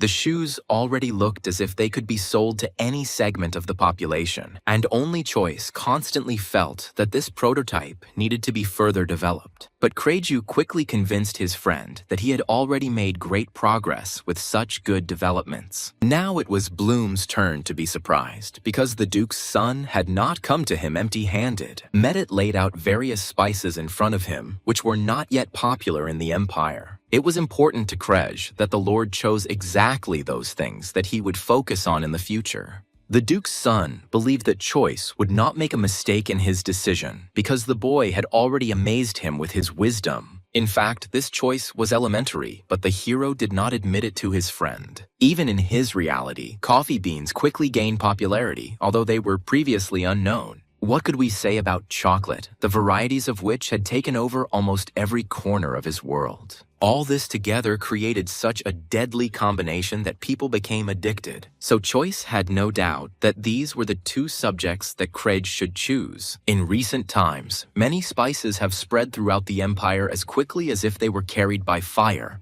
Therefore, it was easy for Bloom to push his friend to do something that would be beneficial for him in the future. In fact, the hero did not plan to rely on these things at all because he had a completely different plan. No one would ever have guessed what secret the Lord, who had previously been unknown, was hiding. As soon as he had the opportunity, Bloom immediately jumped into his world through the magical gate. And from there, in recent times, he has brought back a huge quantity of high-quality jewelry. Just at this moment, Reina found a good jeweler who was ready to cooperate with the Lord. This turned out to be very useful as Licht was quickly accelerating all of the young hero's business plans. First of all, Choice was interested in what reaction his jewelry would evoke in this master. As soon as the man saw what the Lord showed him, his eyes lit up with greed. Never before had the jeweler seen such magnificent jewels in this empire. His behavior proved to Bloom that before him was indeed one of the best masters among jewelers. And this is exactly the kind of person that Choice needed, as he had so many plans for business development. The man would never have thought that someday in his life he would be needed by one of the aristocrats. Now the hero wanted the jeweler to create good jewelry from his jewelry. This is how a jeweler appeared among Choice's assistants, and he was sincerely glad to have him. The guy had been working so hard the last few days that he was tired from the very morning, but he still didn't stop. He was grateful to Mino for continuing to spread good rumors about him in exchange for accommodation at the hotel. This time, Bloom had little work to do, so he again devoted himself to a walk with Heian. The young man didn't just spend his free time with the lady because she motivated him to live. Lately, Choice even dared to make fun of the elf, who had become much kinder. But everything had its limits, so after each such joke, the Lord preferred to quickly run away. And this time, everything was exactly the same, since the girl had never yet caught up with the bold guy. But today, Heian was tired of being teased by her friend, so she ran after him. The chase was unsuccessful because after just a minute, the hero heard a quiet female scream. It turned out that at that moment, the elf twisted her leg, which caused her to lose her balance and fall. Of course, Choice couldn't stay away because he always sincerely cared about the girl. But the sorceress was not happy about the help from the man who was indirectly to blame for her fall. Moreover, shame and embarrassment took over the lady's mind, which made her only more harmful and stubborn. Only her friend's words that he didn't want her to suffer made Heian obediently go to the doctor. Meanwhile, Bloom successfully established trade relations with the Mino family, which helped him in many ways. The boy nobly took over the management of the shop where the Lord's jewelry would be displayed. Corky personally witnessed Strive's delight at the quality and quantity of the new jewelry. Therefore, for some time, Choice could not worry about anything because he was developing in many directions. However, the hero's life could not remain without incident, and this time he received a letter from Minta Choco. The man claimed to be an amazing jeweler and therefore wanted to work with Lord Bloom. But for some reason, the guy didn't believe the words of the unknown master, so he asked Corky to check him. Quite quickly, all the assistants learned that their master was planning to open a pastry shop. For some reason, Lucas was very worried about the future of this business because being responsible for a restaurant was not easy. But if Choice chose a goal, he would not back down from it, no matter what difficulties arose. The guy knew very well that many aristocrats used only expensive products for cooking, and he wanted to prove to the entire empire that even from cheap ingredients, you can make something tasty. This message inspired Lucas so much that he regretted ever doubting his master. But at that very moment, Hans burst into the bathroom, as he also wanted to help Choice bathe. But the butler met his friend with a displeased look, since he often took work away from him. Even now, the boys started to quarrel with each other, despite the fact that Bloom had not gone anywhere. The next morning, Reina went to find out who that jeweler Mint Choco was. She was noticeably surprised by the fact that it was a girl, and she was indeed registered in the Register of Masters. Just in case, Licht made it her mission to follow the lady who, for some reason, asked to see Bloom. As soon as Heian got used to the new miss in the estate, she began to scare her from behind. In fact, the elf wasn't trying to instill fear, but she didn't plan to change her manner of communication. This time, the sorceress had a serious request for Reina, so she did not go to her friend first. Licht had never had a stubborn girl approach her directly before. It turned out that the elf had finally decided to start her own water business. Reina was an expert in this area, so there were no obstacles for her in obtaining information. In fact, it was not just for nothing that the sorceress began to act actively, although she had previously been silent all the time. All this time, she was eavesdropping on Bloom's conversations with Medet, as she had business with Krej. No sooner had the Duke's son been released than the lady attacked him that day with questions about her case. The elf came to the Medet family's event only to get information from them. This is how she learned that her stepmother was still living in wealth thanks to her father's inheritance. This circumstance angered Heian so much that she could not find a place for herself because of the desire for space. That's why recently the lady increasingly invited her friend for a walk because she didn't communicate with anyone else. This time, the elf was especially persistent as she had prepared a small surprise for the Lord. The guy resisted for a while, but only because he had a lot of work to do today. However, Choice was never able to refuse a girl who was reminiscent of Lady Jace in her stubbornness. So soon, the sorceress convinced her friend that he should go with her to the bamboo forest. On the way, the hero diligently kept his eyes closed so as not to spoil his surprise in advance. But the result exceeded all his expectations, as Heian had prepared a real pool of warm water. With the help of magic, the elf could do even more, but for now she limited herself to a small circle. Heian saw how hard the hero had been trying lately, so she wanted him to rest. Choice was so delighted with this opportunity that he began to thank the lady for her concern. This time the girl meekly tolerated the guy's behavior, which was occasionally insolent. She saw that the young man was genuinely happy because he really liked the gift. But Bloom didn't expect the lady to join him while swimming in the warm pool. Heian didn't see anything wrong with this, since all bathing in the city had always been communal. But the hero wasn't ready for something like this because in his world, boys and girls swam separately. However, he couldn't explain to his friend why this bothered him, so he had to agree. Literally, in a couple of hours, they were both ready for a swim, as Haeun also loved to bask. But Choice did not come to her empty-handed, since he did not like to remain indebted to his friends. The guy brought eggs with him, but they were different from those that were usually used as consumables. The elf didn't notice anything new in the appearance of this food, because the eggs seemed ordinary. So Bloom boldly demonstrated to the girl that these eggs did not break when they hit the head.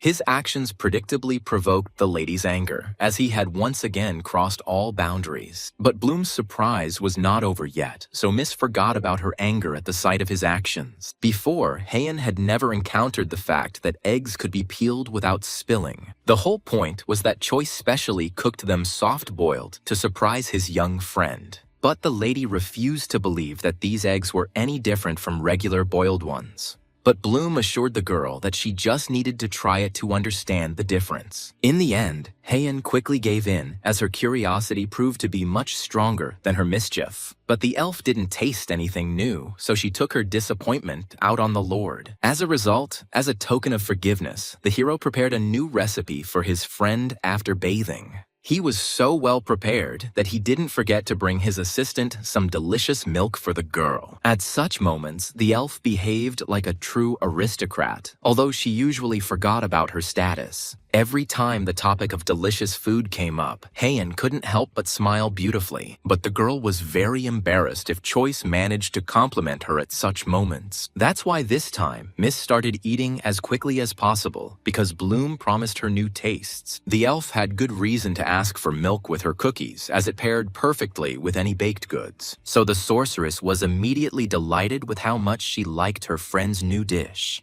As a result, Haeun did not stop until she had completely emptied the entire plate. Meanwhile, a guest who had written him a letter a few days earlier was traveling to the hero's estate. The conversation was about Mint Choco, who introduced herself as a good jeweler, but few believed it. The hero had no idea what to expect from this girl, but his intuition told him not to trust her. While Mint was describing in vivid detail how much she liked the Lord's jewelry, everyone was watching her. Reina was the first to suspect a trick, because no one had told whose jewelry was in Strive's store. But Choco quickly found the answer to this question, as she had many good friends among the informants. Choice immediately suspected something was wrong, when suddenly Haeun intervened in the conversation with her rudeness. That's why Bloom had to quickly send Choco away, so that the girls wouldn't quarrel with each other. As soon as Mint left the room, the elf herself returned to her room in a bad mood. The hero had no time to console his friend, because he and Reina agreed that Choco could not be trusted. And they were right, because under the cover of night in the Imperial Castle, this girl took off her mask. She had long served the ruler of the empire, who entrusted her with the most difficult tasks. And this time, Mint was sent to Bloom's estate to find out how dangerous the guy was. The emperor was interested in any information that his assistant managed to collect. But in reality, the lady was playing a double game, so she did not tell about Haeun's presence. In fact, her name was Priscilla Valentinian, and she was the last princess of the Elven line. The girl served the ruler only in order to steal from him the artifact that controlled the wizards. But for now, the emperor's vigilance was not sufficiently lulled, so the lady had to help him. All this time, Priscilla was hinting to the man that she would very much like to see his treasury. But the ruler did not have access to that place, which he kept silent about every time in front of his assistant. And so the princess was left with nothing, although the rage inside her grew stronger day by day. The next morning, the hero first went to look for Haeun, but he couldn't find her anywhere. He was greatly upset by the fact that the girl had gone somewhere secretly from a very early hour. Choice gradually began to suspect that the elf was hiding something important from him for the first time. And the guy was partly right, because it was not for nothing that the sorceress kept silent all this time. In recent days, even assistants noticed that Haeun was behaving strangely and unusually. This time, for some reason, the girl was confused by the smell that lingered in the Lord's room after bathing. But neither Lucas nor Hans had any doubt that the scent was completely safe for health. The village boy was absolutely delighted with the salts that Choice used for his bath. In his opinion, this is exactly how real men should smell in their prime. But the elf was still confused because she didn't feel anything like that next to Bloom. She began to suspect something so often that she even stopped liking all the food that the Lord cooked. But this morning, the lady thought of something for her friend because she felt obliged to him. The elf brought a beautiful candle, which filled everything around with a pleasant and fresh aroma. Until now, the hero was afraid that the lady was offended by him because she had recently silently left the room in a bad mood. But the girl didn't do this because of Choice, but she didn't explain anything to him. The lady only demanded that the guy quickly open the candle that she had chosen so carefully. Who would have thought that a simple candle would shine as if there was magic contained within it? The aroma turned out to be so magical that the guy was immediately delighted with such a gift. But he was just a test subject for Hyen, who was planning to give something similar to Raina. It wasn't for nothing that the elf stayed close to her friend, as he was actively developing his territories. Therefore, the girl was glad to live in a place where she did not have to think about anything bad. For Bloom, caring for the lady became something ordinary, so he himself did not realize it. But the guy tried every day for the sake of the assistants who lived in his estate of their own free will. Moreover, the young man has already come up with a design for a real greenhouse in order to further develop the farm. Choice had no doubt that his friends and servants would like this new place. As soon as Hyen heard about the Lord's aspirations, she too decided to create several of her pools. This is how Bloom's estate gradually became bigger and more interesting because it wasn't just the guy who was trying. Although the hero devoted a lot of time to work, he also did not forget about pleasant rest for everyone. So soon, he gathered his friends to announce a picnic in the beautiful countryside. Everyone was happy with this opportunity because they had been working almost non-stop for a long time. Although Choice failed to gather a large crowd, he was still pleased with himself. The assistants were already happy that he allowed them to enter the market and even allocated funds for this. So for the rest, the hero organized a trip to a waterfall that was important to Hyen. Hans and Lucas enjoyed running together in nature as they had become close friends. Bloom, however, was in charge of preparing the food for the picnic, as he had deliberately not taken any of the maids with him. The young man was the first to demonstrate how to rest, so that others would follow his example. Only Raina kept to herself, as she did not forget her role as the Lord's assistant, while Choice completely forgot about work because he liked spending time like this. As usual, the elf's mischief was not without its mischief, as she found a new reason for her stubbornness. This time, the girls didn't like the cucumbers in the sandwich, as they spoiled the main taste of the bread. That's why the sorceress demanded that the Lord personally remove this vegetable from her sandwiches. If it hadn't been Hyen, Bloom would never have agreed to such a humiliating job. But even Raina could see how protective Choice was of the elf who was his good friend. Licht briefly allowed herself to dream about how she would behave in the sorceress's place. But this confused the girl so much that she quickly put these strange thoughts aside. Meanwhile, Hyen was finally able to fully enjoy the sandwich because the hero had prepared it. That day will forever remain in the hearts of friends as a pleasant and bright memory of the picnic. And the very next day, Choice decided to take stock of his finances since he had a lot of assistants. But the guy developed the business so successfully that the profit in his finances was several times greater. Previously, the hero never thought that he could come close to such results in this world. But now the opportunity to become a real rich man was just around the corner, which made the guy very happy. Thanks to the skillful management of the butler Corky, the Bloom estate flourished every day. But Choice wasn't going to stop there, as he still had many plans. He never stopped delighting Hyen with bread, because this was a mandatory requirement from the elf. In exchange, the hero could ask the girl to go for a walk with him at any time, which is what he did now. The sorceress had been busy lately, as she had been busy making candles for sale. The lady was glad that finally she too could be of use to the Lord, who was constantly working. Besides, Miss was pleased to hear compliments from her friend, although he often even praised other people as well. Bloom, upon his appearance in this world, radiated a pleasant aura that attracted the attention of others. That's why Heian wanted to continue following his friend, because he was interested in his development. Choice was ready to support everyone in their endeavors, and now he was helping the girl with the candles. Instead, they could accomplish anything if they only set themselves difficult tasks. Everything would have been fine if it weren't for the shoes that suddenly appeared on the shelves of other people's stores.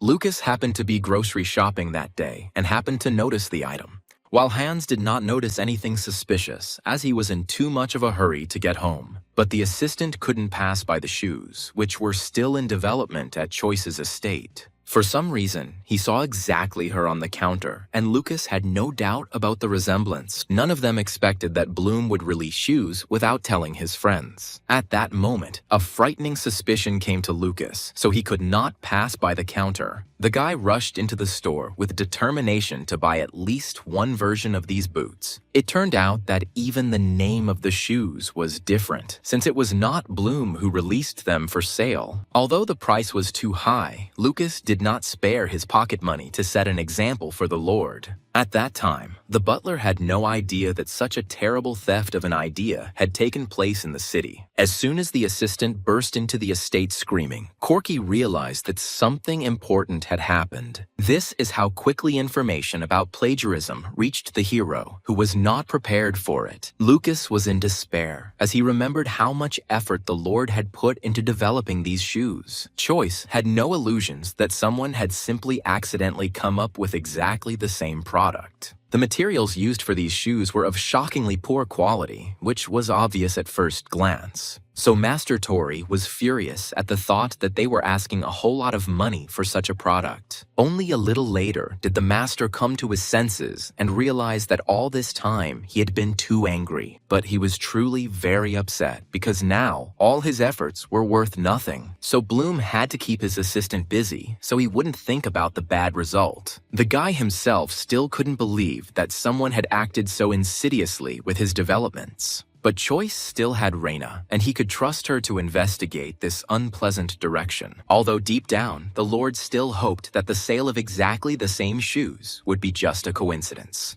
But just in case, the hero gave the order to release all their products for sale tomorrow. No matter how much Bloom strived for success, he always encountered similar challenges along the way. So the guy was already quite tired of the fact that he couldn't just live in this world. He was confident that he had secured the support of many aristocrats, so they would not go against him. Therefore, all suspicion fell only on the Pete family, which from the very beginning went against the supporters of Medit. And Choice was right when he thought of Mesdames, because it was she who launched the warm shoes. The woman was ready to sell shoes at a loss, just so Bloom couldn't sell anything. At that time, she had no idea that the hero was gradually taking over the jewelry business. But Madame Pete's husband had been an authority in this market for many years, and the woman believed in him. But now the man has started having problems, as many people only buy Choice's jewelry. Only the Kruno family did not bend under Bloom's pressure, continuing to stubbornly maintain neutrality. Since they couldn't hit the Duke yet, they decided to focus on other people. Madame was confident that she would soon be able to harm all of the impudent Bloom's allies. But Choice had no intention of sitting still, so he was busy giving orders to his assistants at work. Reina quickly learned that the Pete family cooperates with many good guilds. Thanks to connections with wealthy people, the aristocrats always had the necessary materials, and it is one of them that supplies them with goods so that the craftsmen can make cheap shoes. Things were getting more and more difficult for Choice, as someone was clearly supporting the production of woolen shoes, while Bloom has so far been unable to gather any evidence of plagiarism. So the guy had no choice but to tell the influential Medit family about it. For now, he focused on working with the chef, whom he trained almost every day. This time, Choice had the idea to finally try making delicious chocolate. He had prepared cocoa beans for this purpose in advance, which were ideal for all types. Bloom was unsure of the result, as he had never fried this product before. But the hero was attracted by the number of sweets that could only be made with chocolate. That's why he experimented so boldly, because he was never afraid to make a mistake. As a result, the hero's friends soon looked at the chocolate with disbelief, which turned out to be very tasty. But Heian would always look suspiciously at the product if it didn't look like bread. The hero tried his best to advertise the prepared dish so that his friends would finally decide to try it. He had already made something similar once, although it was only slightly reminiscent of a chocolate product. Choice had to persuade the elf the longest, as she was often stubborn at such moments. But as soon as the girl tried at least a piece, all her doubts instantly disappeared. This was exactly the reaction the Lord expected, because he did not want to try for a bad result. As a result, the girl drank all the chocolate so quickly that she could have easily burned herself with the drink. But all this did not bother Heian, who had a new favorite dish that was not like bread. Immediately after this, the hero went to meet Sir Medit, who had just allowed him to come. The man was glad that Bloom was not afraid of competition and entered the market selling shoes. But Choice still didn't know what to do with the cheaper wool alternative. It turned out that the Duke had not told the whole truth to his ally, which is why he now asked him for forgiveness. The whole point was that it wasn't only the Lord who encountered brazen deception and theft of ideas in business. Sir Medit himself had often observed situations where talented aristocrats could do nothing, so it was no surprise to him that Bloom, too, had experienced the brutality of the market. But, unlike other people, Choice was not going to give up, despite all the difficulties along the way. That's why the Duke only wanted to support the boy who was trying so hard to develop even more. He planned to announce his collaboration with Bloom in front of everyone at an exhibition that would soon open. The Duke believed that Choice would then have fewer competitors, since not everyone would risk attacking a friend of the Medit family. Such trust could bribe anyone, and the hero was no exception because he liked the Duke. At that moment, the man had no idea that Bloom had prepared a surprise for him as a thank you. Madame Medit always loved beautiful jewelry, so Choice prepared one for her. The Duke immediately guessed that it was a bribe, although he did not try to ask for anything in return for support. But the hero did not like to remain in debt because Sir Medit sincerely cared for him from the very beginning. So, just for the Duke, the guy also prepared a few delicacies that he wanted to show at the exhibition. The conversation was about sweets, which Choice could cook so amazingly that they quickly flew away. Bloom still had so many cocoa beans left that he could make something like this all the time. Seeing such beauty, the Duke immediately wanted to try the sweets to make sure they were perfect. Medit's taste buds were about to explode from the luxury, for he had never tasted anything so delicious before. Even the aroma of cinnamon and vanilla, which were usually strongly felt in food, did not bother the man this time. It was not without reason that Choice focused on cocoa beans, which he wanted to share with the Kruno family for profit. Previously, Medit had not even looked at this family, which had always stubbornly maintained neutrality. But now the hero was confident that this cooperation could bring enormous benefits in the future. Almost the entire market was captured by the Pete family, so the Lord turned to those who took the remains for themselves. The young man was confident that he could arrange an exchange of cocoa beans for black pepper, which was quite expensive. This agreement was beneficial for both Medit and Kruno, so it is unlikely that the families will be able to refuse. The Lord looked to the future and imagined how new allies would lower the price of pepper for them. In this case, the Pete family will find itself in an extremely disadvantageous situation, which is exactly what the cunning hero wanted. Only now did the Duke realize that the Lord had started this entire plan only for the sake of fighting his opponents. The hero's greatest fear was that Medit would not speak out so openly against the evil Pete family. But it turned out that this plan appealed to the man who had long been fed up with his impudent enemies. Choice couldn't have imagined in his wildest dreams that his actions would be immediately approved. As a result, the Duke took on all the concerns of running the new business with the Kruno family. So Bloom was able to focus on the information that Reina had obtained for him. She found the very man who leaked all the data about the shoes to the young hero's enemies. This master brazenly took advantage of his friendship with Tori, from whom he got this idea. The guy was lucky because Choice hadn't yet had time to figure out what kind of punishment to choose for him. Licht was so angry about the whole situation that she was not ready to forgive the traitor. No matter what plaintive words the master spoke, no one was ready to believe in his sincerity. The only thing that made Bloom happy in this situation was that Tori had no connection with his former friend. It was clear that the Lord was not going to simply let go of the man who had almost destroyed his business. But the hero was still too soft a person by nature, so he was only interested in information. The guy couldn't even imagine that someone would think of sending messages from a wizard using a dove. Even the all-knowing Lisht couldn't foresee such an option, although she always tried very hard. Meanwhile, the traitor continued to beg for forgiveness as if he had nothing else to do. But the girl was so militant that Choice's opinion no longer mattered, so she was only glad when the master allowed her to publicly disgrace the stupid traitor. In fact, Bloom acted too leniently, but he did not dare to punish the master even more severely. As a result, fate seemed to reward the guy because soon his affairs quickly began to improve again. He was given all the permits for a pastry shop, so all that was left was to open the store. The butler had already calculated in advance what profit the gentleman would receive thanks to this. This news made Choice even happier because he had loved money since childhood. Who would have thought that in another world, the hero would be so lucky to earn huge money? Moreover, even his assistants did everything to ensure that the gentleman remained just as successful. That's why Bloom has never been late for an important meeting, because he was always prepared on time. And now he was going to visit the Kruno family, with whom he was supposed to conclude an agreement. Sir Medit arrived before Bloom and so interested the Duke that he was glad to cooperate. Now, it was up to Choice, who could not make a single mistake at this moment. And the hero did not disappoint Duke Medit's expectations because he brought with him one of the best chocolate products. Initially, the man did not have any expectations, as he was afraid of being greatly disappointed. But the young lord had prepared so well that Kruno had no chance of not loving this product.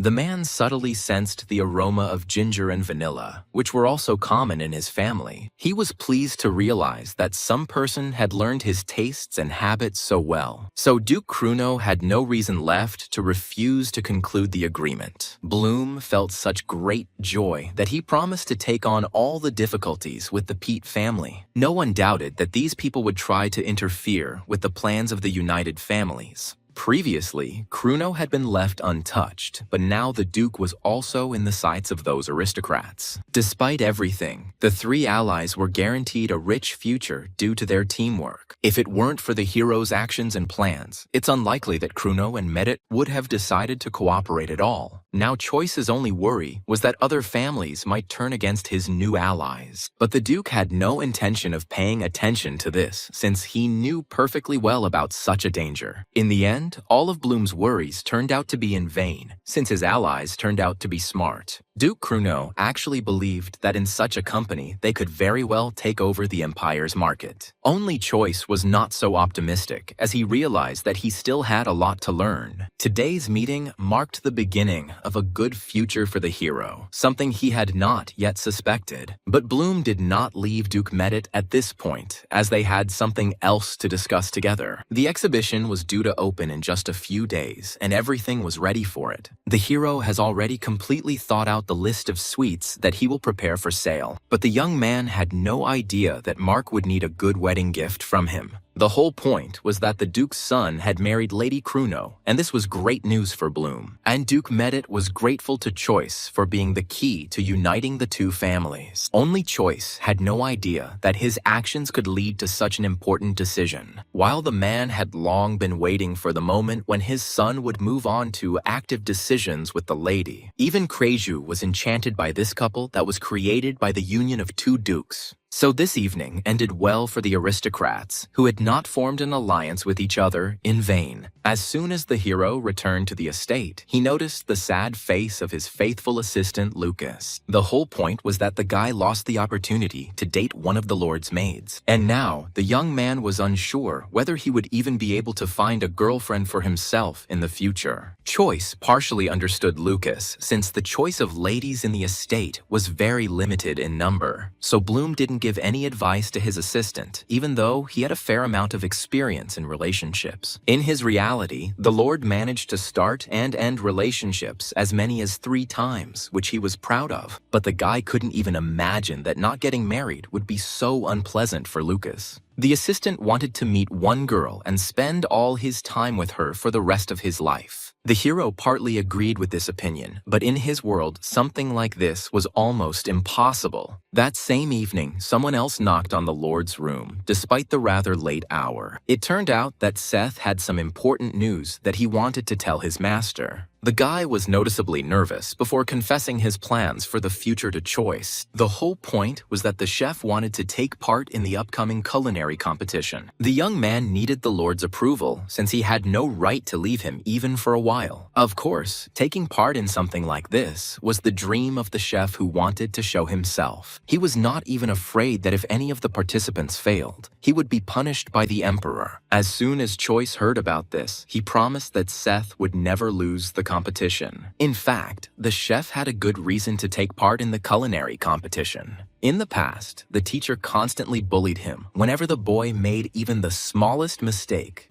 The hero could not even imagine how evil the masters in this world could be with their students, so he too was eager to help Seth so that he would definitely win the competition. Meanwhile, many aristocrats were gathering for the opening of the gallery, which was being held by the Medit family. Heian was also among the invited guests, and the girl could not miss such an event. The sorceress felt calm next to Reina, although at the very beginning she did not trust her. But now the girls hardly left each other's side since they had managed to become good friends. True, all this did not cancel out Licht's observation skills, who noticed one strange girl. So the lady smiled kindly at everyone around her, but the informant could not take her eyes off her. Reina would never have guessed that in front of her was Priscilla, who had previously pretended to be Minchako. Only now did the elf princess realize how dangerous it had been for her to meet with the attentive Licht. This time, Reina had no evidence, so she let the stranger go. Besides, the lady didn't want Heian to worry about such trifles on the opening day of the exhibition.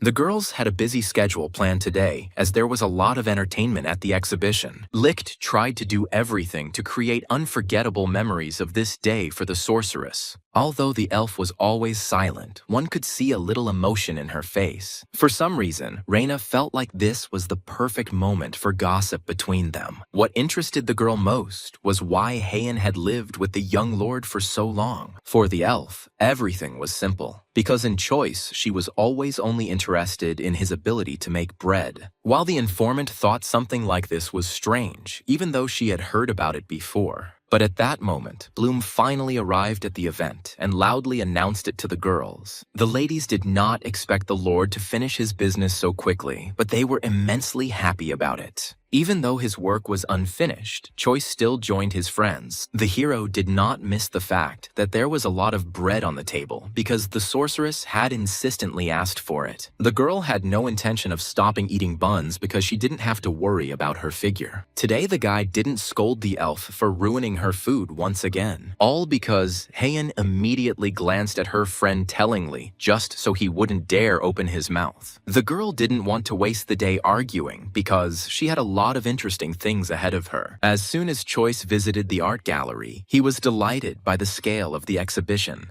But the young man was much more pleased by the fact that sales of his sweets were rapidly increasing. Moreover, the development of warm footwear had reached its final stage, and many people were buying it from Bloom. While the low-quality analog was gathering dust on the shelves, since it was much inferior in materials, the hero was immensely happy that everything in his life was gradually getting better without his efforts. Several years had passed since he first opened the portal, but the young man did not notice them. During this time, he managed to earn so much money that he practically no longer counted his finances. But what made the hero even more happy was that he had acquired many invaluable friends who helped him. That is why Choice was simply obliged to thank all those who voluntarily stood by his side. Bloom immediately pleased the butler by saying that he would soon give all the assistants a small bonus. The talk was about a bag of gold coins, which was a nice addition to everyone's salary. None of the assistants could have imagined that their master would turn out to be such a generous person.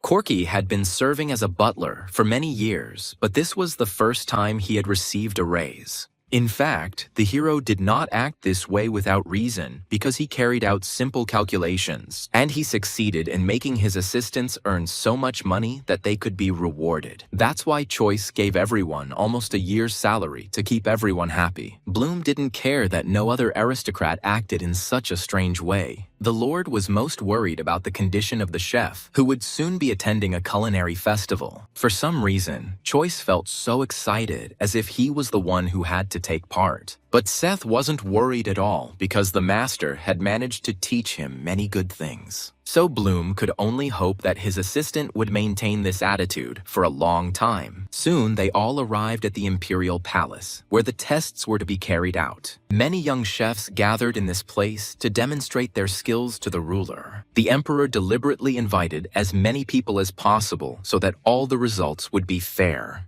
And from this, Bloom felt how tense the atmosphere was before the start of the competition. But the ruler behaved as if nothing particularly important had happened in his life that day. However, it wasn't even he who caused the hero's fears, because somewhere among the jury was Seth's former teacher. That man had probably already noticed the young man who had so shamefully run away from him in the past. Once all the guests were ready, one of the assistants announced the start of the annual competition. Seth's heart was beating at the speed of light with excitement, but outwardly the guy remained calm. Each chef was given the same amount of time to prepare one of the dishes, and the first to participate in the competition was a soup to which any ingredients could be added for flavor. Only Choice realized that his assistant could fail because he suddenly chose tomatoes. Although they gave the soup an unusual flavor, they were little respected among the noble aristocrats. By the appointed time, all 4 cooks who had been selected for the meeting had prepared soup. The judges were required to taste each dish in order to choose one.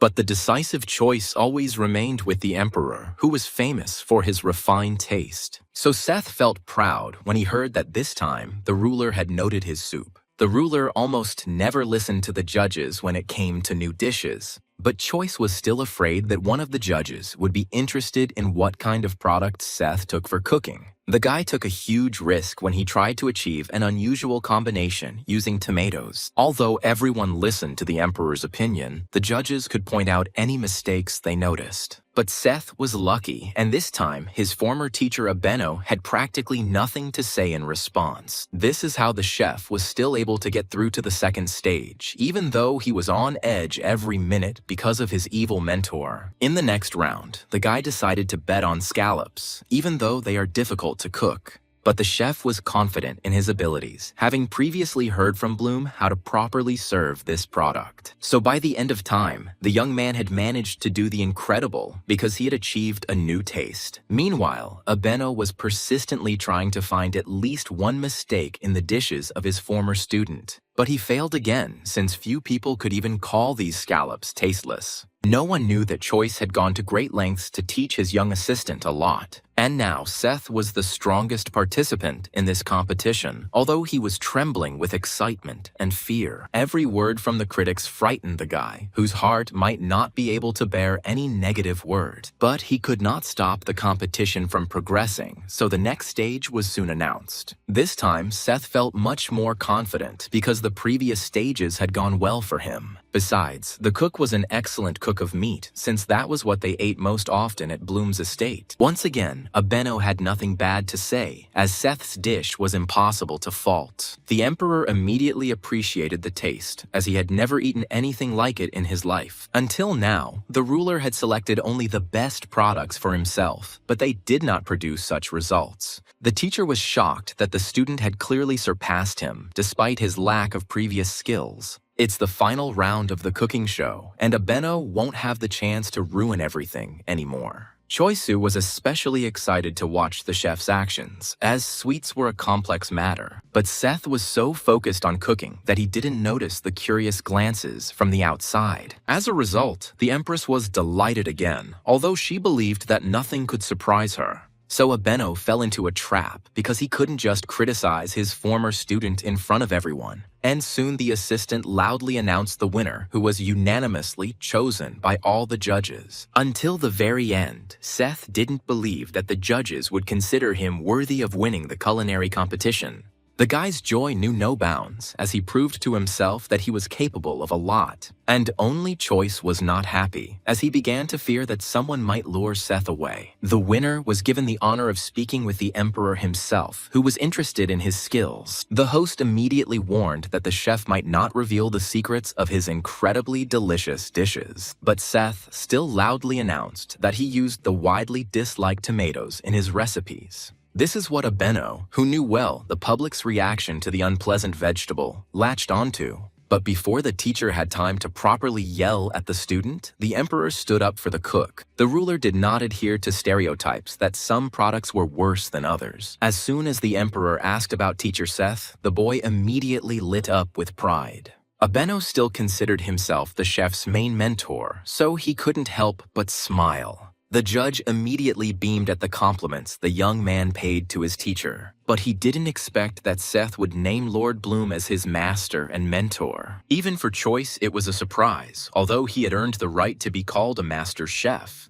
The hero instantly felt awkward from the angry looks Seth's former teacher was throwing at him. Only the emperor felt at ease in this situation, as he would like to hire a young cook. But the boy had no intention of leaving the Bloom estate, where he was treated with kindness and care. So he bravely endured all the attacks of the judges when he refused the offer of the emperor himself. But soon the ruler rightly silenced all the dissatisfied because Seth had won. The chef received praise and honor as he earned the loudest applause that day. But thoughts of Choice were lodged in the emperor's head, so that even in the evening he did not stop thinking about him. The ruler still had Priscilla, who knew a lot about people but did not have time to study Bloom. His assistants only knew that the lord cooperated with the most influential families. Among them were Medit and Kruno, whose opinions were always taken into account in high society. Therefore, it was not in the emperor's interests to touch a guy who had established himself so well among the aristocrats. Until now, the empire was supported by 5 great families who faithfully served their ruler. And Priscilla kept a close eye on the elves, so that none of them dared to go against the leader. However, the elf only played the role of an obedient assistant, and she chose the appropriate time.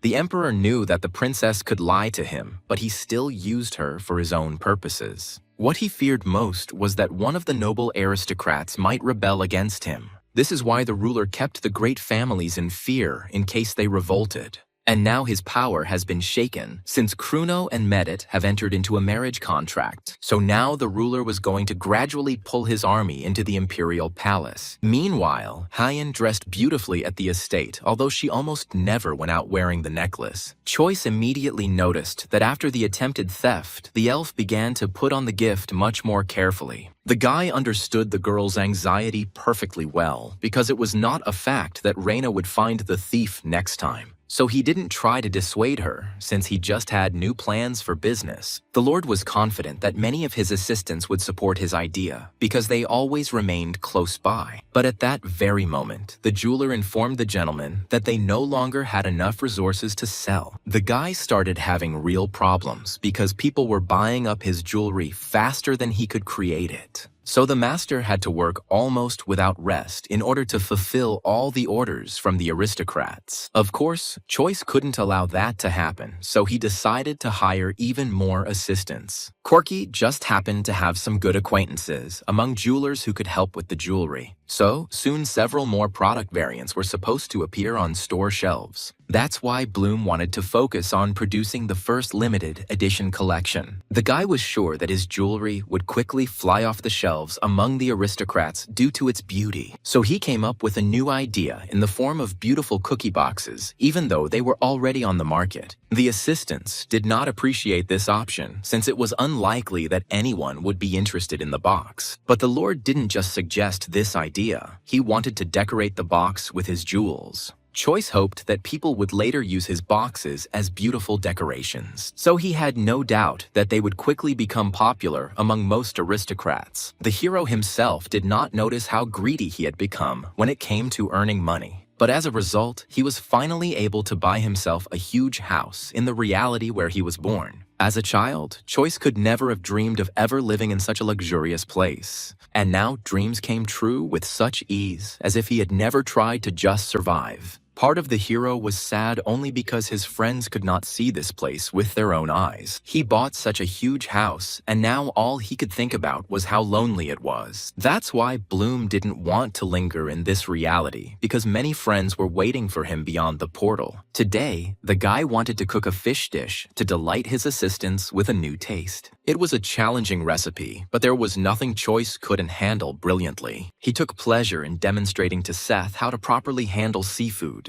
Over time, Bloom's culinary skills have only improved as he has continually evolved. So soon, from under his knife emerged luxurious ingredients for a delicious and juicy snack. The hero himself didn't expect that this time everything would turn out much faster and easier for him in terms of cooking. First, he treated Seth so that his assistant could tell him if something was missing from the dish, but as if the guy could call the gentleman's work tasteless, because that was impossible. The assistant did not expect that the dish was not finished since Bloom only made an appetizer. The guy then threw all the ingredients into the warm broth so that they could steep in it even better. As soon as all the preparations were completed, the hero hastened to treat Heian to this new dish. The girl was busy with the seedlings, but still found time to enjoy food from a friend. As always, the elf couldn't tear herself away from the food, as it was too delicious. Heian was truly grateful to the Lord for continuing to take such good care of her. Therefore, the girl felt awkward about upsetting Choice, but she still had no other choice. So she reluctantly admitted that tomorrow she would have to take a walk around the city alone. The hero did not take this news very well, as he was worried about the sorceress's condition. He understood perfectly well that people would hand her over to the emperor if they found out about her good pedigree.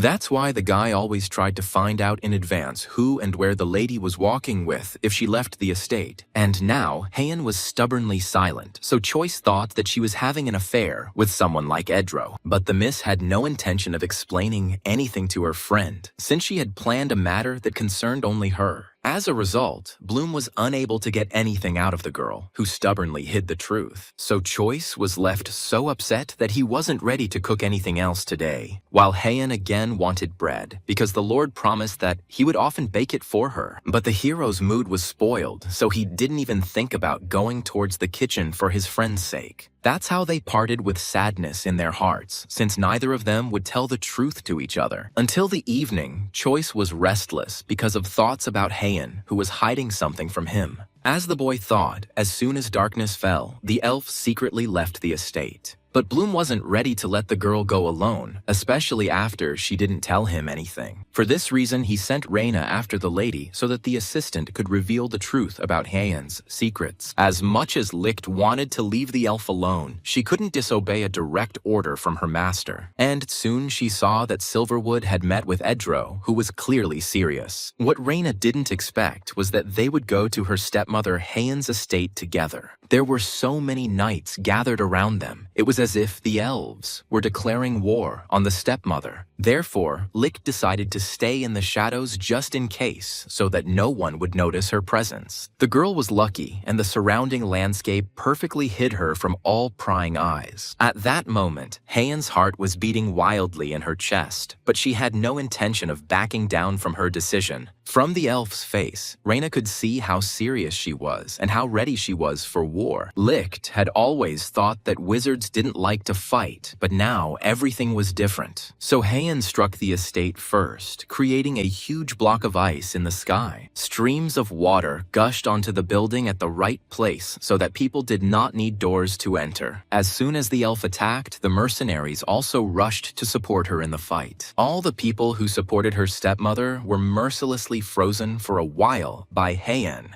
The girl did not spare any of her assistants, since they dared to take the wrong side in the past. Reina would never have thought that her quiet friend could be so cold and belligerent. Meanwhile, Heian showed miracles of strictness, as she did not allow any of the people to escape. And soon, the lady achieved her goal, since she had originally planned to overthrow her cruel stepmother. As soon as the elf saw this woman, anger and fury awakened within her with renewed vigor. Madame did not even think of asking forgiveness forgiveness from her stepdaughter, although she had constantly humiliated her in the past. The more her stepmother scolded her, the more the thirst for murder and blood grew in Hyeon. Only the tears of the assistants, who were not guilty of anything, stopped the lady from quick reprisal. Madame Silverwood behaved until the very end as if the girl were a guest in this house. But in fact, all of the father's possessions belonged only to Hyeon as a carrier of elven blood. In order to remind people of this, the lady overthrew the impudent relatives who had forgotten about her. In fact, Hyeon had no intention of killing them, as she found it more pleasant to watch the family live in poverty. Until the very end, the lady loudly scolded the girl, but she could no longer change anything in this situation. Although the elf had dealt with her relative, there was still an incomprehensible sadness in her heart. So she completely forgot that her father had left her money in the bank, which Idro had thoughtfully reminded her of. But it took the lady a long time to restore order to the estate. Therefore, it was only towards morning that the elf went to the bank with Goldsand, as was required. It increasingly seemed to the elf that people were cruel and impudent by nature, something that could not be changed. Of course, he acknowledged exceptions like Choice, because the guy always supported them in everything. Thanks to Edro's company, the heavy thoughts didn't attack Hyeon as much, so she felt better. The guy could chat carefree for a long time, which drove away the melancholy and sadness from the girl's heart. But the elf still didn't really believe that her father had actually left something for her in the bank.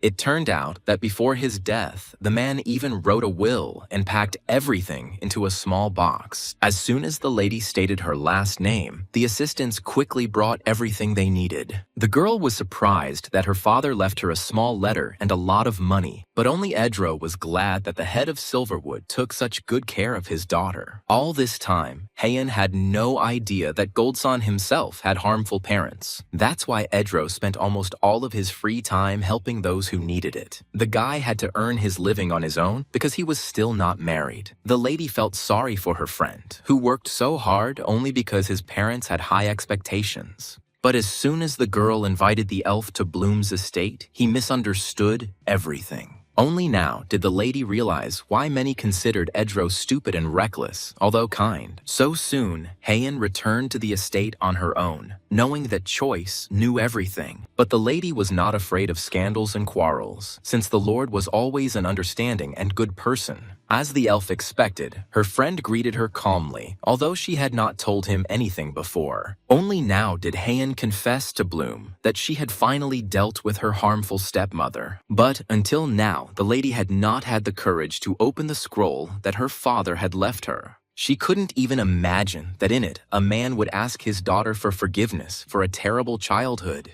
But these words were not able to heal the girl's heart, which had been hurting for a long time. So the miss immediately asked the maid to get rid of the unpleasant letter. The elf didn't even want to remember her father, who in the past had made a decision that was not in her favor. Choice made a mistake when he decided to praise that man, because he was not a good elf. However, the guy was too soon happy about the fact that Hyeon was left a large inheritance. Previously, it had never occurred to the hero that someone would not be happy about a huge inheritance from their parents. Bloom quickly realized that the lady urgently needed to cheer herself up, so he presented her with a gift. The guy prepared a new decoration for the elf, which she could easily wear on the street. Choice was sure that the girl would like the surprise because it matched her color. The hero always carefully selected jewelry for the elf, who held a high status. Such a duchess could not wear something cheap, but the young man kept silent about the cost of the jewelry. Only once again, Hyeon remembered the bread that Choice never managed to prepare for her. This time, the guy had no reason to refuse, so he had to go to the kitchen to cook.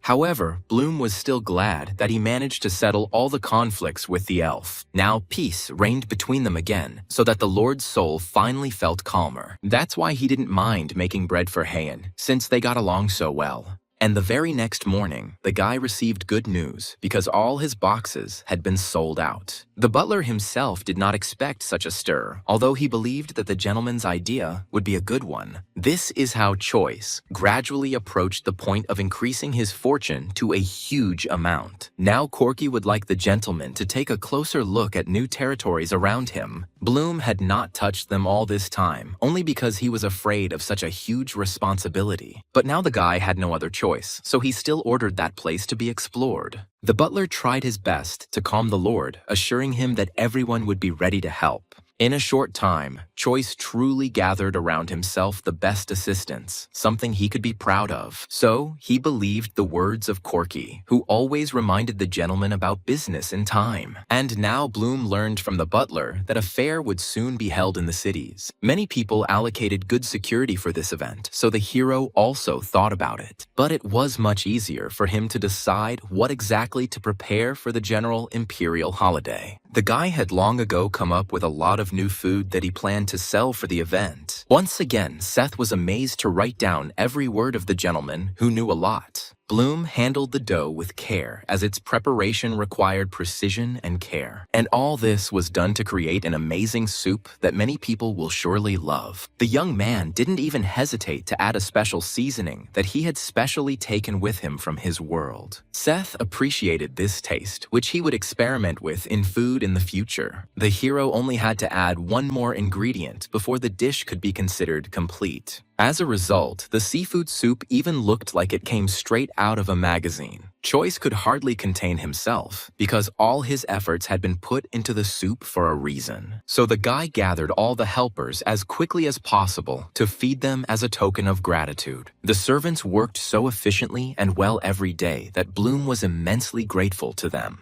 This time, Heian didn't even grumble about the fact that the Lord hadn't prepared bread for her. Choice described the new dish so beautifully that no one was afraid to try it anymore. Reina completely forgot herself in delight, since she always loved all food with seafood. Everyone spent some time being polite before eating, and then they all started eating properly. And this new taste incredibly surprised all the assistants, although they had already eaten dishes from the master before. Bloom was pleased to see such a reaction from his friends, because he tried so hard for them. It was at that moment that he suddenly remembered that not long ago, Lucas had planned to marry the lady. Even Hans tried not to bother his friend about this issue because his heart was broken. Therefore, the assistant was dissatisfied with the fact that Choice immediately asked everyone about their desire for marriage. The guy only started talking about this because he could promise everyone a separate house after the wedding. Heian had been watching her friend from the very beginning of their journey and was now happy with how he had developed. Since there were now many witnesses, no one doubted that the Lord would fulfill his promise. Soon the imperial fair arrived and many people gathered for it.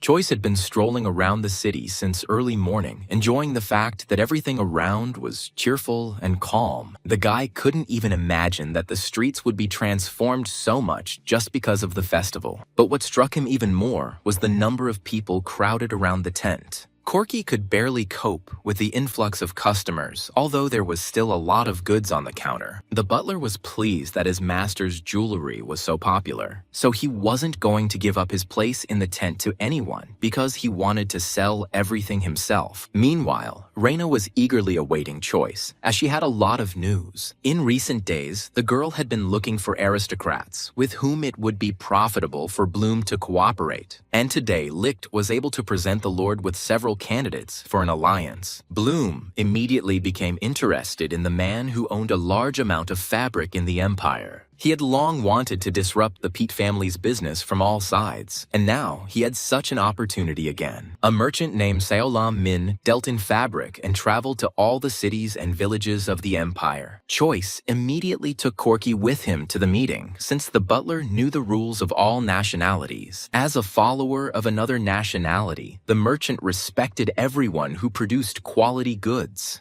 The hero took advantage of this to invite the man to his place for dinner, where he could impress him. And the very next morning, the merchant obediently came to Bloom, as he was interested. Choice was glad that Seolam had come to see him, as he had prepared well for the meeting. Min didn't expect anything from the young lord, although he was invited to the estates quite often. The hero tried to behave carefully with the merchant so as not to accidentally anger him with his behavior. Although he knew little about the traditions of the Ming people, he remembered that all such people loved bamboo, and Choice made the right bet, as Seolam had long been missing the vegetation of his country. So his trust in the guy increased, because he had never seen grown bamboo anywhere before. The man also liked the small outbuilding, which was located right in the middle of the bamboo forest. But what struck him most was the delicious tea, since this drink was especially popular in his homeland. Lord Bloom's tea tasted very much like a type of herb found in the city of Mina.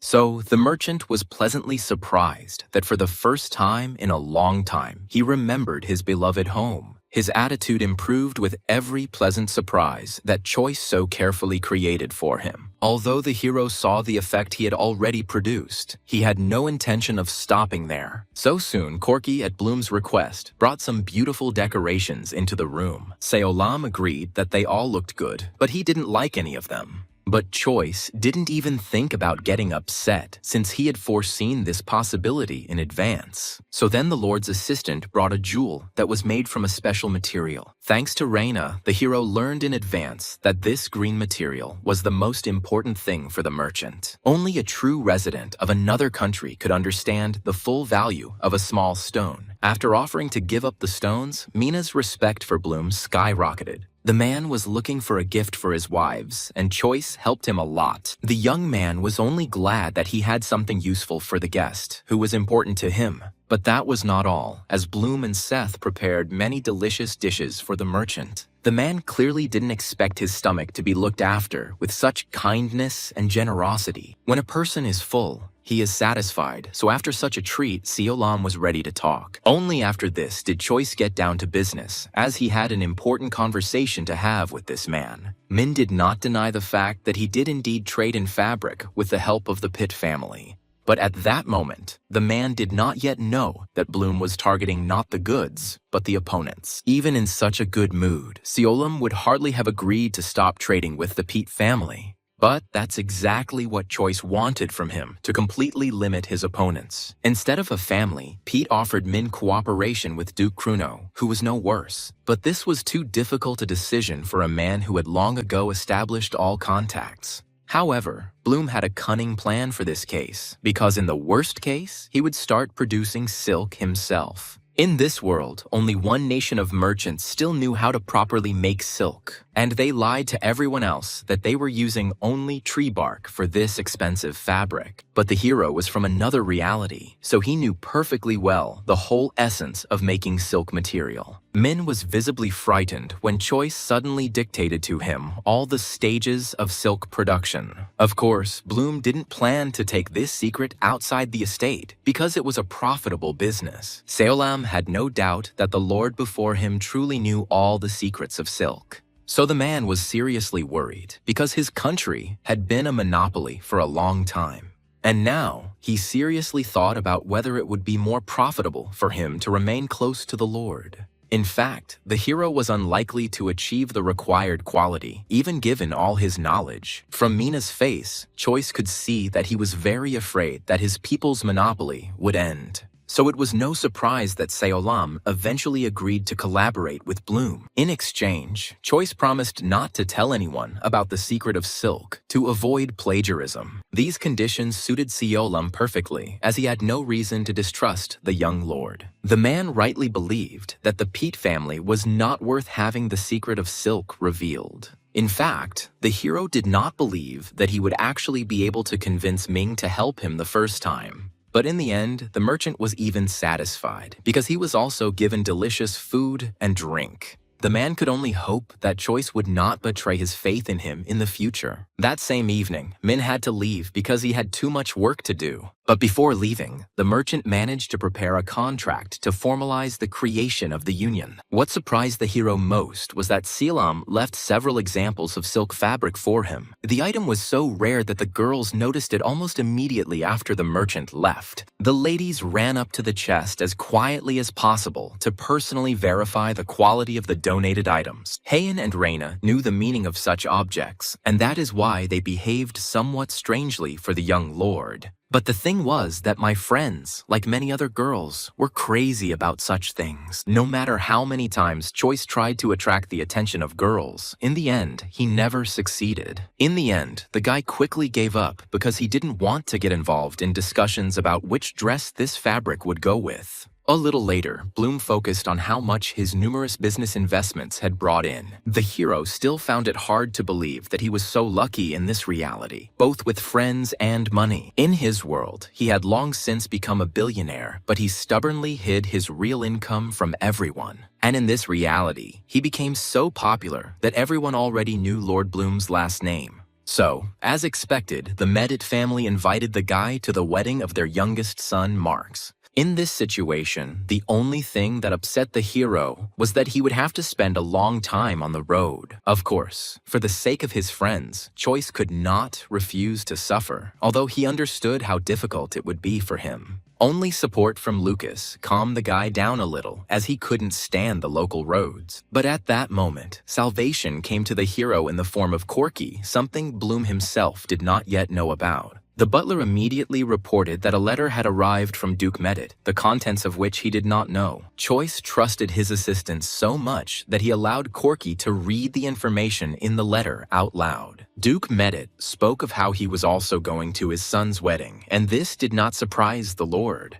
But as soon as the hero heard that his ally was offering to use the portal, his joy soared to the skies. Inviting a wizard solved all the problems associated with traveling on terrible and uneven roads. Even Corky didn't expect the Medit family to be so concerned with his master's movements. So it was no surprise that Bloom agreed without hesitation, as he hated carriage rides. The butler was pleased to see the joy on the Lord's face, which usually remained serious. As a result, even Lucas agreed to go with Choice, since he had also been afraid of the long road before. But no matter how hard Bloom tried, he could not persuade Heian to go to the wedding with him. As a result, only 2 of the best assistants agreed to travel through the portal. While the elf remained in the estate, as she still had some business with Reina, curiosity was so strong inside the hero that he no longer tried to convince his friend. Instead, he focused his attention on the wizard who had easily created a portal for them. Choice's first thought was that it would be a good idea to kidnap this elf to his estate. But, of course, Bloom had no intention of doing anything illegal, and he was especially well treated. Although there was nothing to be afraid of, the hero's intuition told him that he had something to worry about. And it turned out that Choice couldn't even bear such movements without feeling dizzyingly nauseous. The hero had never felt so bad before, and yet he saved a lot of time by not going on the trip. While his assistants did a much better job, Lucas also found it difficult to bear the nausea. As soon as the company approached Medit's estate, Jace immediately made herself known. The girl rushed at the Lord like a real hurricane because she missed him madly. The lady didn't even immediately notice the presence of Lucas and Hans, whom she was also glad to see. During their separation, the guys had time to miss the girl's bright character, who was not shy about anything. Until now, the friends had been competing among themselves for any compliment from the daughter of Duke Medit. Meanwhile, Reina and Heian were having fun together, choosing new dresses for themselves. The elf saved several outfits for her friend and allowed her to take the one she liked. So Licht was delighted by the kindness and caring attitude of her friend, who had previously been strict. In fact, Reina wanted to go with the Lord, but one important matter made her change her mind.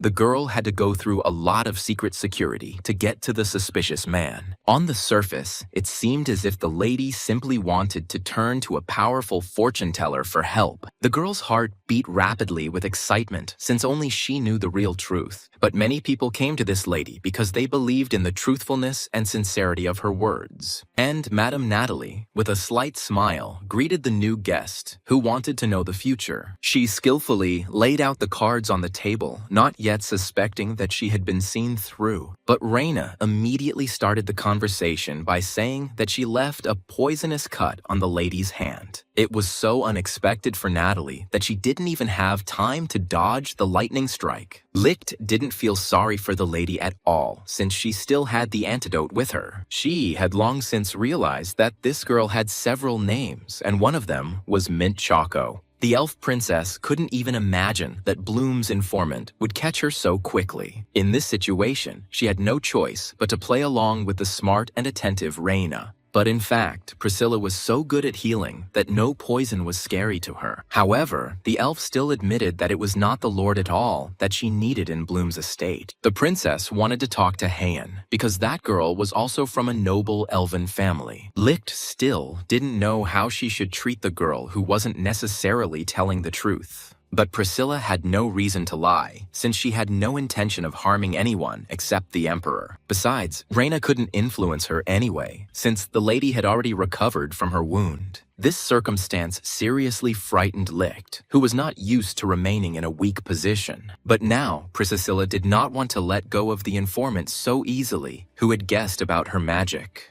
And now Reina was in a hopeless situation, but she experienced this situation with pride. The princess showed with her whole appearance that she felt respect for Licht, and therefore would not harm her. So soon, the informant believed the girl's words, since she still didn't know what to do. But as soon as she asked about the life of a sorceress, Priscilla's face instantly changed. The princess didn't want to explain anything in words, but she could show it with a pill. Of course, Reina was not eager to eat an unknown product from an unknown person. But from the very beginning, the lady behaved peacefully, as if she really had no intention of doing anything bad. Curiosity proved stronger than prejudice, so Licht fulfilled the stranger's request. And at that very moment, she saw with her own eyes the entire sad history of the elven people. For a long time, people oppressed and used them because they themselves did not know how to control useful magic. Even the informant didn't know that it was not for nothing that there were very few elves left on Earth. Tears streamed down the girl's cheeks, as no one could bear so much pain at once. Reina couldn't be angry at the elf anymore, as she understood why she hid her identity. What surprised the girl most now was why the elves didn't even try to resist the people. It was all about the Emperor's artifact, but Priscilla was in no hurry to talk about this detail. Even after all she had seen, Licht continued to worry about Lady Hayan's well-being.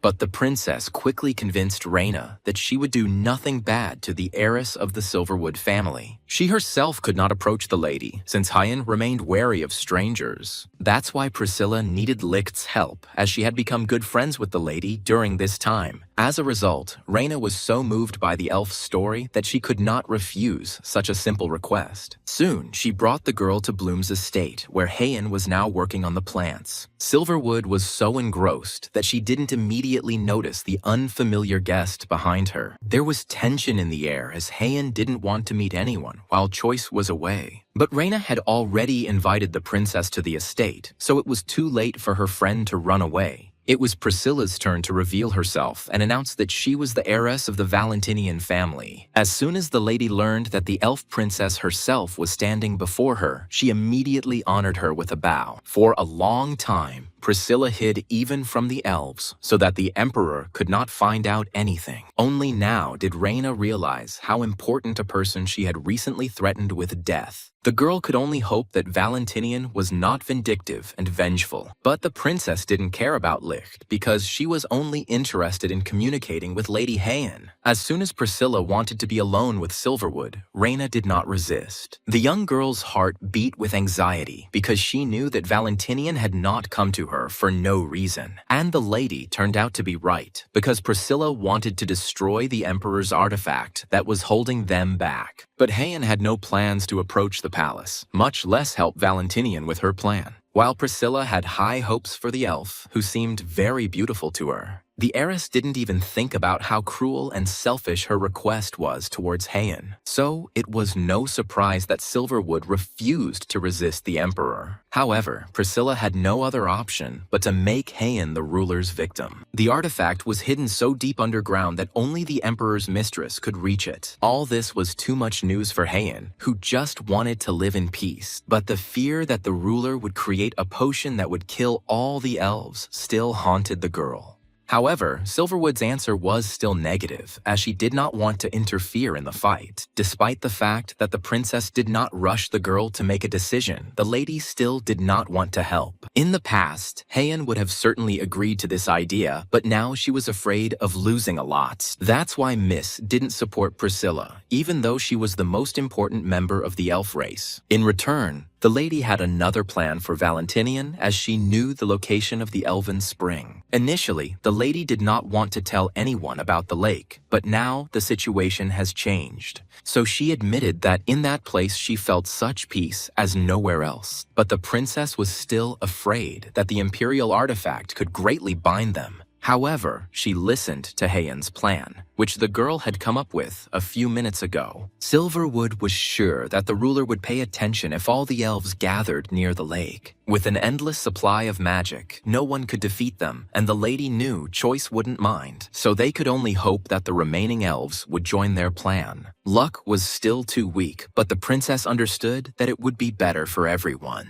It would be too cruel to send Heian to the ruler to try to charm him. Priscilla's heart still bore a heavy burden, for it was her family that had created this terrible artifact. They planned to use it to rule the elves forever, but the thing accidentally fell into the hands of the emperor. That's why Valentinian tried so hard to destroy the magical object, to wash away the shame from her family. So the princess had to agree to Heian's plan, because the feeling of guilt was destroying her from the inside. Now it was up to Silverwood, who was ready to fight on Lord Bloom's territory. Meanwhile, the hero was at the wedding of the Medivh family, and did not even suspect the elves' wishes. While he had the chance, Choice enjoyed the holiday, which took his mind off work. But the fun couldn't last forever, so soon the guy had to return home. No matter how sad the guy was to part with his friends, he could always come visit them. The estate awaited the master in the same condition, as assistants carefully watched over it. This time, Jace moved with her friend because she missed the elf. They had not seen each other for a long time, so Lady Medit did not want to wait any longer for their meeting. As soon as the girl saw Heian, she almost knocked her down due to the joy deep inside her. But the elf didn't express so much happiness, since she had managed to get out of the habit of her friend's clinginess. Until now, Choice couldn't understand how other people behaved calmly after moving through the portal.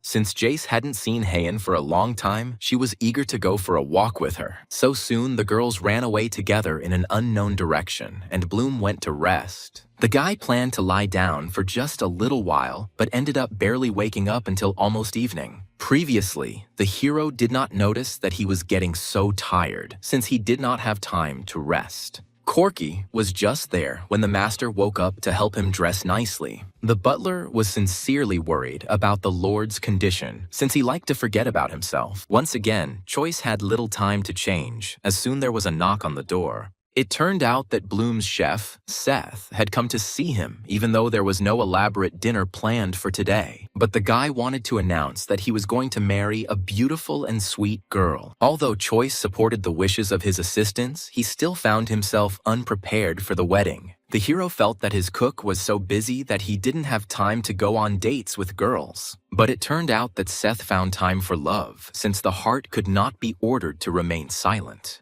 His chosen one was a young lady named Morian Hatcher, and she herself fell madly in love with the guy. Part of the hero was worried that many were now targeting Seth because of his cooking skills. However, he still wished the guy the best because he tried to support his assistants in everything. As Bloom had promised before, he was not opposed to buying a small estate for the two newlyweds. In the meantime, Choice allowed the couple to stay in the spare rooms of his large house. Seth's happiness knew no bounds, although he knew in advance that the master would refuse him nothing. But it was one thing to suspect, and quite another to personally hear about help from the Lord. Choice was even open to Morian becoming Heian's personal assistant for a while. But at that moment, their conversation was brazenly interrupted by Jace, who had already begun to miss walks. But the guy hoped until the very end that the girls would manage without his company this time. But in the end, Lady Medit still remembered a friend with whom she would also like to walk around the city. Even Heian agreed to come for Choice, because together with her friend, they came up with a little plan. That's why they needed Lord Bloom, even though he still had a lot of work left to do. The girls really prepared an amazing surprise that the hero couldn't even imagine. The whole point was that they led him to the estate where the Silverwood family used to live. It turned out that Heian had decided to give the building to her friend as a thank you for all his help. Choice couldn't have imagined in his wildest dreams that the elf would be so kind to him. But the guy already had a good home to which he had become accustomed. body and soul. So instead of living in this place, the hero aimed to create a store for goods there. He just happened to have several businesses, so there was nothing stopping him from creating another one. The lady clearly didn't expect such an idea, but quickly realized that it was a good decision for the estate. The girl was ready to take on all the management so that it would be easier for the Lord to follow through on his duties. Besides, Bloom was already swamped with work, so he wouldn't have been able to keep an eye on this place as well. Creating water spaces was easy for Heian, but the Lord's territories were still undeveloped. All this was partly because the young man spent too much time cooking with Seth. Lately, the assistant had become much more absent-minded, which is why Choice personally supervised his dishes. This time, the hero wanted to cook something new, so he needed all the help of his assistant. Seth, as usual, remained close to his master in case his help was needed. As a result, the boys quickly completed the task, since Bloom knew the new recipe well. The hero was already anticipating how pleased his friends would be when he showed them this food. And the guy turned out to be completely right, since Jace couldn't tear herself away from such a delicacy. Bloom knew that the lady missed his food very much, so he did not interfere with the girl enjoying her food. At this moment, Lady Medit's only concern was that she would not eat more than she was supposed to. Only Heian sided with her friend, as she herself ate a lot, but still remained slim. Watching the sweet friendship between the girls, the hero no longer believed that they had ever quarreled with each other. After the first course, he ordered the second course to be served, as the surprises for today were not over. As usual, the food looked like it had been blessed by the gods themselves while Bloom was cooking. But Jace wasn't used to the fact that even the dishes would be incredibly hot from food. This mistake by the cooks caused a lot of anger inside the girl, who hated to endure pain. Even the sight of delicious food could not calm Lady Medit now, because she did not want to receive damage. For a long time, the girl could not calm down after this incident, demonstrating her rage to her friend. However, Choice managed to quickly attract the aristocrats' attention to food that was worthy of it. Jace was still hungry, so she didn't wait for the second invitation. As soon as the lady tried this new dish, she instantly forgot about anger and pain. Each time, Lady Medit was surprised that Choice managed to cook something even more delicious. Only Heian's reaction always confused Bloom, since the elf always preferred bread. It seemed as if the lady couldn't live a day without buns, as if she were made entirely of them. But the hero was glad that the elf's face lit up with happiness every time, so he forgave her everything. While Jace was visiting him, the Lord planned to ask the girl for help in organizing the store. Lady Medit knew a lot from her father, who had been an excellent manager of any business for many years. So she immediately set difficult conditions for her friend, because she knew that he could handle everything. The only one the friends failed to involve in this matter was Heian, since the lady only wanted to eat bread. The elf already had a lot to worry about regarding the Emperor, so she was in no hurry to help. But even in such company, the hero had to manage to do everything on time, because soon there would be another holiday. Meanwhile, the ruler became increasingly fascinated by the assistant, who brought him various information. Of course, the man knew about the girl's true identity, and therefore did not completely trust her. But Priscilla tried her best, and even told about the affairs of merchants from other countries. All this information was very useful to the ruler, who tried to keep track of all events in the empire. He didn't know that the princess was cunningly telling only things that would not bring her any harm.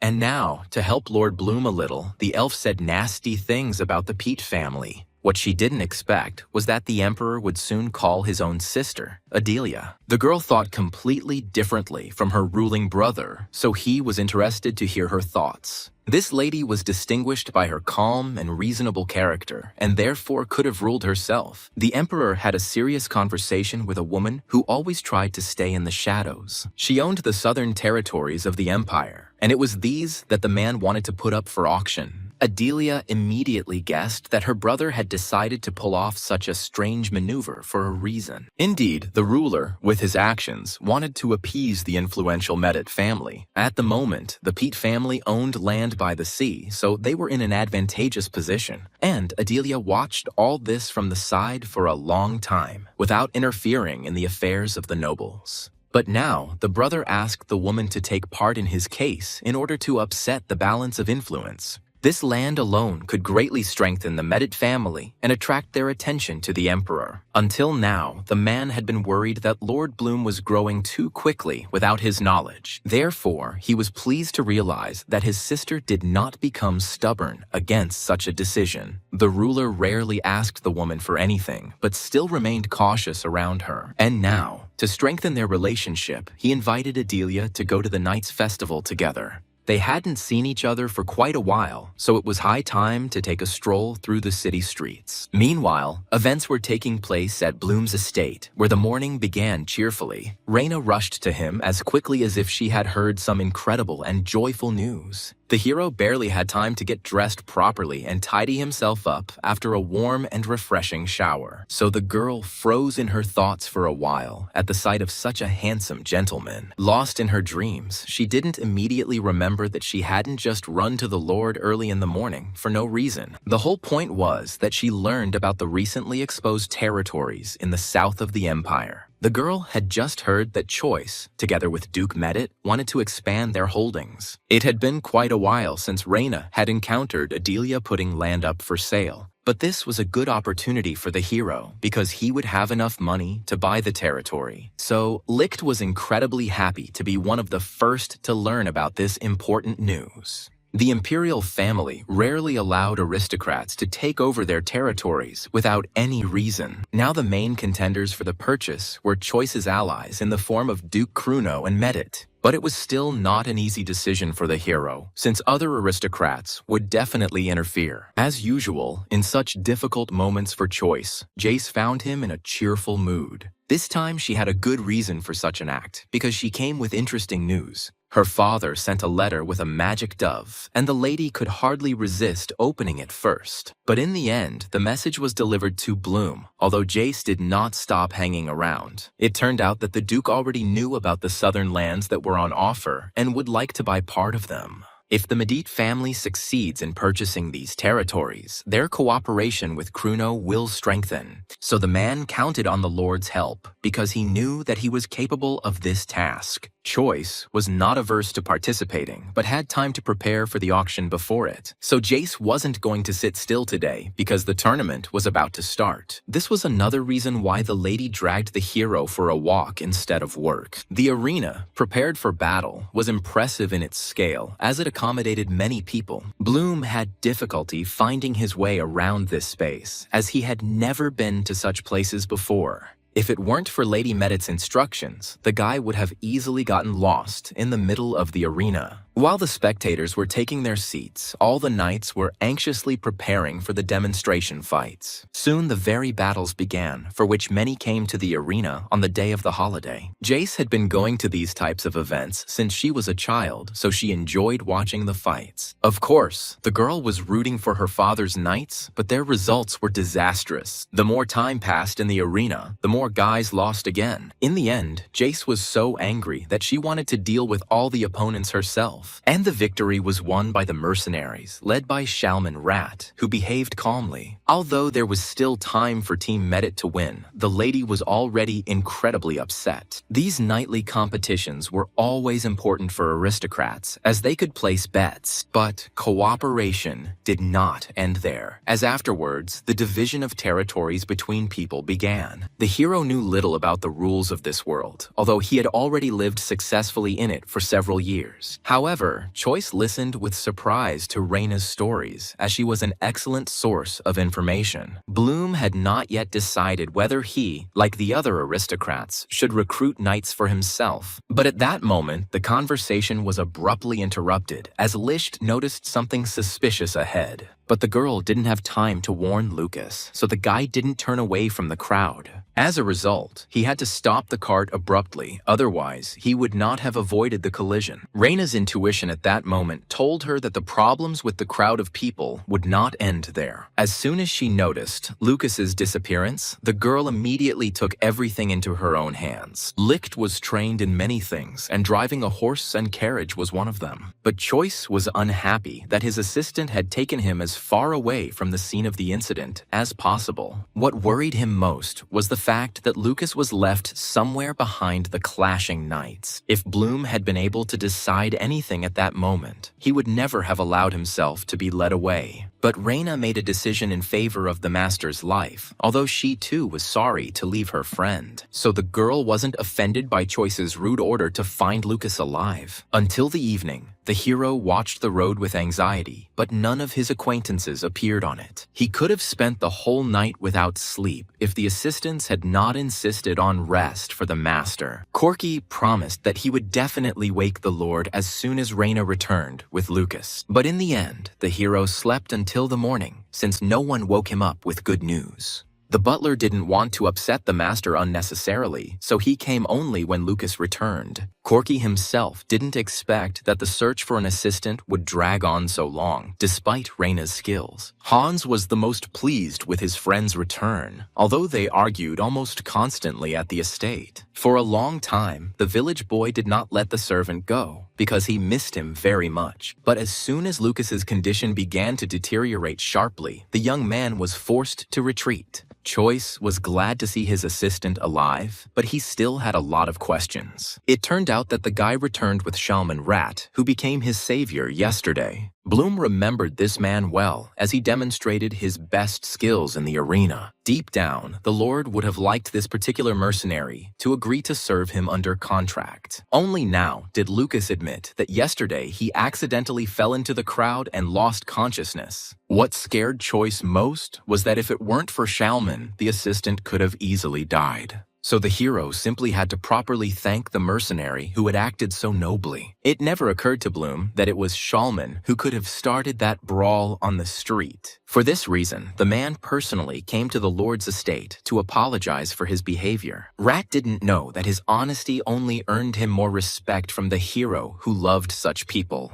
But even despite this, Lucas still stood up for the man who saved his life. The assistant himself said that Shalman's mercenaries actually won the arena battles. Rat was such a good leader that no one in his team was seriously hurt. Choice was surprised that some knights still decided to take revenge and did it dishonestly. That's why Lucas was so happy to talk about the exploits of those who won in the arena not long ago. Bloom had no reason not to trust his assistant, since the mercenaries seemed fair to him too. From the very beginning, Shalman looked like a man you could safely trust with your life. That's why it was so important for the hero to reward the mercenary somehow, so he saved the life of his assistant. Only Reina could suggest what was best suited for people in that area of life. But it turned out that the girl was still not at the estate, since she had been looking for Lucas all this time. Literally, a few minutes later, Licht returned home with a burden of sadness and grief on her face. She clearly didn't expect to see the guy come back, as if he hadn't disappeared at all during the night. But all this time, the informant was asking people around in the hope that she could find the guy. In the end, all she had to do was return to the estate because Lucas was fine. So joy and rage mixed in the lady with great force, but deep down she was glad. During her time living in the estate, Reina got used to every person and did not want to lose anyone. Choice was confident that the girl would soon forget about her mistake, as she had many tasks. At that moment, Shalman suddenly recognized the lady who had not even paid attention to him when they met. It turned out that as children, they both often trained together and almost hated each other. Until now, Lich could not stand the offensive nickname the man had come up with for her. The girl would never have thought that she would meet this particular man again in her life. At the sight of his old acquaintance, Shalman noticeably came to life since he felt more at ease in the company of friends. However, he had business to attend to, so Rat could not stay to talk to the girl he knew. As soon as he left, the hero immediately began to restore order among the estate's assistants. Choice could never allow Lucas to work because his arm was injured. Only after this did the guy turn to Reina, who knew Shalman and his mercenaries well. Bloom honestly admitted to the girl that he would like to see these people among his protectors. But Licht couldn't promise anything like that, since Rat had always been independent.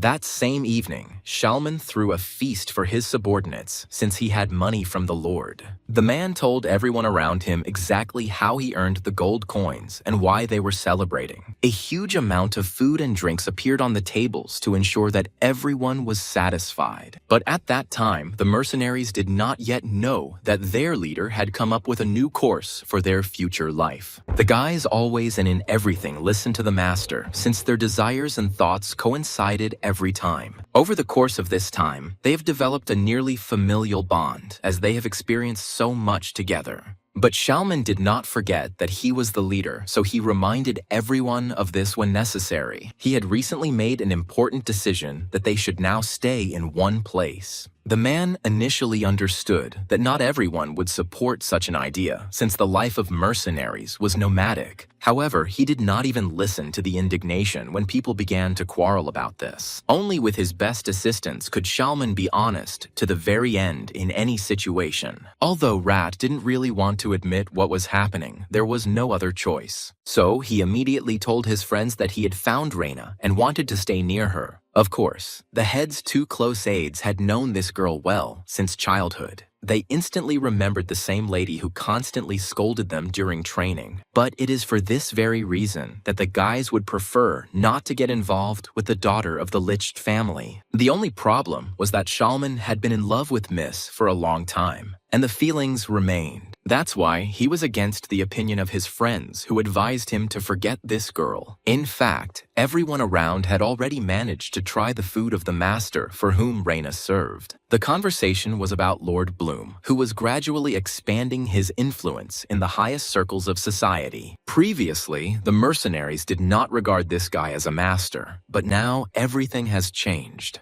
Rat had met Choice personally and was therefore confident that he could be trusted with his life. For a long time, the guys had been choosing a person for whom they could work calmly and without problems. As soon as Shalman made his choice, his friends supported his decision, as they had no doubts about it. They had noticed more than once that Rat was rarely wrong when it came to the future of their team. And this time, the man was confident of a good result, even if he had to stay put. The leader didn't expect that, in fact, his assistants trusted not his decision, but Reina's choice. But he also agreed with his friends that the girl could not have chosen a bad person. So, the very next morning, the hero happily noticed an application from the mercenary Shalman on the table. Of course, the young man was ready to accept people whose abilities he had already seen in the arena. Although Licht was not involved in Rat's decision, she still felt something was wrong. But the mercenary had no intention of harming anyone from Bloom's estate, as he had indeed come to get a job. He took with him only his best friends, who could take excellent care of his life. But the guys, as usual, started bragging about their skills, trying to prove who was better. All this once again ended in a brawl, right in the office of young Lord Bloom. But the hero, out of politeness, did not pay attention to the behavior of the mercenaries, who did not know the rules of aristocrats. He was much more interested in the work contract that Shalman was going to sign with him. It was no surprise to Choice that the mercenaries would require quite a bit of money for their work. And indeed, Rat knew his own worth very well, so he did not ask too little from the Lord. Since there were no wars now, Shalman was ready to take care of his people on his own. All these conditions did not raise any questions for Choice, as they were fairly fair, so the guy had no doubts when he raised the pay for such skilled workers. As a result, they signed a contract, and both parties were satisfied with the result.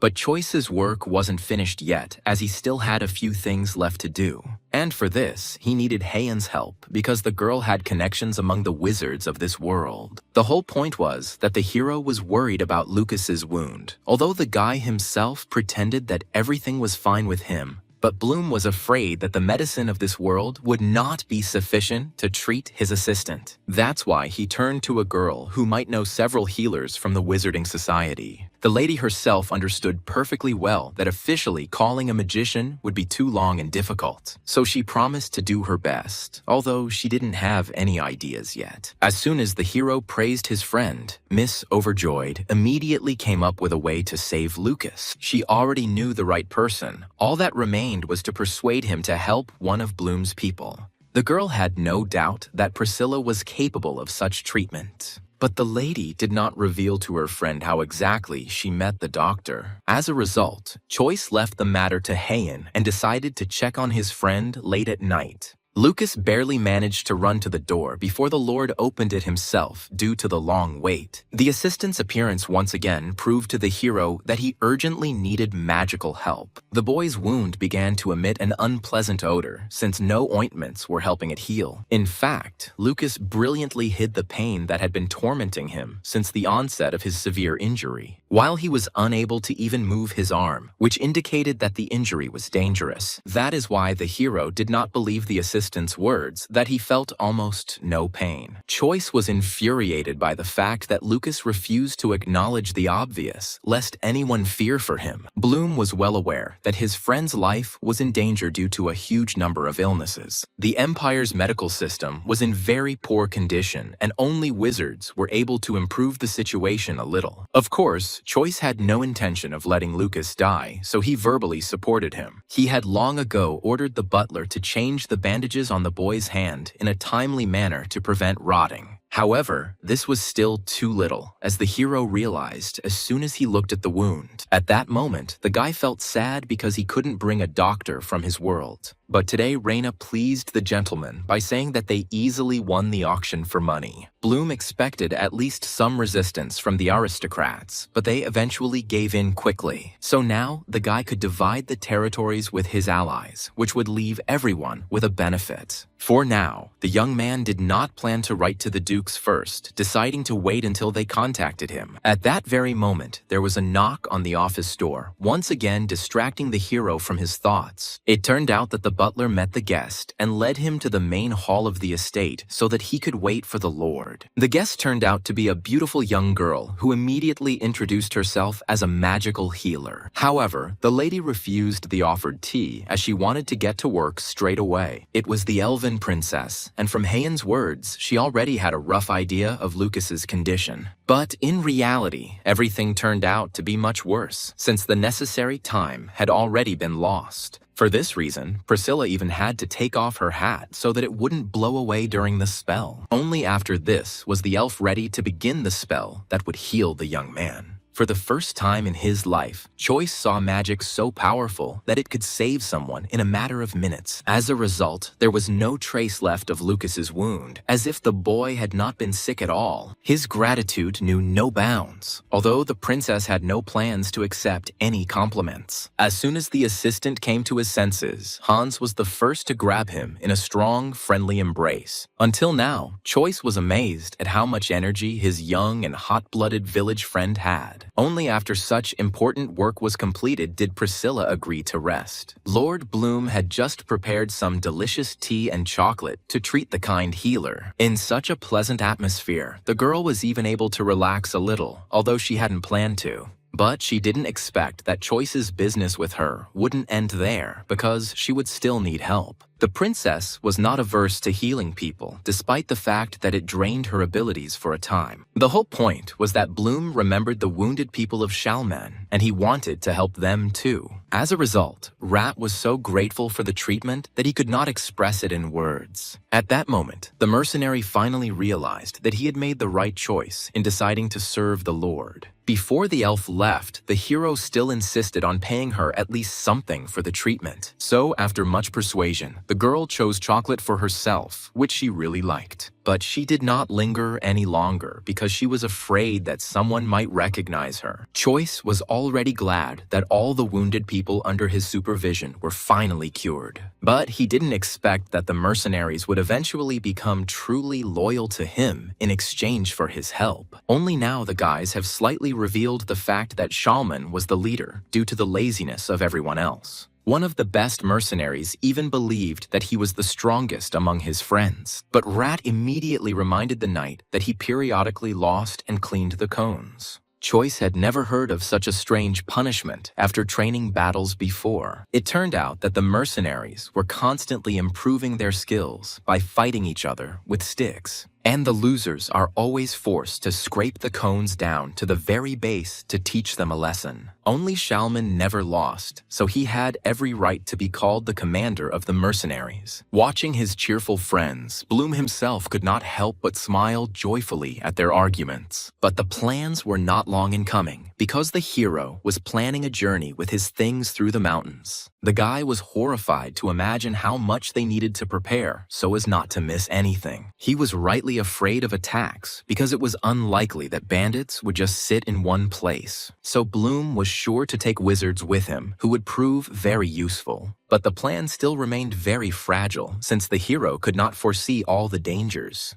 Shalman was especially aware of the unpleasantness of the matter they had gotten themselves into with this trip. However, Choice had no more time to wait as the jewels needed to be transported. Therefore, the hero mentally prepared himself in advance for the fact that the journey would not be the most pleasant. He was ready to listen to any opinion of Rat, who was more experienced in such matters. Shalman suggested making several stops along the way so that some robbers wouldn't wait for them. In any case, Choice spared no expense on this event to ensure that everyone remained alive. Until now, Rat's heart was filled with gratitude for the fact that the master had cured his friends. But the man liked the sweet food that Choice generously treated everyone at the table to much more. As a result, once all the guests had left, there were no more of the prepared sweets left on the table. Meanwhile, the maids showered Heian with compliments, considering her very beautiful. The girl had just dressed up a little and was using perfume when suddenly one of her assistants became ill. It immediately became clear to the lady that her maid was pregnant because it could not be otherwise.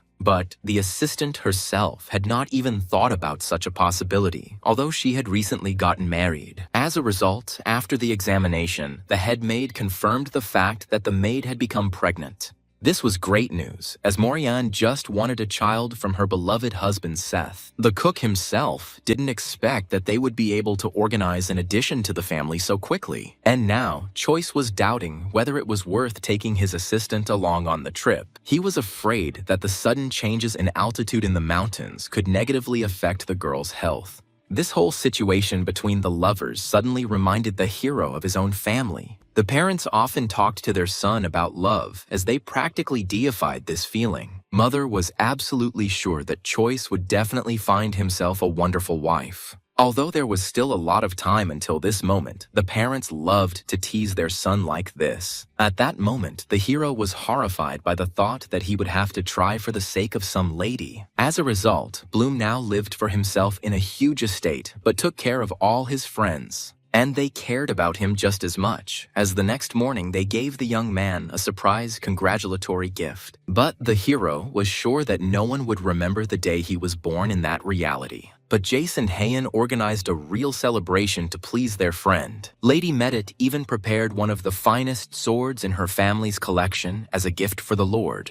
The Lord was just looking for some kind of weapon to defend himself on a difficult journey. Assistants wrote congratulatory letters for the gentleman to express their emotions in writing. But what surprised the hero most was that Lady Heian personally baked a birthday cake for him. It was a very small dessert, for which the girl spent quite a lot of time. Everyone around was interested in the Lord's reaction because none of the girls had cooked for him before. The elf sincerely believed that adding soy sauce to it was the best idea in the world. And only Choice understood that with these ingredients, the girl had probably ruined the entire taste of the cake. Jace begged the guy to make a wish and blow out the candles on the gift as soon as possible. But Bloom was in no hurry to try the cake, as he suspected that he would not like the food. However, the hero could not disappoint the elf who tried so hard to cook for him, so he hid his sadness that soy sauce might ruin the whole dish. Heian's face lit up with happiness, as she felt like she had done everything perfectly right. The young man had to get himself in the mood for a while before he tried even a piece. As the hero expected, it was not a cake at all, but ordinary soft bread with the taste of soy sauce.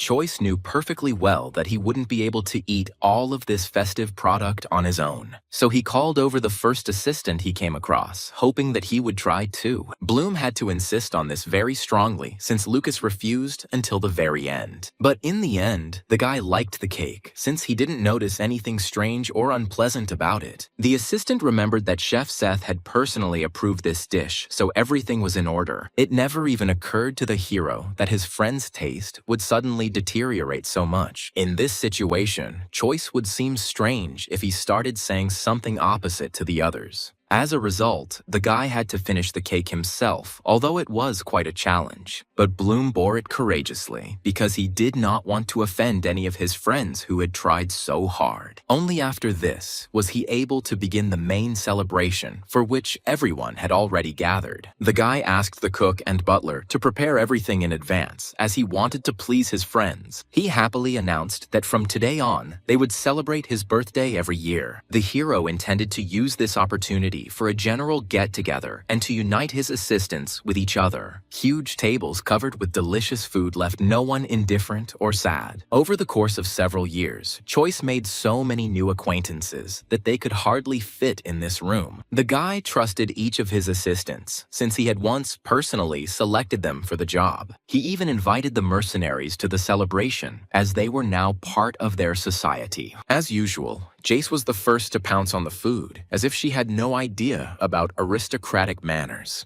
But the assistant was still worried that the lady would not like something about the food that was on the table. However, Medit only wondered why her cook couldn't cook so deliciously. The girl was ready to sing songs in honor of the tender chicken she had just tasted. Miss sincerely thought that her cook was stupid if he couldn't repeat something similar with food. She didn't know that the recipe was simple, but it took quite a long time. So even Bloom didn't get the perfect taste the first time, but he achieved what he wanted. Meanwhile, the mercenaries were having a great time, devouring huge quantities of meat at the tables. Their behavior made Shalman feel ashamed, as he was not used to eating so well with aristocrats. But Reina had long since realized that in Bloom's estate, everyone was obliged to eat tasty and satisfying food. The girl knew that Choice was not the richest lord, but he still tried for his people. All because this guy was not only smart and handsome, but also incredibly kind to his loved ones. So Licht would never have allowed Shalman to betray such a good master. The day soon came when Bloom planned to cross the mountains, and the journey promised to be difficult. But Choice was completely prepared for the trip, as he had thought through almost everything down to the last detail during this time. He left the estate to a new butler, whom he chose strictly on Corky's recommendation, so the guy wasn't worried that anything could happen to the house while he was away. While Bloom was saying goodbye to those who were staying, everyone else had already taken their seats in the carriages, so Choice didn't have to run around trying to get his assistants into line as quickly as possible. Soon he himself jumped into the carriage, taking Reina with him, who was confused during the boarding process. Initially, the Lord planned to go alone and took a blanket for himself, but shared it with the girl. Licht had no idea that Bloom would always remain such a kind and handsome guy. She was pleased to travel next to him, for the lady was always partial to such faces. Choice's appearance seemed even more beautiful because he was sleeping peacefully despite the movement of the cart. Watching him, Reina allowed herself to wonder what it was like to be the wife of such a wonderful man. As soon as the assistants stopped for the first rest stop, they immediately woke up the young gentleman.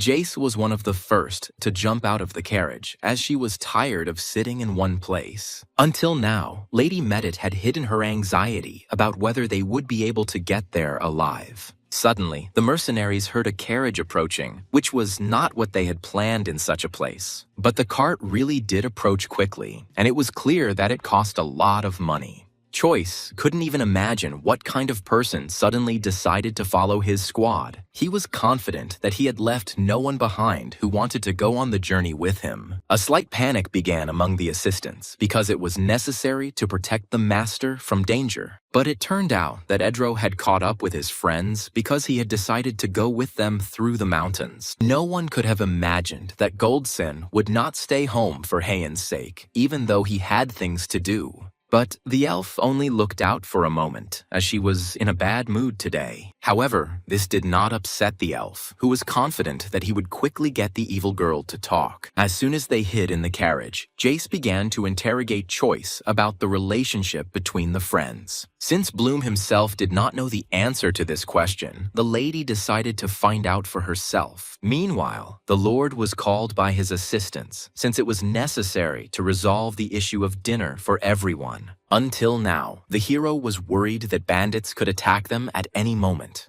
But Hans assured his noble friend that he could protect both him and Lucas if necessary. At exactly this time, the attack suddenly began, but the mercenaries did not have time to put up a defense. The arrows flew mercilessly towards Choice as the bandits knew who to aim at. At that moment, Hans bravely shielded his friends because he wasn't lying when he said he would save them. As a result, the guy himself was injured, but he still did not step aside so that no one else would get hurt. The hero was instantly overwhelmed with guilt, as he did not have time to activate the magic shield. Lucas also found himself saved by a friend, and nothing could help him in such a difficult situation. Within a moment, a powerful defense, which the mercenaries had rehearsed for a long time, was built around the hero. But Choice was worried that some people might still be left outside the shields. Lucas noticed too late that one of the maids had frozen stupidly in place out of fear. It was Kana, and few could help her because the arrows were already flying at full speed towards the girl. But at the last moment, Enro saved his assistant as he activated a powerful protective spell. So, in just a moment, the magic shield stood firmly over the people, saving them from arrows. The hero could not even imagine that the combination of vegetation and water would be so useful. To protect her friends, Heian also got out of the carriage as she couldn't stay put. The appearance of the brave elves delighted the hero, who was worried about the condition of his assistants. Although they were able to build a strong defense, the enemies were still hiding somewhere in the forest. Shalman instantly assessed the situation by the number of arrows that quickly flew towards them. The mercenary was only concerned about how long the wizards would be able to maintain the magical shield. The man understood that there were too many bandits, but he still wasn't going to give up so quickly. He had to act quickly, since all the luggage had accidentally been left outside. Rat was lucky because the elves were ready to fight, even if they got too tired in the process.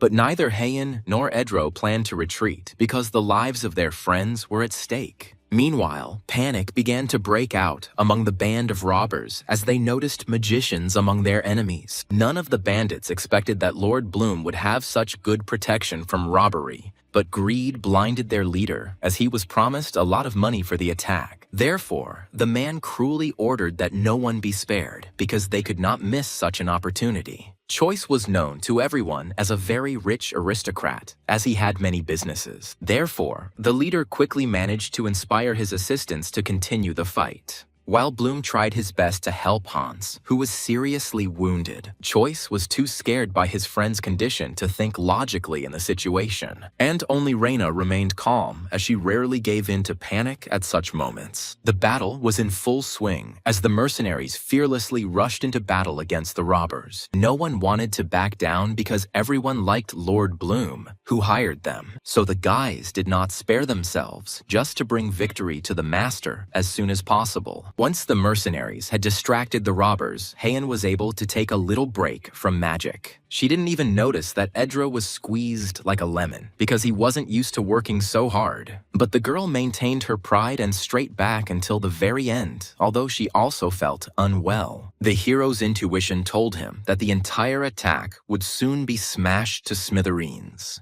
And he turned out to be right, since Shalman, after the victory, took several robbers prisoner. Choiso was so filled with rage that he could barely contain himself when asking his enemies questions. The hero was sure that someone from above had organized this detachment and given them information. And literally a few minutes later, the guys actually admitted that they were simply following the leader. Shalman also did not believe the robbers, who tried to prove that they knew absolutely nothing. It was clear to Bloom that only one person could be behind this nasty attack. But he listened to Reina's advice and did not yet look for evidence of who his enemy was. Instead, Rat took over the interrogation and soon brought all the necessary information to the master. The man extracted this information through beatings, but the Lord did not need to know about it. Now, Xiaoman could send some of his men to check the said village. This was just in time, as many of Choi's men were wounded after the nasty attack.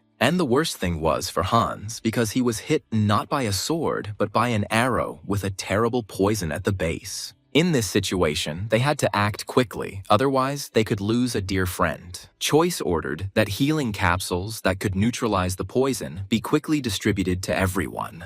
This helped Hans, although his condition was still bad, and he could not continue the journey. But Bloom felt better because at least his friend wouldn't die from the poison that hit him along with the arrow. The hero promised himself that he would definitely repay his enemies for this terrible incident. His face was emotionless as the boy burned the corpses of several mercenaries who had died. Xiaoman saw for the first time how strong Lord Bloom was, although he seemed to everyone to be a kind simpleton. All this time, one man hid his presence, as he had illegally entered the detachment. It was a girl who desperately searched for Han because only she could protect her. The whole point was that Priscilla also went on the trip, hiding in one of the carriages. Only now did the princess decide to show herself, as she could help the wounded people. As soon as Reina noticed the tent walls being opened, she braced herself for the blow. But there was no fight because Priscilla showed her face to the worried girls in time. The elf admitted with difficulty that she had been following Han all this time for an important conversation. Licht had no reason to distrust the princess, so she obediently left the lady alone. It was no surprise that Han bombarded Valentinian with questions about refusing to go. But the princess ended up being here and accidentally putting her life in unnecessary danger. Silverwood never thought that Priscilla would be capable of such pranks at her age. All this time, the elf stubbornly pretended that she would remain in the imperial palace. But curiosity overcame prudence in the girl, so she followed Lord Bloom's detachment. The whole point was that the princess was attracted by the tranquility that remained in Han. Priscilla lived her entire life in anxiety and worry, and it seemed like it would never end. But now that she could find a use for her healing magic, the lady seemed to come alive. In the end, the lady followed the lead of the princess, who now wanted to stay with the squad. However, Heian honestly admitted to the girl that she still did not fully trust her. Priscilla's soul actually contained several elves, whom she had once handed over to the emperor. But Valentinian had a necklace made of elven tears that could prove her devotion. The princess gave this item to Heian since it was her family that originally owned the jewelry. Silverwood saw the necklace as a child, and her father told her that it could save her from death. But the stepmother sold the jewelry to the emperor as soon as the head of the family died due to long life. As soon as Heian got the jewelry back, her heart began to beat joyfully at the sight of this thing. Now the girl was not ready to return to Priscilla, the decoration that she liked so much. Silverwood considered this a fair punishment for the princess, who had led an improper life. But now Valentinian was gradually recovering, helping the wounded quickly get back on their feet. Choi still couldn't understand why the elves didn't all come together if they wanted to go with him. But it turned out that Enro was seeing the healer for the first time, although he was very glad of her presence in the squad. Thanks to Priscilla's help, everyone was able to sleep peacefully that evening because they were not afraid of dying. And only Kana began to become truly hysterical because the maid almost died during the battle. The girl no longer believed that following Lord Bloom was the right decision. Lucas tried his best to prove to the stupid assistant that their master had done everything possible. But the guy quickly realized that he would not be able to get through to the lady whose mind was clouded by fear. Kana brazenly accused Choice of recklessly putting their lives in grave danger. The girl believed that if she had stayed in the estate, nothing bad would have happened to her. And at the very peak moment of the quarrel, Kana suddenly received a stinging slap right across the face. The head maid could no longer tolerate the unfounded accusations against their master. The girl clearly didn't expect her older friend to react so violently to her hysteria. The maid quickly reminded the stupid assistant who exactly had given her all the clothes and the expensive capsule. So that evening, Lucas's intervention was no longer necessary, and the boy breathed a sigh of relief. Over the next few days, nothing interesting happened for Jace. Suddenly, the girl saw her family's coat of arms somewhere in the field and wished to meet her father. Choice couldn't refuse the lady, who had rarely visited her home lately. The Duke was pleased to see for himself that his daughter was okay despite the attacks. The man noticed that Bloom had prepared well for the trip and had taken many carriages with him. He didn't just come out to meet him because he needed to talk to the Lord personally. The conversation turned to the fact that Duke Medit had also placed spies near the village with the robbers, so the chances of Choice finding the traitor quickly increased thanks to such support. The guy himself did everything possible to ensure that his unit was not attacked again. Father Jace could only praise the young man who worked so hard for his friends and helpers. What pleased the hero most was the news that a good road had already been paved further on, so the whole company was able to safely reach the estate that Choice planned to develop. Bloom was pleased to notice that since his last visit here, the fields had become cleaner and the people were kinder. This gave the butler hope that his management of this estate would not be so difficult. Until the very end, Bloom was worried that the situation in these lands would remain virtually unchanged. But now he could start developing these good territories from scratch with peace of mind. As usual, the hero couldn't concentrate on just one thing, but he didn't see any problem with that. But the guy immediately noticed that most of the local knights and residents had gathered around his carriage. Everyone wanted to welcome the new master, and Bloom could not refuse the crowd this desire. His new home was a beautiful building, worthy of receiving a lord. Choice walked out fearlessly to the people he would now rule for many good years. The residents greeted the gentleman with joy, as they were always ready for change. Bloom was now responsible for even more people, but he wasn't at all worried about it. Since they had just arrived, the hero ordered his assistants to unpack their things. It just turned out that Heian, instead of settling in, wanted to go to the Elven Spring. Since Choice had some free time, he decided to go with the girls. At that moment, Edro noticed that the company was slowly moving away somewhere, and without him. Until now, Goldson had been making attempts to get acquainted with the unknown elf. But the princess remained just as cold, since the elf was not of the most noble family. Bloom never imagined that elves could choose who to communicate with and who to continue to ignore. Despite some tension in the group, all four of them reached the lake safely. Priscilla was immediately delighted at the sight of the spring, as it turned out to be better in real life. The princess was the first to dive into the cool and pleasant water, and Idro immediately and happily followed her. Literally, a moment later, they disappeared under the water, not wanting to show themselves on the surface yet. Of the whole company, only Choi Soo did not need to plunge into the water to replenish his strength. Only Heian did not jump into the water, as she would like to continue living here and not stay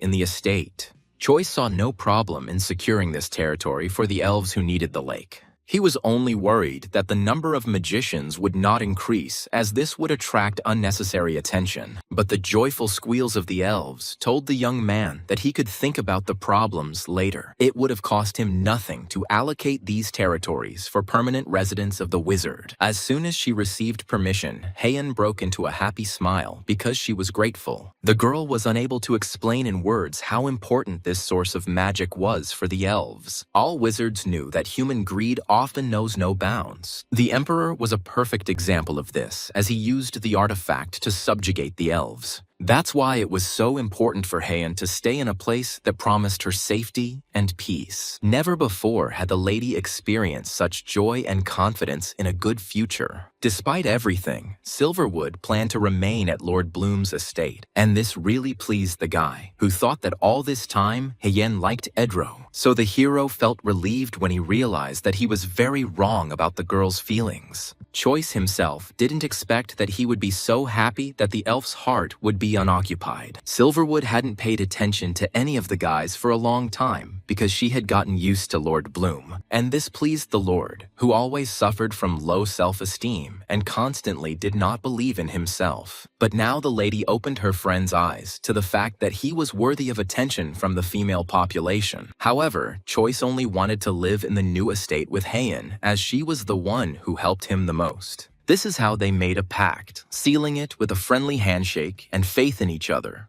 After a few days, Choice was left with only one question: where to place the new gate to his world. He understood that he couldn't show the portal to anyone, so that people wouldn't ask him questions. The only thing that saved the hero was that all his assistants were in awe of the luxury of this huge estate. But Bloom wasn't going to stop there, so he invited an architect to join him. The guy had long ago decided how exactly he would begin to improve his new city. Naturally, the Lord's first concern was good roads so that travel would not be nauseating. And then he would like to add more decorative architecture to please people. Choice knew he had set himself too high a goal, but he had good friends. In some places, even Heian agreed to help her friend with water arrangements, as it was an important resource. That is why the hero believed that his city would soon become a wonderful landmark. He didn't mind spending money to make the new place sparkle with beautiful flowers. Once the architect received funding to complete the tasks, he no longer asked questions. Now the hero only had to decide how much tax he would collect from the population. Lucas knew that Duke Medit collected approximately 30% of the entire harvest. And this news surprised Corky very much because he knew that people usually gave half. That is why the butler could not hide his surprise, although he usually remained calm. The assistant could not have imagined that his master would follow the example of the noble Medit family. But Lucas was pleased with this decision because it meant that the residents would not be outraged. Choice felt reassured that his assistants were so knowledgeable about the management system. He understood that they had to set up complex logistics to keep the fields producing crops. From his world, the guy knew an excellent system for preventing territories from wearing out. In this reality, only 3 fields were used, which quickly wore out during sowing. So none of the assistants knew how to solve this difficult problem with the harvest. And only Bloom came up with the idea of using 4 fields at once to reduce the load on the others. Lucas's head was ready to explode from such clever reasoning, since he did not understand anything. But the hero was confident that his plan would work and the harvest would quickly increase.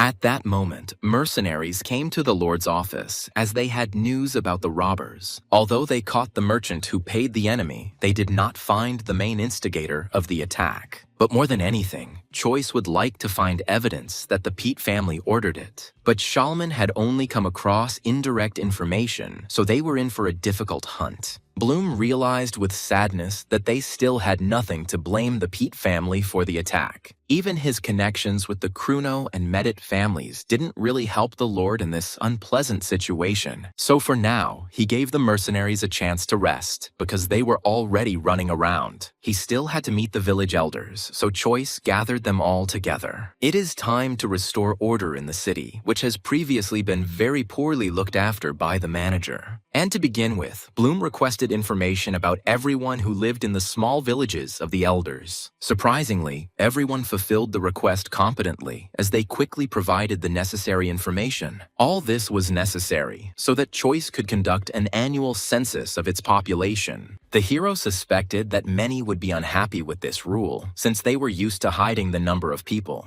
But he didn't intend to raise taxes, but rather to give out free soap to everyone in need. No one could have imagined that the new master would be so kind to his residents. Bloom had already calculated everything, and the soap production was to take place with the help of sunflowers. So he was going to give this thing to every person to reduce the number of diseases. Choice knew that the price of soap was too high, and therefore residents could not afford it. But Bloom would never have allowed the resale of a product that was intended for hygiene purposes. In addition, Lucas, on the Lord's orders, brought books that were to be distributed to the elders. Each of the men should have studied the contents carefully, because it was useful. In it, the hero, with the help of wizards, collected information about the useful herbs of this territory. Even Lucas managed to study everything that was written and was delighted with the elaboration of all the details. The only problem was that many of the elders didn't even try to learn to read. So there was an uproar among them when Choice announced that he would not leave illiterates in office. But Lucas came to his aid, reminding him that reading lessons would be free. Therefore, Bloom was able to calmly announce that he would also reward the village with a large harvest.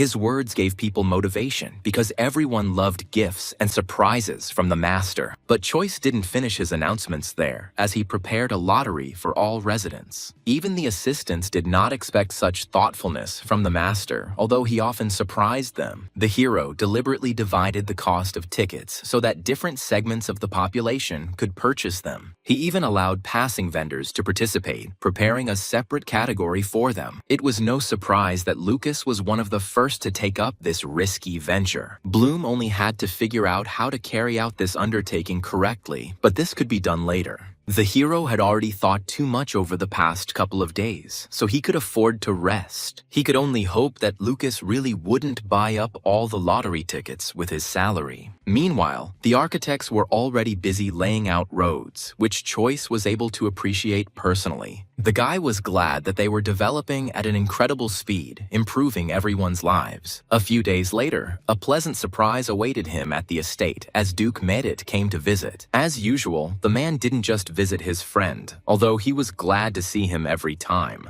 They needed to talk in private, so Bloom ushered all the assistants out the door. Choice's intuition told him that he was about to have a very important conversation with an ally. And he turned out to be right, as the man's patience was gradually running out. So Duke Merit finally proposed to take action against the greedy emperor.